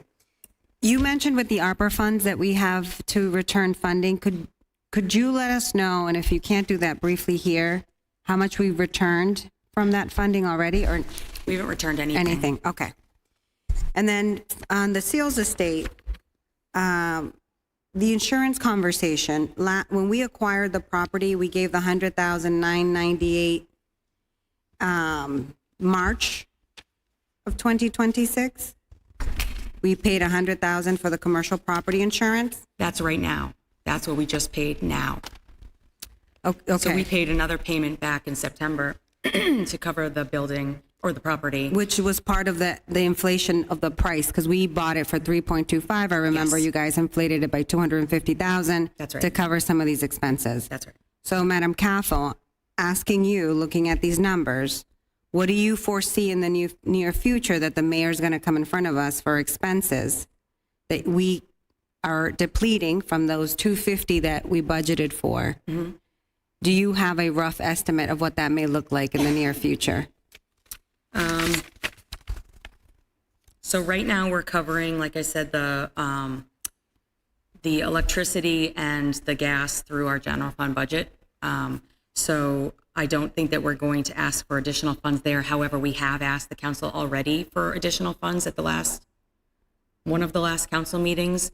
If you remember, we transferred money into our utilities within the budget, so we didn't use additional funds, but we did that, and part of it was because it was driven by using additional funds in there for this.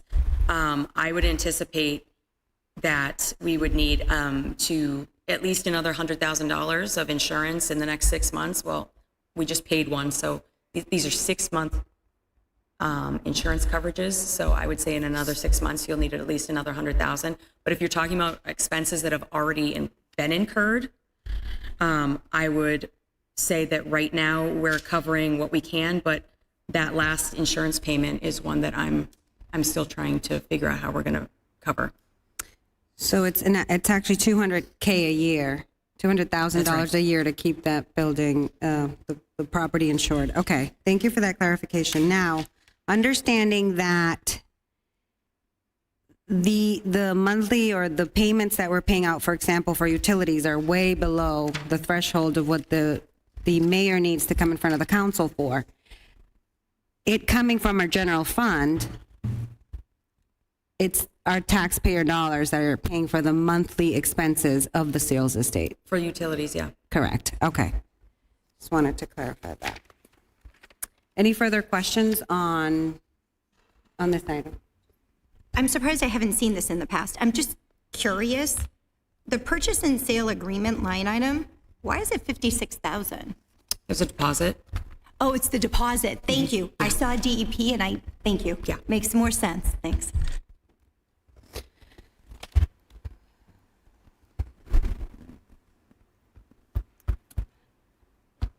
Councilor Drew. Thank you. Madam Caffo, on the ARPA, we were just talking about what's going to be sent back, just because I'm still a little new to this. Looks like we have about 5.7 million encumbrances open, and then it's the unobligated balances available. Is the unobligated what would end up going back, the 171,000? Yes. Now, with that 171,000, can those dollars that are there that are spoken on each one of those line items be reallocated to different lines, or it's just for those specific lines, that's what we have to spend? So unfortunately, we needed to have everything allocated as of the end of '24, which we did, but things change. Our ARPA construction manager didn't work out, and so we had allocated funds under contract for those, but unfortunately, we can't reallocate those at this point because of the timing of how that worked out. And some of the little ones are just that something came just under budget or things of that nature, but because we've passed that time frame, we can't reallocate anything. Okay, so we're just going to end up sending back 171 only because of, that's just dollars and cents, that's accounting. That's right. Makeups, gotcha. Thank you. Yep. Thank you, Counselor. Madam Chair. Through you to the CAFO. I didn't see here the bond payment, like principal and interest. Do you have another? So we haven't had a bond payment yet. No, So not we yet? issued a bond anticipation note for that. And so that's for a full year. So we actually don't need to pay that back or roll it forward until the end of this fiscal year. So it won't be on there yet. I did put it at the top, 3.5, just to show how much was authorized, just to kind of give it an accounting there, pluses and minuses. But that actually hasn't happened yet. We haven't had to pay anything. I actually have a question out to our bond counsel right now as far as what those different options would look like. We could bond it. I think it's premature to bond it since we're not quite sure where we're going to land on that. So I've asked them to show me what that looks like, but I've also asked them to show me what that would look like to roll the ban into. So bans are like a year or less. So to give us a little bit more time. So we would have to pay some sort of interest payment on that, but I'm still waiting on those numbers, but I'm happy to share it when it comes in. Okay, thank you. Yep. All set? All right, I'll move on to the next. Request of counselors, we're going to pass on unless you feel something on that can be entered by the solicitor or the CAFA, which, because the mayor's not here. Okay. Public service, grants, none. Licenses, none. Contracts.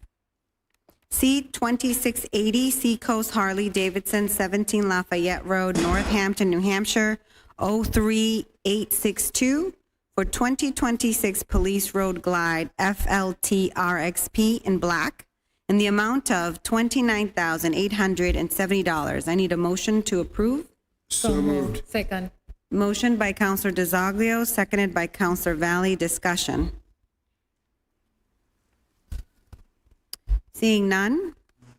All those in favor? Aye. Any opposed? Unanimous. Motion carries, Madam Clerk. Next contract, C-26-81. Telemedicine Group, DE LLC, 3400 Douglas Boulevard, Suite 170, cardiac metabolic screening in the amount of $32,340,000, 35 at 924. Contract is for 1 year with a 1-year extension subject to appropriation per fiscal year. Motion to approve. So moved. Second. Motion by Counselor DeZoglio, seconded by Counselor Pesh. Any discussion? Seeing none, all those in favor? Aye. Any opposed? Unanimous, Madam Clerk. Motion carries. Any other officers' reports from their committees? Counselor Simard. Thank you, Madam Chair. The Veterans Affairs Committee met tonight. We welcomed Councilor Drew, myself, and Councilor DeZoglio. Interim VSO Sheehy was there, and just to keep this brief, we spoke about the opening of a Clerk 3 as his assistant in the office. The job is posted. It's up there for 6 more days. Talked about benefits for disabled veterans. We talked about the flag replacement on May 16th from 8:30 to noon at the Elmwood Cemetery. The junior ROTC will be running the show along with VSO Sheehy. Anybody that wants to volunteer can contact his office. Heavenly Donuts, Ellie's Farmhouse and Shaw's are donating supplies to that. We thank them for that.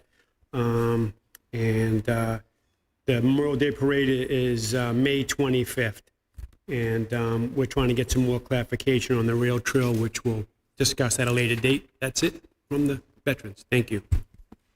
Counselor Pesh. Thank you. The Memorials Committee met this past Tuesday, and it was myself, Councilor McLaren, Councilor DeZoglio, and Councilor Drew joined us via airport as he was traveling, so we appreciate that via Zoom. We were able to vote on something to come before you guys very shortly. I won't say it because that person might be watching this meeting, but hopefully we'll have it soon, the naming of a field in honor of someone who's been very, very integral to the softball efforts in the community. Thanks. Counselor Drew. Thank you, Madam Chair. This evening, we had our Parks and Subcommittee, Councilor Valley, Councilor McLaren, and Director Angelo was there. Excuse me. We opened the meeting with Tim from the Rail Trail gave a speech on the current status of the rail trail and what was going on over there and what they're looking to do with the overhang and trying to make that a component. So we are going to do what we can to assist him in getting that together. The other items were the parks audit. I had received a update from the mayor that is currently in the office for procurement. That RFP should be out shortly. Councilor Valley asked a question on the little libraries, and we're going to do what we can to try to facilitate more small little libraries with the library, Methuen Library. She's going to reach out and work with them to see if we can get more of those around the city to help with the kids, especially over the summer, because we all know that the kids need things to do. We're going to be having a cleanup day, city cleanup day on April 25th. That will be from 8:30 till noon. The city is facilitating, and there will be a sign up for any volunteers on the city website by the end of the week. As soon as we have that, Lewis will send that off so that we all have it, so we can begin to share it and send it off to all of our friends and constituents so that we can get some volunteers for the day. We're going to be cleaning up, as of now, 6 parks, potentially 7, with Council Valley requested Forest Lake to be one of the parks. The other parks are the Riverside, the Tenney, the Rail Trail, the Neal, Veterans, and the Osgood Park.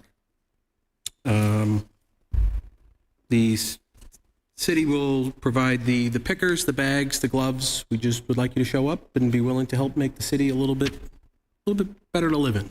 So, other than that, we are working diligently to try to beautify and better our city as best we can. So, thank you, Madam Chair. Thank you, Councilor. Councilor DeZoglio. Thank you, Madam Chair. So, Councilor Valley and Madam Chair Soto, myself, Police Chief Scott McNamara, decided, and Disability Commissioner member Juan Santos went down to the bird sanctuary last week. The idea is to gain access for police officers and other people to gain access to the rail trail for public safety, but also to kind of clean up the area. Are we on for tomorrow, Chief? You guys at 4? So I went to the Disabilities Commission last Thursday night to tell them that we are also trying to plan on making that handicap accessible for them as well. So they are going to be coming and joining me tomorrow at 4 o'clock. If members, councilors here want to join me again, you can. I would like as many councilors as possible to join me. Also, DPW Director Pat Bauer is also attending to see what we could do for cleaning up. I did send a post out the other night if we had a garden club, which I found out we did at one point. And also I've been getting messages of people volunteering for cleaning up the bird sanctuary. But I also got to go through conservation to make sure we don't clean up something that we're not supposed to be cleaning up. So good things is happening, and I will keep everybody updated. Councilor McLaren. Thank you, Madam Chair. At 4 p.m. today, the ad hoc committee for the audio, visual, and lighting in this here great hall met with myself, the chair, Director Hayden, and Director Santiago. We reviewed survey data regarding a multifaceted assessment of the technological components of this hall. We discussed Director Santiago's findings regarding studio lighting and window coverings, which are continue to be in progress. And we discussed earpieces, microphone, and speaker options, all adjustments that we will be making in the interim and eventually. So all of that is still in progress, but we have a variety of assignments on all of those fronts before our next meeting. Thank you, Councilor. Any other reports? I must say I'm very proud of all the work you guys are doing in your committees. Thank you. Keep up the good work. Next item on the agenda, TR 26-26, a resolution amending the City Council rules regarding moments of silence sponsored by Councilor Michael Samard As amended, I need a motion to remove from the table. So moved. Motion by Counselor Samard, seconded by Counselor DeZoglio. Discussion? Oh, sorry. All those in favor, I'm removing from the table. All those in favor? Aye. Aye. Any opposed? Motion carries, that's unanimous. On the main motion, TR 26-26, motion to approve. So moved. Second. Motion by Counselor DeZoglio, seconded by Counselor McLaren. Discussion. Thanks, Madam Chair. Councilor. So there was a lot of discussion last meeting on this, which wasn't my intention, and I don't think there was anyone's here's intention was to deliberate for that long. And at the encouragement and recommendation of the solicitor, I went back and massaged the amendment, and I came up with something a little bit softer, a little bit more broad. But the main thing is that I just don't want it to be political.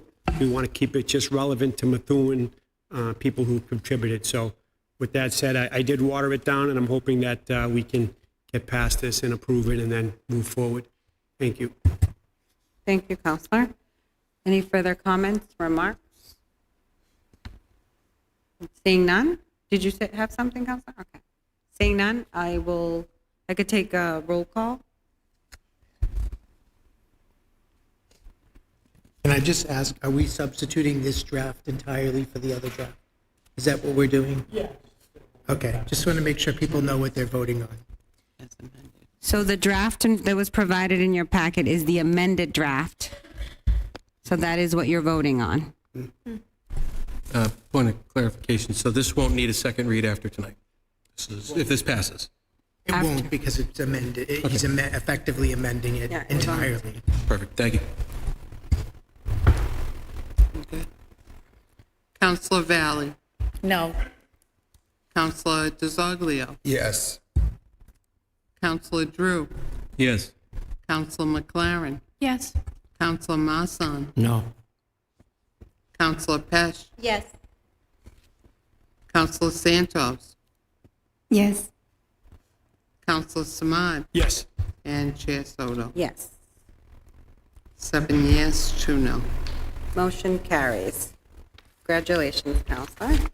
Next item on the agenda, TR 26-30, a resolution authorizing expenditures not to exceed $16,920 from the Edwin J. Castle Fund for Methuen 300, requested by the mayor and the Commission on Trust Funds. Can I get a motion to approve? So moved. Second. Motion by Counselor Drew, seconded by Counselor Santos. Discussion. I have a question on, is the commission here this evening? No? So I was looking at, previously I saw that there was this came in front of us for the Methuen 300 currently. It's for flyers. Was I reading right in the website? Yeah. Sorry. It's for a specific website, to establish a specific website, print ads, and handouts mailers. Okay. So handout mailers, like I'm passing out for people to attend. So previously there was a request for $35,000 for mailers, and that body had rejected that, stating the fund is used for educational purposes, not for so much marketing. And are you acknowledging what I'm saying? Or? Yes. I am acknowledging. So what happened, because I asked the same question, what happened was when they rejected the first request, they said, go back and figure out, like, clarify your request. And I believe that's why this piece, you've already approved some funds for Methuen 300, and that's why this is coming separately, because this is a clarified, I believe that's a clarification of the original So when you say piece. clarified, because the original request for the website was $50,000. The original. I remember The original that. request for Methuen 300 was like, yeah, it was like pushing 100,000. And they only approved. I'm sorry, can you repeat that? It was pushing 100,000. I think it was $75,000 or $80,000. And they only approved maybe say 3 out of the 4 things. There was 1 or 2 things that they said no to, but I believe they pushed back on them, meaning the commission pushed back on Methuen 300 and said, if you can go back and reestablish or clarify what you're asking for and come back, then we'll reassess it. And I believe that's what happened. So I want to make sure, is this in your packet, counselors? Yes.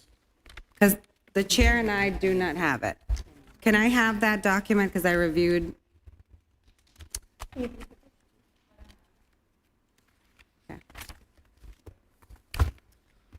If I could as well, I just actually got a message from one of the commissioners, and she said they specifically made their flyers more educational to the historical piece of this in order to qualify.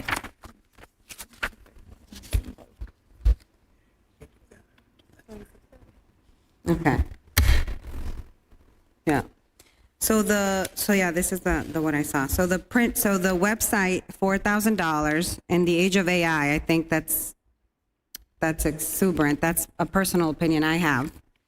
The print ad, $2,920, those, and then the handouts, $10,000. So I can just say that I didn't review these specific requests, but the Castle Fund can be used for these purposes. But it is at the discretion of the commissioners of trust funds to be comfortable before they vote. And I think, as the CAFO said earlier, they questioned some of the expenses and made them pare it down and demonstrate that it met the requirements, the educational requirements of the trust. So if it's before you, it means that the commissioners of trust funds were satisfied that it met the requirements.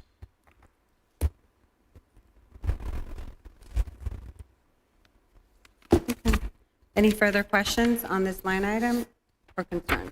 Councilor Drew. Thank you, Madam Chair. As someone who has recently worked with a body to procure castle funds to do an event like this, at the end of it, but does not exceed, there'll be receipts that have to be submitted back, and anything that's over and above this allocation will have to be sent back. So everything that, when we had to pull together items for the St. Patrick's Day Parade, the educational component was the key driver to it before we could get approved by the council. How many flyers did you give out, Counselor? I think we bought a few thousand of them.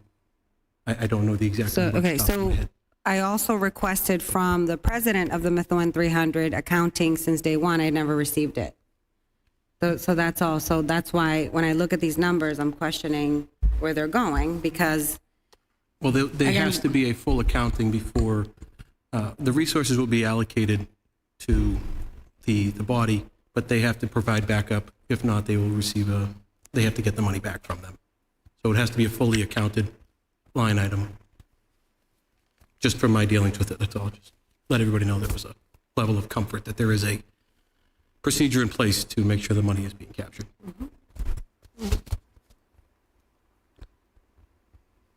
Any further questions? No?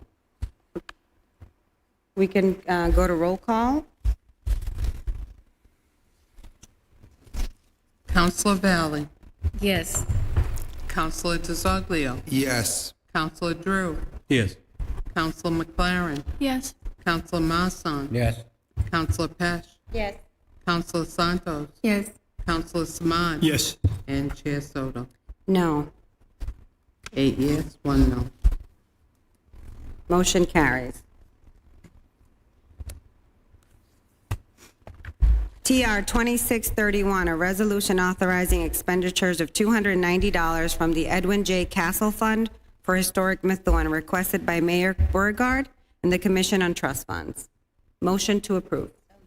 Motion by Councilor Pesh. Second. Seconded by Councilor Drew. Discussion. Seeing none? All those in favor? Aye. Any opposed? Unanimous. Thank you. Ordinances. TO 26-9, an ordinance allowing residential cottage food production sponsored by Councilor Valley as amended. Councilor, the floor is yours. Thank you. I'm Madam- sorry, motion to approve. So move. Second. Seconded, motion by Santos, seconded by Pesh. Discussion, the floor is yours, Counselor Valley. Getting late. Thank you very much. Madam Chair, I would like to make a friendly amendment that I discussed with my fellow councilor here, Councilor Drew, and it is regarding a pilot plan because we believe, like, first of all, there's not so much demand for that type of permits, and I feel like we are penalizing the residents that want to start this new business. So I have here the amendment. Will be, oh, it's here, I'm sorry, my notes. So a limited pilot is a practical way to move forward. And that's, like I said, Councilor Drew and I discussed this afternoon. And this is about creating opportunities. And what started small today can grow into jobs and a revenue for the city tomorrow. So I would like to add the letter K, which is going to be pilot program, period. Regardless of any provision of this ordinance that says otherwise, comma, prior to full implementation and effective date of this ordinance, comma, the Methuen Board of Health is authorized to issue 2 residential cottage food production permits as part of the pilot program, period. The Board of Health may establish reasonable conditions for such a pilot program to ensure public and health safety. Period. So I have amendment on the ordinance on the table. Is there a second? Second. Second by Counselor Drew. Discussion on that amendment. Counselor Drew. The reason I spoke with Councilor Valley on this, like she alluded to, was we want to make sure that the people that are invested in this have the opportunity to get this up and running with the farmers markets and other items that are happening coming this spring and fall. I also think this will help with the rollout with the health department, so it's not just all of a sudden when this passes in 6 months that they have to figure it out. This will give them a soft kind of an opening to getting this moving, so we can try to hopefully not have many hiccups to this. So that's why I support this amendment. Thank you. Any further discussion? Can you just read that again for me, please?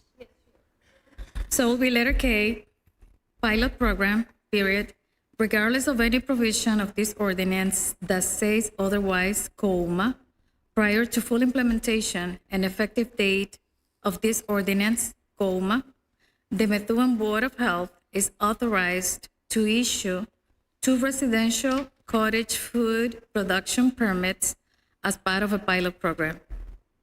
Period. The Board of Health may establish reasonable conditions for such a pilot program to ensure public health and safety. Did you get it? Yep, thank you. Thank you. So I guess I have a question. How does that interfere with letter J, where it reads, this ordinance shall become effective upon issuance of regulations by the Methuen Board of Health and upon the hiring of the commencement of an employment of at least one. Are you saying that the pilot program will begin regardless of that employment or post that employment? Okay, then I Sorry, think. my microphone is off. Thank you. So I think that should be clarified in that, because the way I'm understanding it, K just comes in as you're going to issue the pilot program, but it'll be in existence once the person's hired. No, regardless, the staff being hired or not. We can pass the amendment, but it won't work that way. I mean, the Board of Health has to meet and vote, and that's, so it will, I mean, you're asking them to implement a pilot program. They still will need to meet and, as you say, adopt reasonable regulations for the pilot. So I would suggest you maybe put a time frame on it instead of just leave it open. So I guess the clarification is upon the hiring and commencement of the employment of at least one additional health inspector. Well, so is that the piece that must, because of course they have to meet and make the rules and regulations. Right, but I think if you want a pilot program, you should just say even prior to implementation or something like that, they should establish a pilot program with temporary regs or something within a period of time. 30. Because they can do temporary emergency regulations to implement this program and then move, for more public input about the regulations and then finalize. I think that's sort of what you're trying to do. You want to speed up the process. I thought she cleared that up with the beginning statement in the amendment. Counselor, could I- Regardless of any provision of this ordinance that states otherwise, prior to full implementation and effective date of this ordinance, the Methuen Board of Health is authorized to issue two residential cottage food production permits as part of a pilot program, and the Board of Health may establish reasonable conditions for such pilot permit to ensure public health and safety. So the way I read that beginning part, it says that you kind of circumvent the original. And you're the lawyer. I don't know. No, I'm just saying if you want it done within a specific time frame, you should state it because that's an open-ended. Correct. If you want the pilot program to be done Now. by April 30th or by May 30th or by whatever, you should state that because the Board of Health only meets, every other month. So you'll want them to move faster. So Counselor. Yes, so can we add at the end by April 30th, which is going to be the deadline? Sure. Yeah, after safety by April 30th. Okay. Counselor DiZoglio. So I'm all for this amendment because I think it was last meeting, I also said that we should roll it out quicker because of farmers markets and all that.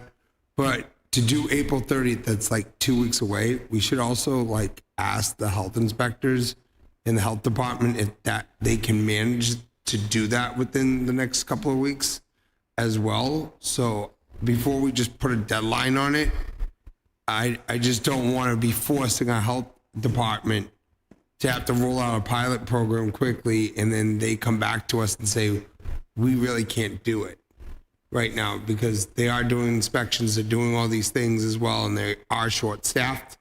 So I was just wondering if maybe before we put the deadline of 2 weeks away, we should ask them if they are capable of doing that to roll that out that quickly.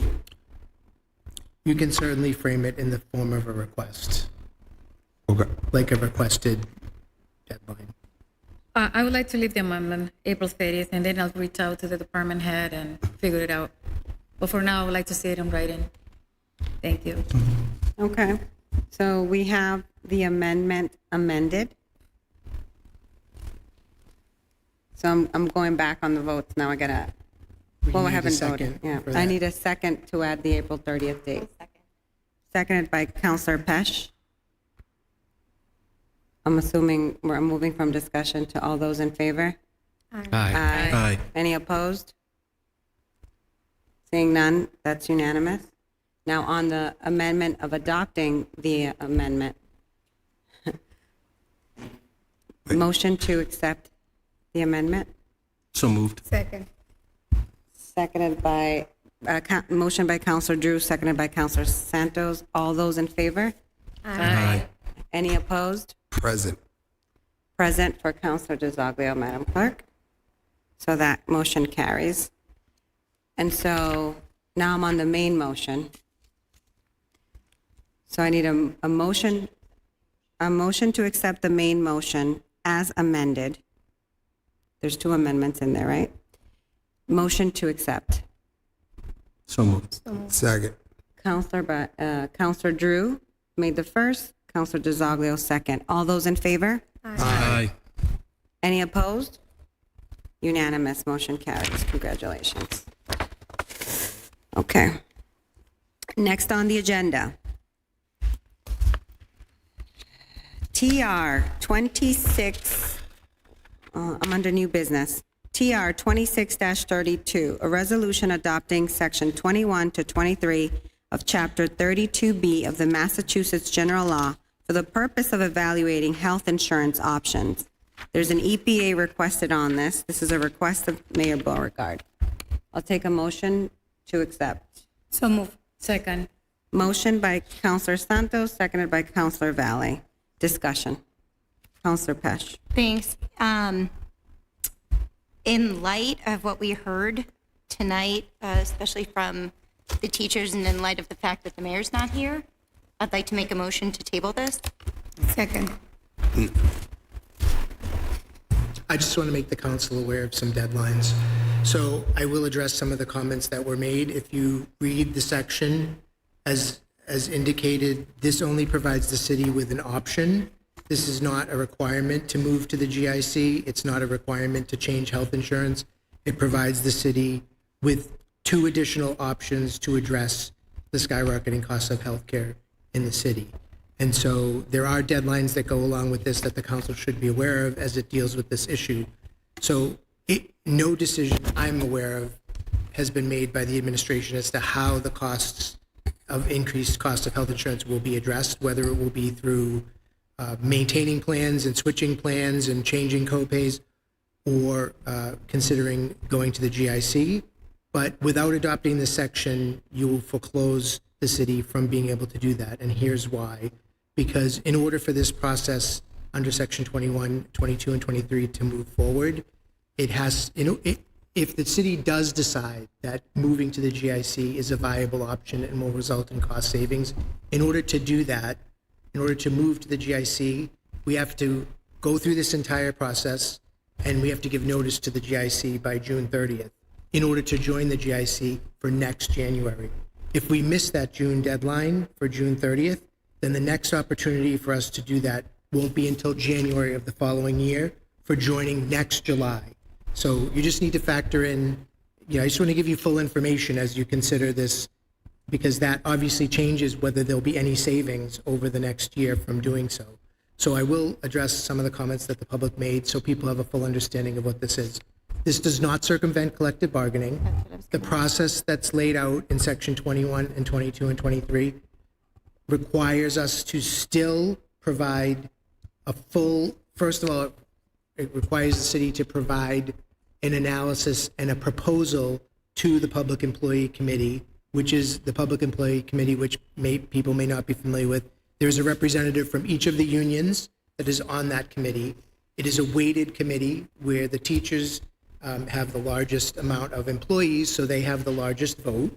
And then retirees have a 10% vote, and then the other unions have a relative percentage vote based on their membership. So the city has to develop a proposal, which has not yet been developed, as to what they would like to see for cost savings. Once that proposal has been developed, and the city gets the opportunity to do that first before bargaining begins, and you can read this right in these sections that are attached. Once the city does that and comes up with a proposal, it has to cost it out, whether that proposal is to change health insurance by moving parts around with what we currently do, increasing copays, changing drug coverage, or going to the GIC, one or the other. We sit down and we negotiate under this proposal. If you accept Section 21, it gives the city the opportunity to present that. They have to present the cost analysis, then bargaining begins. And the unions are free to bargain back, come up with other proposals, and ask for different things. That this limits that bargaining period to 30 days. So there is a limitation, and that's designed to accommodate those deadlines that the GIC has going forward. I will say also, if the city decides that does a cost analysis and says the GIC will save this much, and we decide that that makes sense as a proposal, and we can't reach agreement, what happens under this scenario is that impasse, so to speak, if we can't reach agreement with the unions, it will go to a 3-person independent panel, one appointed by the PEC, the union committee, one appointed by the mayor, and then A&F gets to choose the third party to adjudicate whether or not the move to GIC makes sense. And so that's the process that is in this. It doesn't sidestep the union. I will also say that no matter what, when we present a proposal for cost savings, if there's cost savings through moving to the GIC or elsewhere, we're still required to return 25% of those cost savings in some form to lessen the blow of this change, whatever that may be once proposed.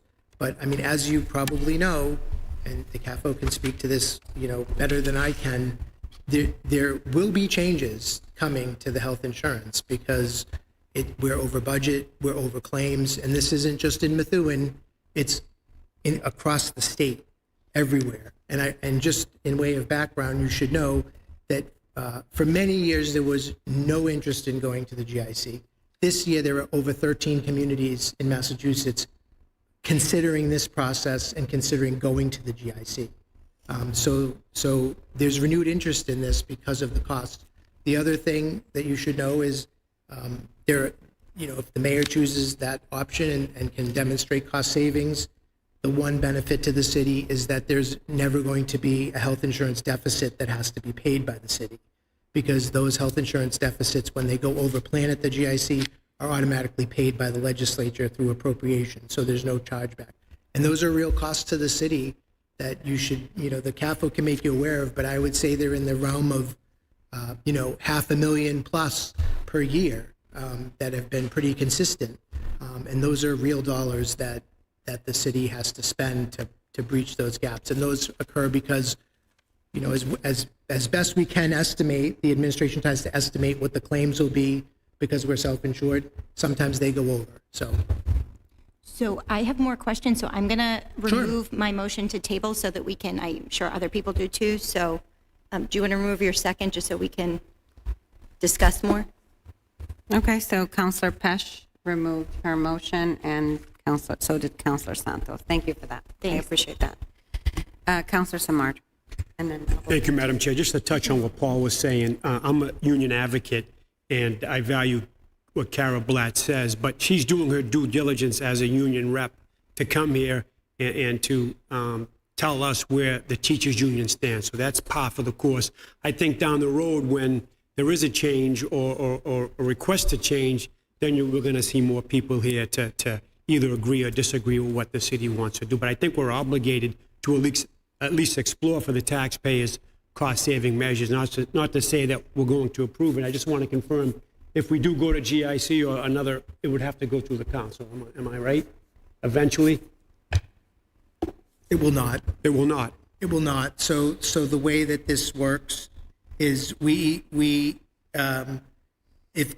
we decide to go this route, we still negotiate with the PEC to see if we can reach an agreement on either changes to the current plan or a transfer to the GIC.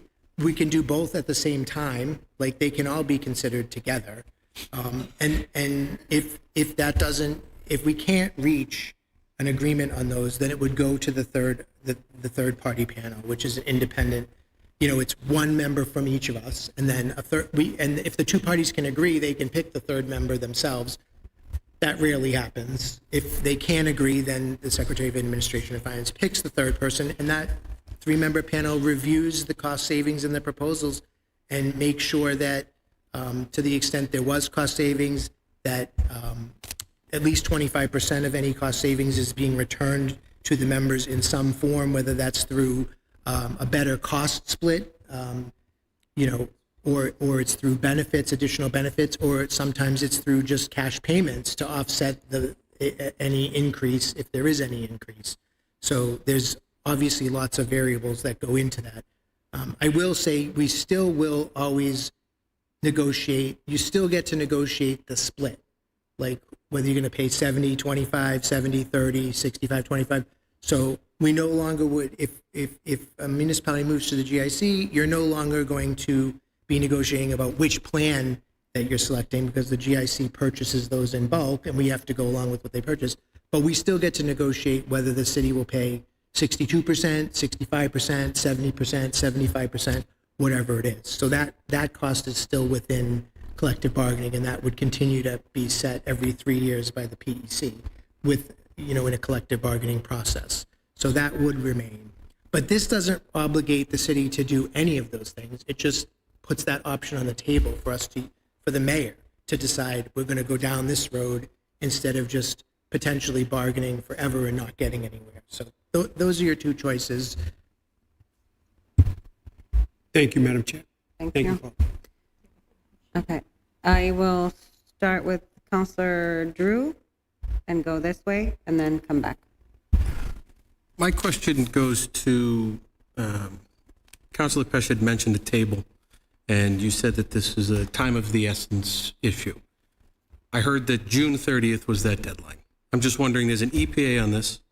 If we table this, it goes to the next meeting, and the mayor's here to be able to have this discussion.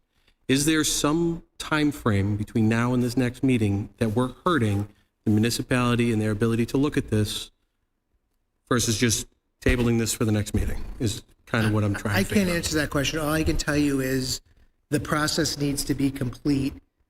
If indeed the city desires to transfer to the GIC, like say that's ultimately there's a study, there's cost savings that's compelling, and that's the decision that the mayor proposes, and we can't reach agreement with the Public Employee Committee. All of that, and it has to go to that third-party independent panel. All of that must be completed by June 30th with official notice to the GIC to transfer as of January 1st, 2027. If you miss that June 30th deadline, the next time you can transfer it will be July 1st of the following year. So, the 30-day window is closing. Is there additional time? Probably. I mean, we have another meeting in 2 weeks, so. When you say the 30-day window, is it 30 days after this passage or when it's presented to this council? Well, we can't even start bargaining until the city has an actual proposal. So there isn't one yet. So the 30-day time clock has not started. The 30-day time clock won't start until the city comes up with an actual change to the health insurance currently, costs that out with a cost analysis, and then transmits both of those pieces of information to the PEC so that they can respond. So, that hasn't happened yet. Okay, so to redirect this to CAFO, Madam CAFO, is there a time is of the essence component to this there's an EPA on this. Just wondering, the mayor's not here tonight, but is there a reason behind that? Can you explain that a little bit more? Otherwise, I would be in favor of Councilor Pesh's amendment or movement. So I think that the city solicitor just explained the reasoning behind that. I think it's really just to get ducks in line so that we have all our options on the table, tools in the toolbox. I do think that we could work in parallel as far as getting cost assessment, cost analysis, about the GIC, et cetera. And correct me if I'm wrong, solicitor, but I think we could work in parallel with, waiting for the next meeting for this, and still getting that information done so that we can not waste time from that perspective, because we'll have to do that either way. So in reality, this is just we're looking to get this moved so that you have more time on the budgeting side to forecast and work on figuring out what we have. This is this health insurance thing is just a really big order as far as not just what we have to do internally, but discussions with the PEC and making sure we get that. We're just very aware of that deadline as far as June 30th goes, and making sure that we cross our T's and dot our I's, and the more time, the better. But again, we can start moving on analysis in parallel to this, which we would have to do anyway. Before we could have that 30 days start. So I think if you wanted to delay it until the next meeting, it would be. Yeah, I'm just looking at June 30th, it's roughly 90 days from now, between a 30-day negotiation with the unions, 40 days of compiling all your data. It seems like you have more than enough time. I don't really understand the need for the EPA or to further this without having a discussion on the mayor. You're not going to meet again until, this is totally up to the council, obviously. You're not going to meet again until the 20th.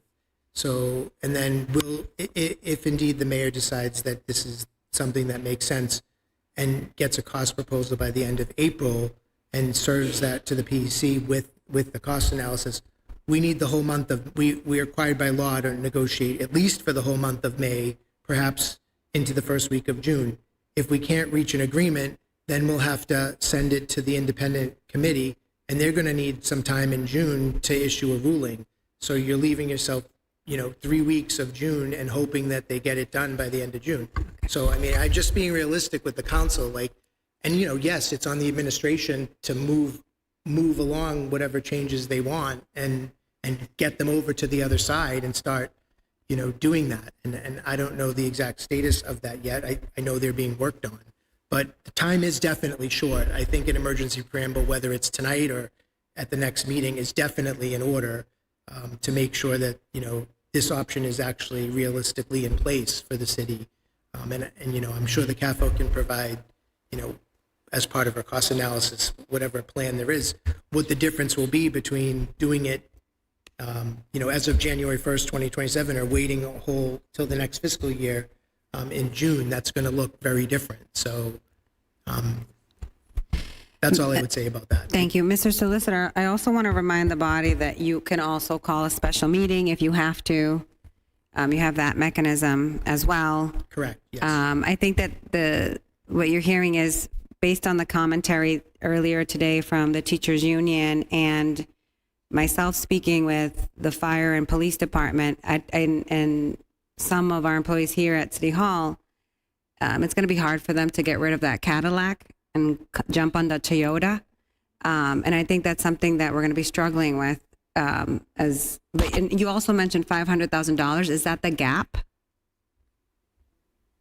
Or is it much more than that? Is it millions of dollars when we're talking about the insurance? I think he was talking about past deficits that we Okay, okay. But that's not the current situation now. It's much more. Yeah. Okay, thank you for that clarification. So I know Councillor Pesh wanted a second round on her comments, but I wanted to remind the council that you have the option to call a special meeting, and that would allow for that Thursday meeting, or you could leave it for the next agenda. Thanks. Okay, Councillor DeSaglia.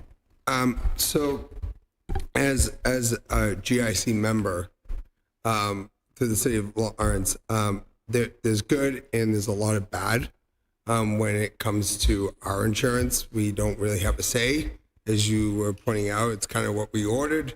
And for certain people like myself that needs to get treated, bills pile up very quickly. But also, the last time I checked, and I don't want to make an accusation, but I heard this GIC was running on a deficit previously. But then on top of it right now, there is a question that it might be going into a deficit this fiscal year, and that the legislature is going to appropriate money to kind of bail it out. That's just what I've heard. I don't know if that is true, but can anybody ask that? I can answer that question. That is true. It happens approximately every other year that there's a significant deficit at the state level with the GIC. And the difference is here, when we have a deficit, you have to pay it. But if you're in the GIC, the legislature appropriates that and does not charge back the municipalities for that deficit. So that's the difference. And but it does happen approximately every other year, and it's significant. Yes.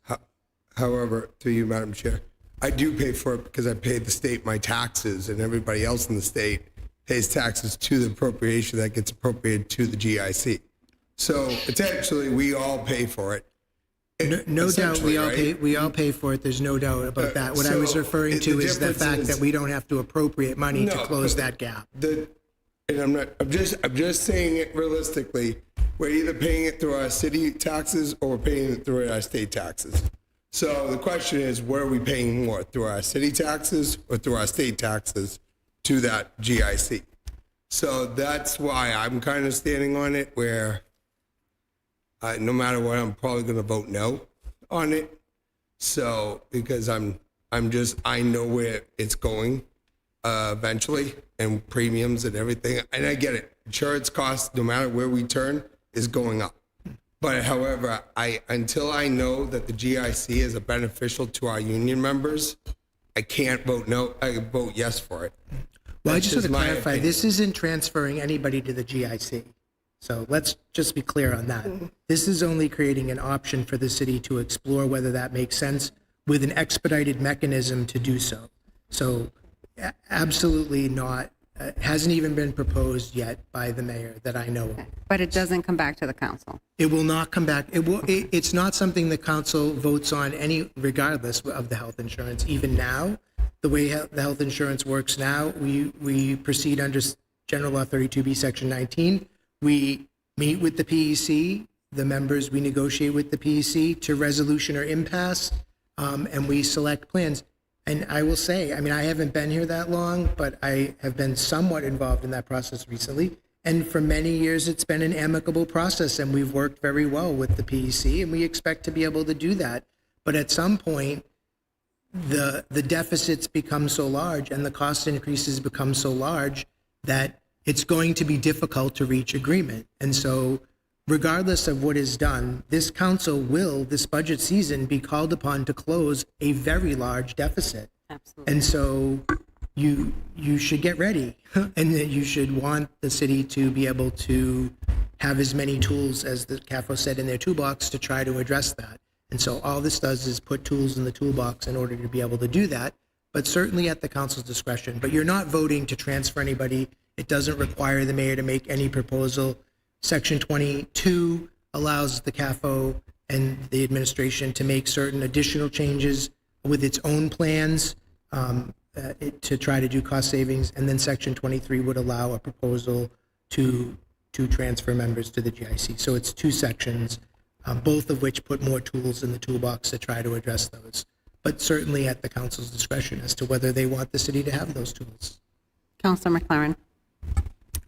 Thank you, Madam Chair. I would hesitate to compare healthcare to the quality of the vehicle that one drives. The car is always going to get you from point A to point B. Healthcare, we're talking about the quality of the care that they get. We're talking about the scope of the care that they get. And obviously, right off the bat, none of us can make any uninformed assumptions about exactly what kinds of changes we would see in the healthcare of these union members should this occur. But I think it's really important that we remember the human aspect of this, that we're talking about the quality of care for people who are integral to our city.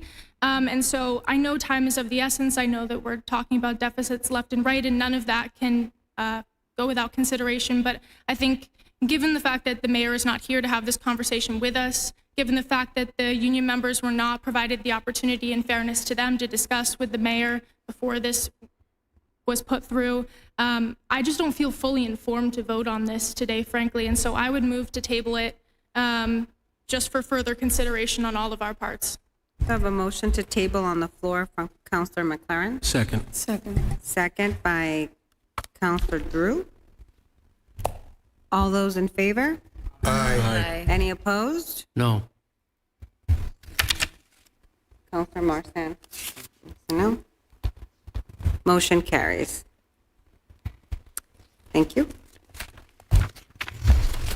Next on the agenda, TR 26-33, resolution authorizing acceptance of funding from the Merrimack Valley Planning Commission, MVPC, for the Merrimack River Cleanup Initiative. EPA requested on this as well. It's requested by the mayor and Director Wilson. Can I have a motion to approve? So moved. Second. Motion by Councilor Drew, seconded by Councilor Valley. Discussion. Seeing none, all those in, did you have something, Councilor DeZoglio? Okay, seeing none, all those in favor? Aye. Any opposed? Unanimous, motion carries.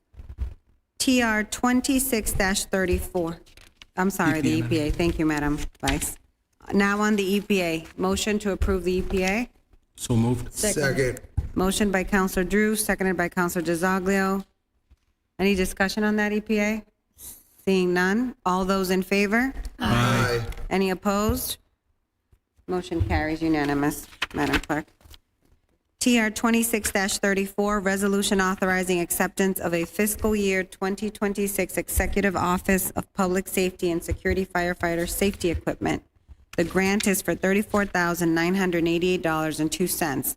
There's an EPA attached to this as well, so we'll vote on the main motion first. Motion to approve. Motion by Counselor Drew, seconded by Counselor Valley. Discussion? Seeing none? All those in favor? Aye. Any opposed? Unanimous, Madam Clerk. Motion carries. On the EPA, motion to approve the EPA on TR 26-34. So moved. Motion by Counselor Drew, seconded by Counselor Pesh. Any discussion on that EPA? Seeing none? All those in favor? Aye. Any opposed? Unanimous, Madam Clerk. Motion carries. TR 26-35, a resolution authorizing an expenditure of $1,700 from the Castle Fund to the American Legion Post 122 for the Memorial Day Parade, requested by the mayor and the Commission on Trust Funds. Motion to approve. So moved. Second. Motion by Counselor Drew, seconded by Counselor DeZoglio. Any discussion on this item? Seeing none? All those in favor? Aye. Any opposed? Unanimous, Madam Clerk. Motion carries. TR 26-36 was moved so that we addressed that already. TR 26-37, a resolution transferring custody and control of the Courier School to city government requested by the mayor. Motion to approve. So Motion by Counselor Samard, seconded by Counselor Santos. Any discussion on this matter? Counselor DeZoglio. So after talking to the solicitor earlier, I was going to file an amendment on this resolution, but just the fact that it says, because I was on the school committee where we were going through these buildings, and I'm all for it in the sense of, but it was supposed to be directed towards veterans and seniors, so there's residents as well. And I'm concerned with that because we don't know, like, the fact is I don't want really more people coming in with families right now in our city due to the fact that our schools are burdened. I also believe the Pleasant Valley School, I said this during the campaign, that I would like to look at different things that could go there, such as a fire station or potential of other things other than residential, because it seems like Methuen can easily put in a building or 29 houses, but we can never build anything else commercial or fire stations or those type of studies. So I'm just concerned with it, but as the solicitor said, the mayor will have to bring it back to us. It's just giving him the ability to have in city control, correct, solicitor? That's correct. So this does not surplus the property for disposal by the mayor. So when and if the mayor decides to bring a proposal before you, if they're going to build housing or they're going to build a fire, they were going to transfer it for building a fire station, they would need to come back to the council to either transfer it to another city agency or to surplus it for RFP or redevelopment or whatever it is. So we'll need to come back for another vote for further disposition. This only transfers it to the mayor's control from the school. Thank you. Any other comments on this item? Concerns? So I just want to be cognizant of when we say, I don't want to see any more families in Methuen under fair housing law. We shouldn't be using that verbiage and not on this floor. So I'd like to work with you and see how you can better frame that for future meetings. Yep. Okay, I appreciate that, Counselor. So with that being said, there's a motion, a second, and we're in discussion. Are we ready to vote? I could take this. Thank you. All those in favor? Aye. Any opposed? Seeing none, unanimous. Madam Clerk, motion carries. So we're at TR 26-38, a resolution transferring custody and control of the Pleasant Valley School to city government requested by the mayor. Motion to approve. So moved. Seconded. So moved by Counselor Samard, seconded by Counselor Valley. I'm in discussion. Any for Counselor Drew? So I'm just looking at this. I mean, like the previous one, there's going to be building costs and maintenance that we have to build into our budget this year. will these buildings, do they currently have school stuff in them? And will they be coming out of those schools and just the buildings now in DPW control, so there won't be any school overlap? Are you asking me, the solicitor, the CAFO? I'm not sure. Or the mayor through the television? I can tell you what I know. I don't know much. Maybe the CAFO knows more. The Pleasant Valley School has been out of use for a while now, several years, I believe, and the city is storing records there. It's not in great shape, so there will be some maintenance costs. The other school's been closed, the Courier, for quite a while, and I think it's vacant. I don't think anything's happening there at all. It's a very small school, if you're familiar with it. My concern goes to where the line on the school committee, they requested a garage be built at Branch Street for their equipment and that stuff. Is that all that equipment removed from? So, yeah, they're still using, I think they're still using the garage there. I can't see the mayor telling them they can't continue to use the garage while the city decides what they're going to do with it. But, I mean, he is the chair of the school committee, so I would be surprised by that. I understand. I'm just saying we're taking the ownership and the burden on the city side, so that's all. That was just a question. Yep, I can't answer that question. I don't know if the CAFO has any information about that. Who's actually doing, the snow removal and the maintenance and things like that right now. Any further questions? Councillor Pesh. Just a question. I'm kind of drawing on my memory here, but I know it's been a long night. How long have we actually had this out of our control? I think I was on the school committee when we actually gave it to the school because originally they were looking at uses for it then. So I don't think this has been out of our budget that long, yes? It's been out since I've been here. It's for those two schools. The school department's been Not covering. the Courier, I remember the Pleasant Valley, because I remember walking through it and I don't think there's much in there, Councillor Drew. I think it has some. So Pleasant Valley, but what I know is we have like historical archive stuff there, but I don't think the schools have anything there. But they've been covering the maintenance costs and the electricity costs that would transfer over to us. But they've been paying those costs as long as I've been here. They do have the garage there. So. Any further questions? I have a question for the CAFO. So have you analyzed what expenses are going to be transferred over to us from the school side? Because obviously they surplused it. So now we take possession. We're responsible for those expenses too. So, and I guess I want to ask, I know we passed the last item, but did you analyze what those expenses are going to add to our budget? Yes, so for fiscal year 25 costs, I went because it was a full year, so that's what I kind of utilized. For the Courier, they spent a little over $16,000, again, really on utilities and a little bit of building maintenance. And the Pleasant Valley was about $30,000 for those things as well. So I would anticipate taking on probably about $50,000 in utilities and maintenance as necessary. So I would just add, it's all one budget.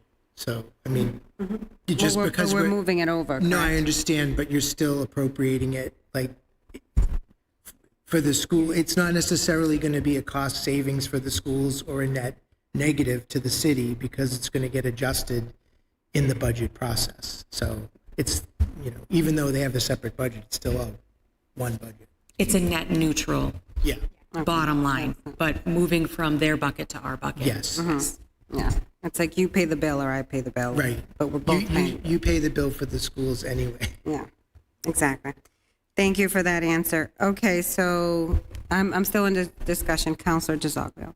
So to refer back to what I said previously, from the school side, that's how we would address it because we took in those, take in account that students are attending schools and we were very concerned about how these properties being redistributed back to the city would do if it was to be built. So sorry for disrespecting if that's any case. Now being on the city side, I'm concerned about residential building in Methuen. I feel like that's what Methuen tends to do for the taxpayers, where it's at 80% residential and 12% of commercial. So that's why it's very concerning to me of how these buildings are distributed. and I could be wrong, but last time I checked, it was 80%, if I'm correct, how taxes are levied in Methuen. So that's where I'm concerned about how these buildings in Courier Street, which I lived right up the street from it, that's what I'm really concerned about, is tax, what we could use these buildings efficiently. So that's where I stand. Madam Caffo. I just wanted to reiterate all valid discussion points, but those I think would be better discussed during a surplus conversation versus this is just transferring between the schools and the city. But I do think those are valid discussions when appropriate. Thank You will have the opportunity, like I said, to address those concerns if the mayor brings it forth for disposal and surplus, just as you've done with other properties. That was more for my correction of the verbiage I used last time. Thank you. So I'm still in discussion, but I can go to vote. So if we're done, all those in favor? Aye. Any opposed? Unanimous, Madam Clerk. TR 2639, a resolution authorizing acceptance of an FY26 Green Communities Grant Award from the Massachusetts Department of Energy Resource, requested by the Mayor, Beauregard, and Director Wilson. Motion to approve. So moved. Second. Motion by Counselor Drew, seconded by Counselor Santos. Any discussion? Seeing none? All those in favor? Aye.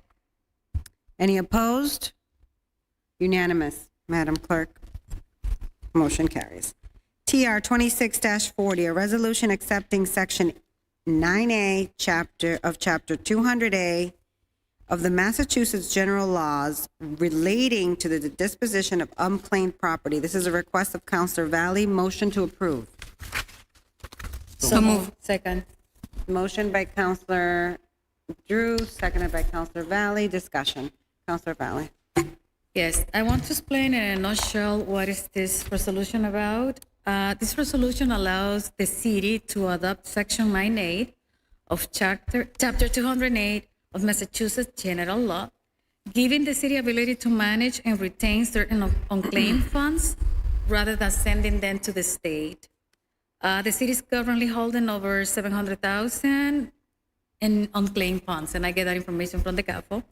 So by accepting this provision, the city established a lawful, transparent, and local process to close out these accounts and ensuring proper notice and compliance with the state law, while allowing the city to potentially retain and reinvest these funds for public benefit. Thank you. Any questions to the CAFO on that matter or the counselor? Seeing none? All those in favor? Aye. Any opposed? Unanimous, motion carries. The next ordinance is TO 26-10 was removed from the table, and TO 26, was removed for this evening. TO 26-11 ordinance was also removed this evening. So with that being said, unless there's any other business for the good and welfare of this community, I can adjourn this meeting. Any announcements? Just another reminder to the community watching, April 25th, we'll be doing a city cleanup, so please watch for signups that will be available, and please come volunteer and be part of making our city beautiful. Perfect. Thank you, Counselor. Anything else? With that being said? Oh, I do have one thing. I do, two residents of Methuen, I do not have the names right in front of me, but they received two scholarships this past over the last weekend at the Valley Patriot Bash. They received, one was for $13,000 and another was for $11,000 of Methuen residents that received a reward. So I just want to say good luck to them and thank you for the bash for doing that for our residents. Thank you. Thank you very much. I have the names, Isabel Dupois, that's one, and the other one was Keller, and I forgot the last name, but Thank you. congratulations. Congratulations. It is now 10:44 p.m. and this meeting is adjourned. Good night, Methuen. I needed a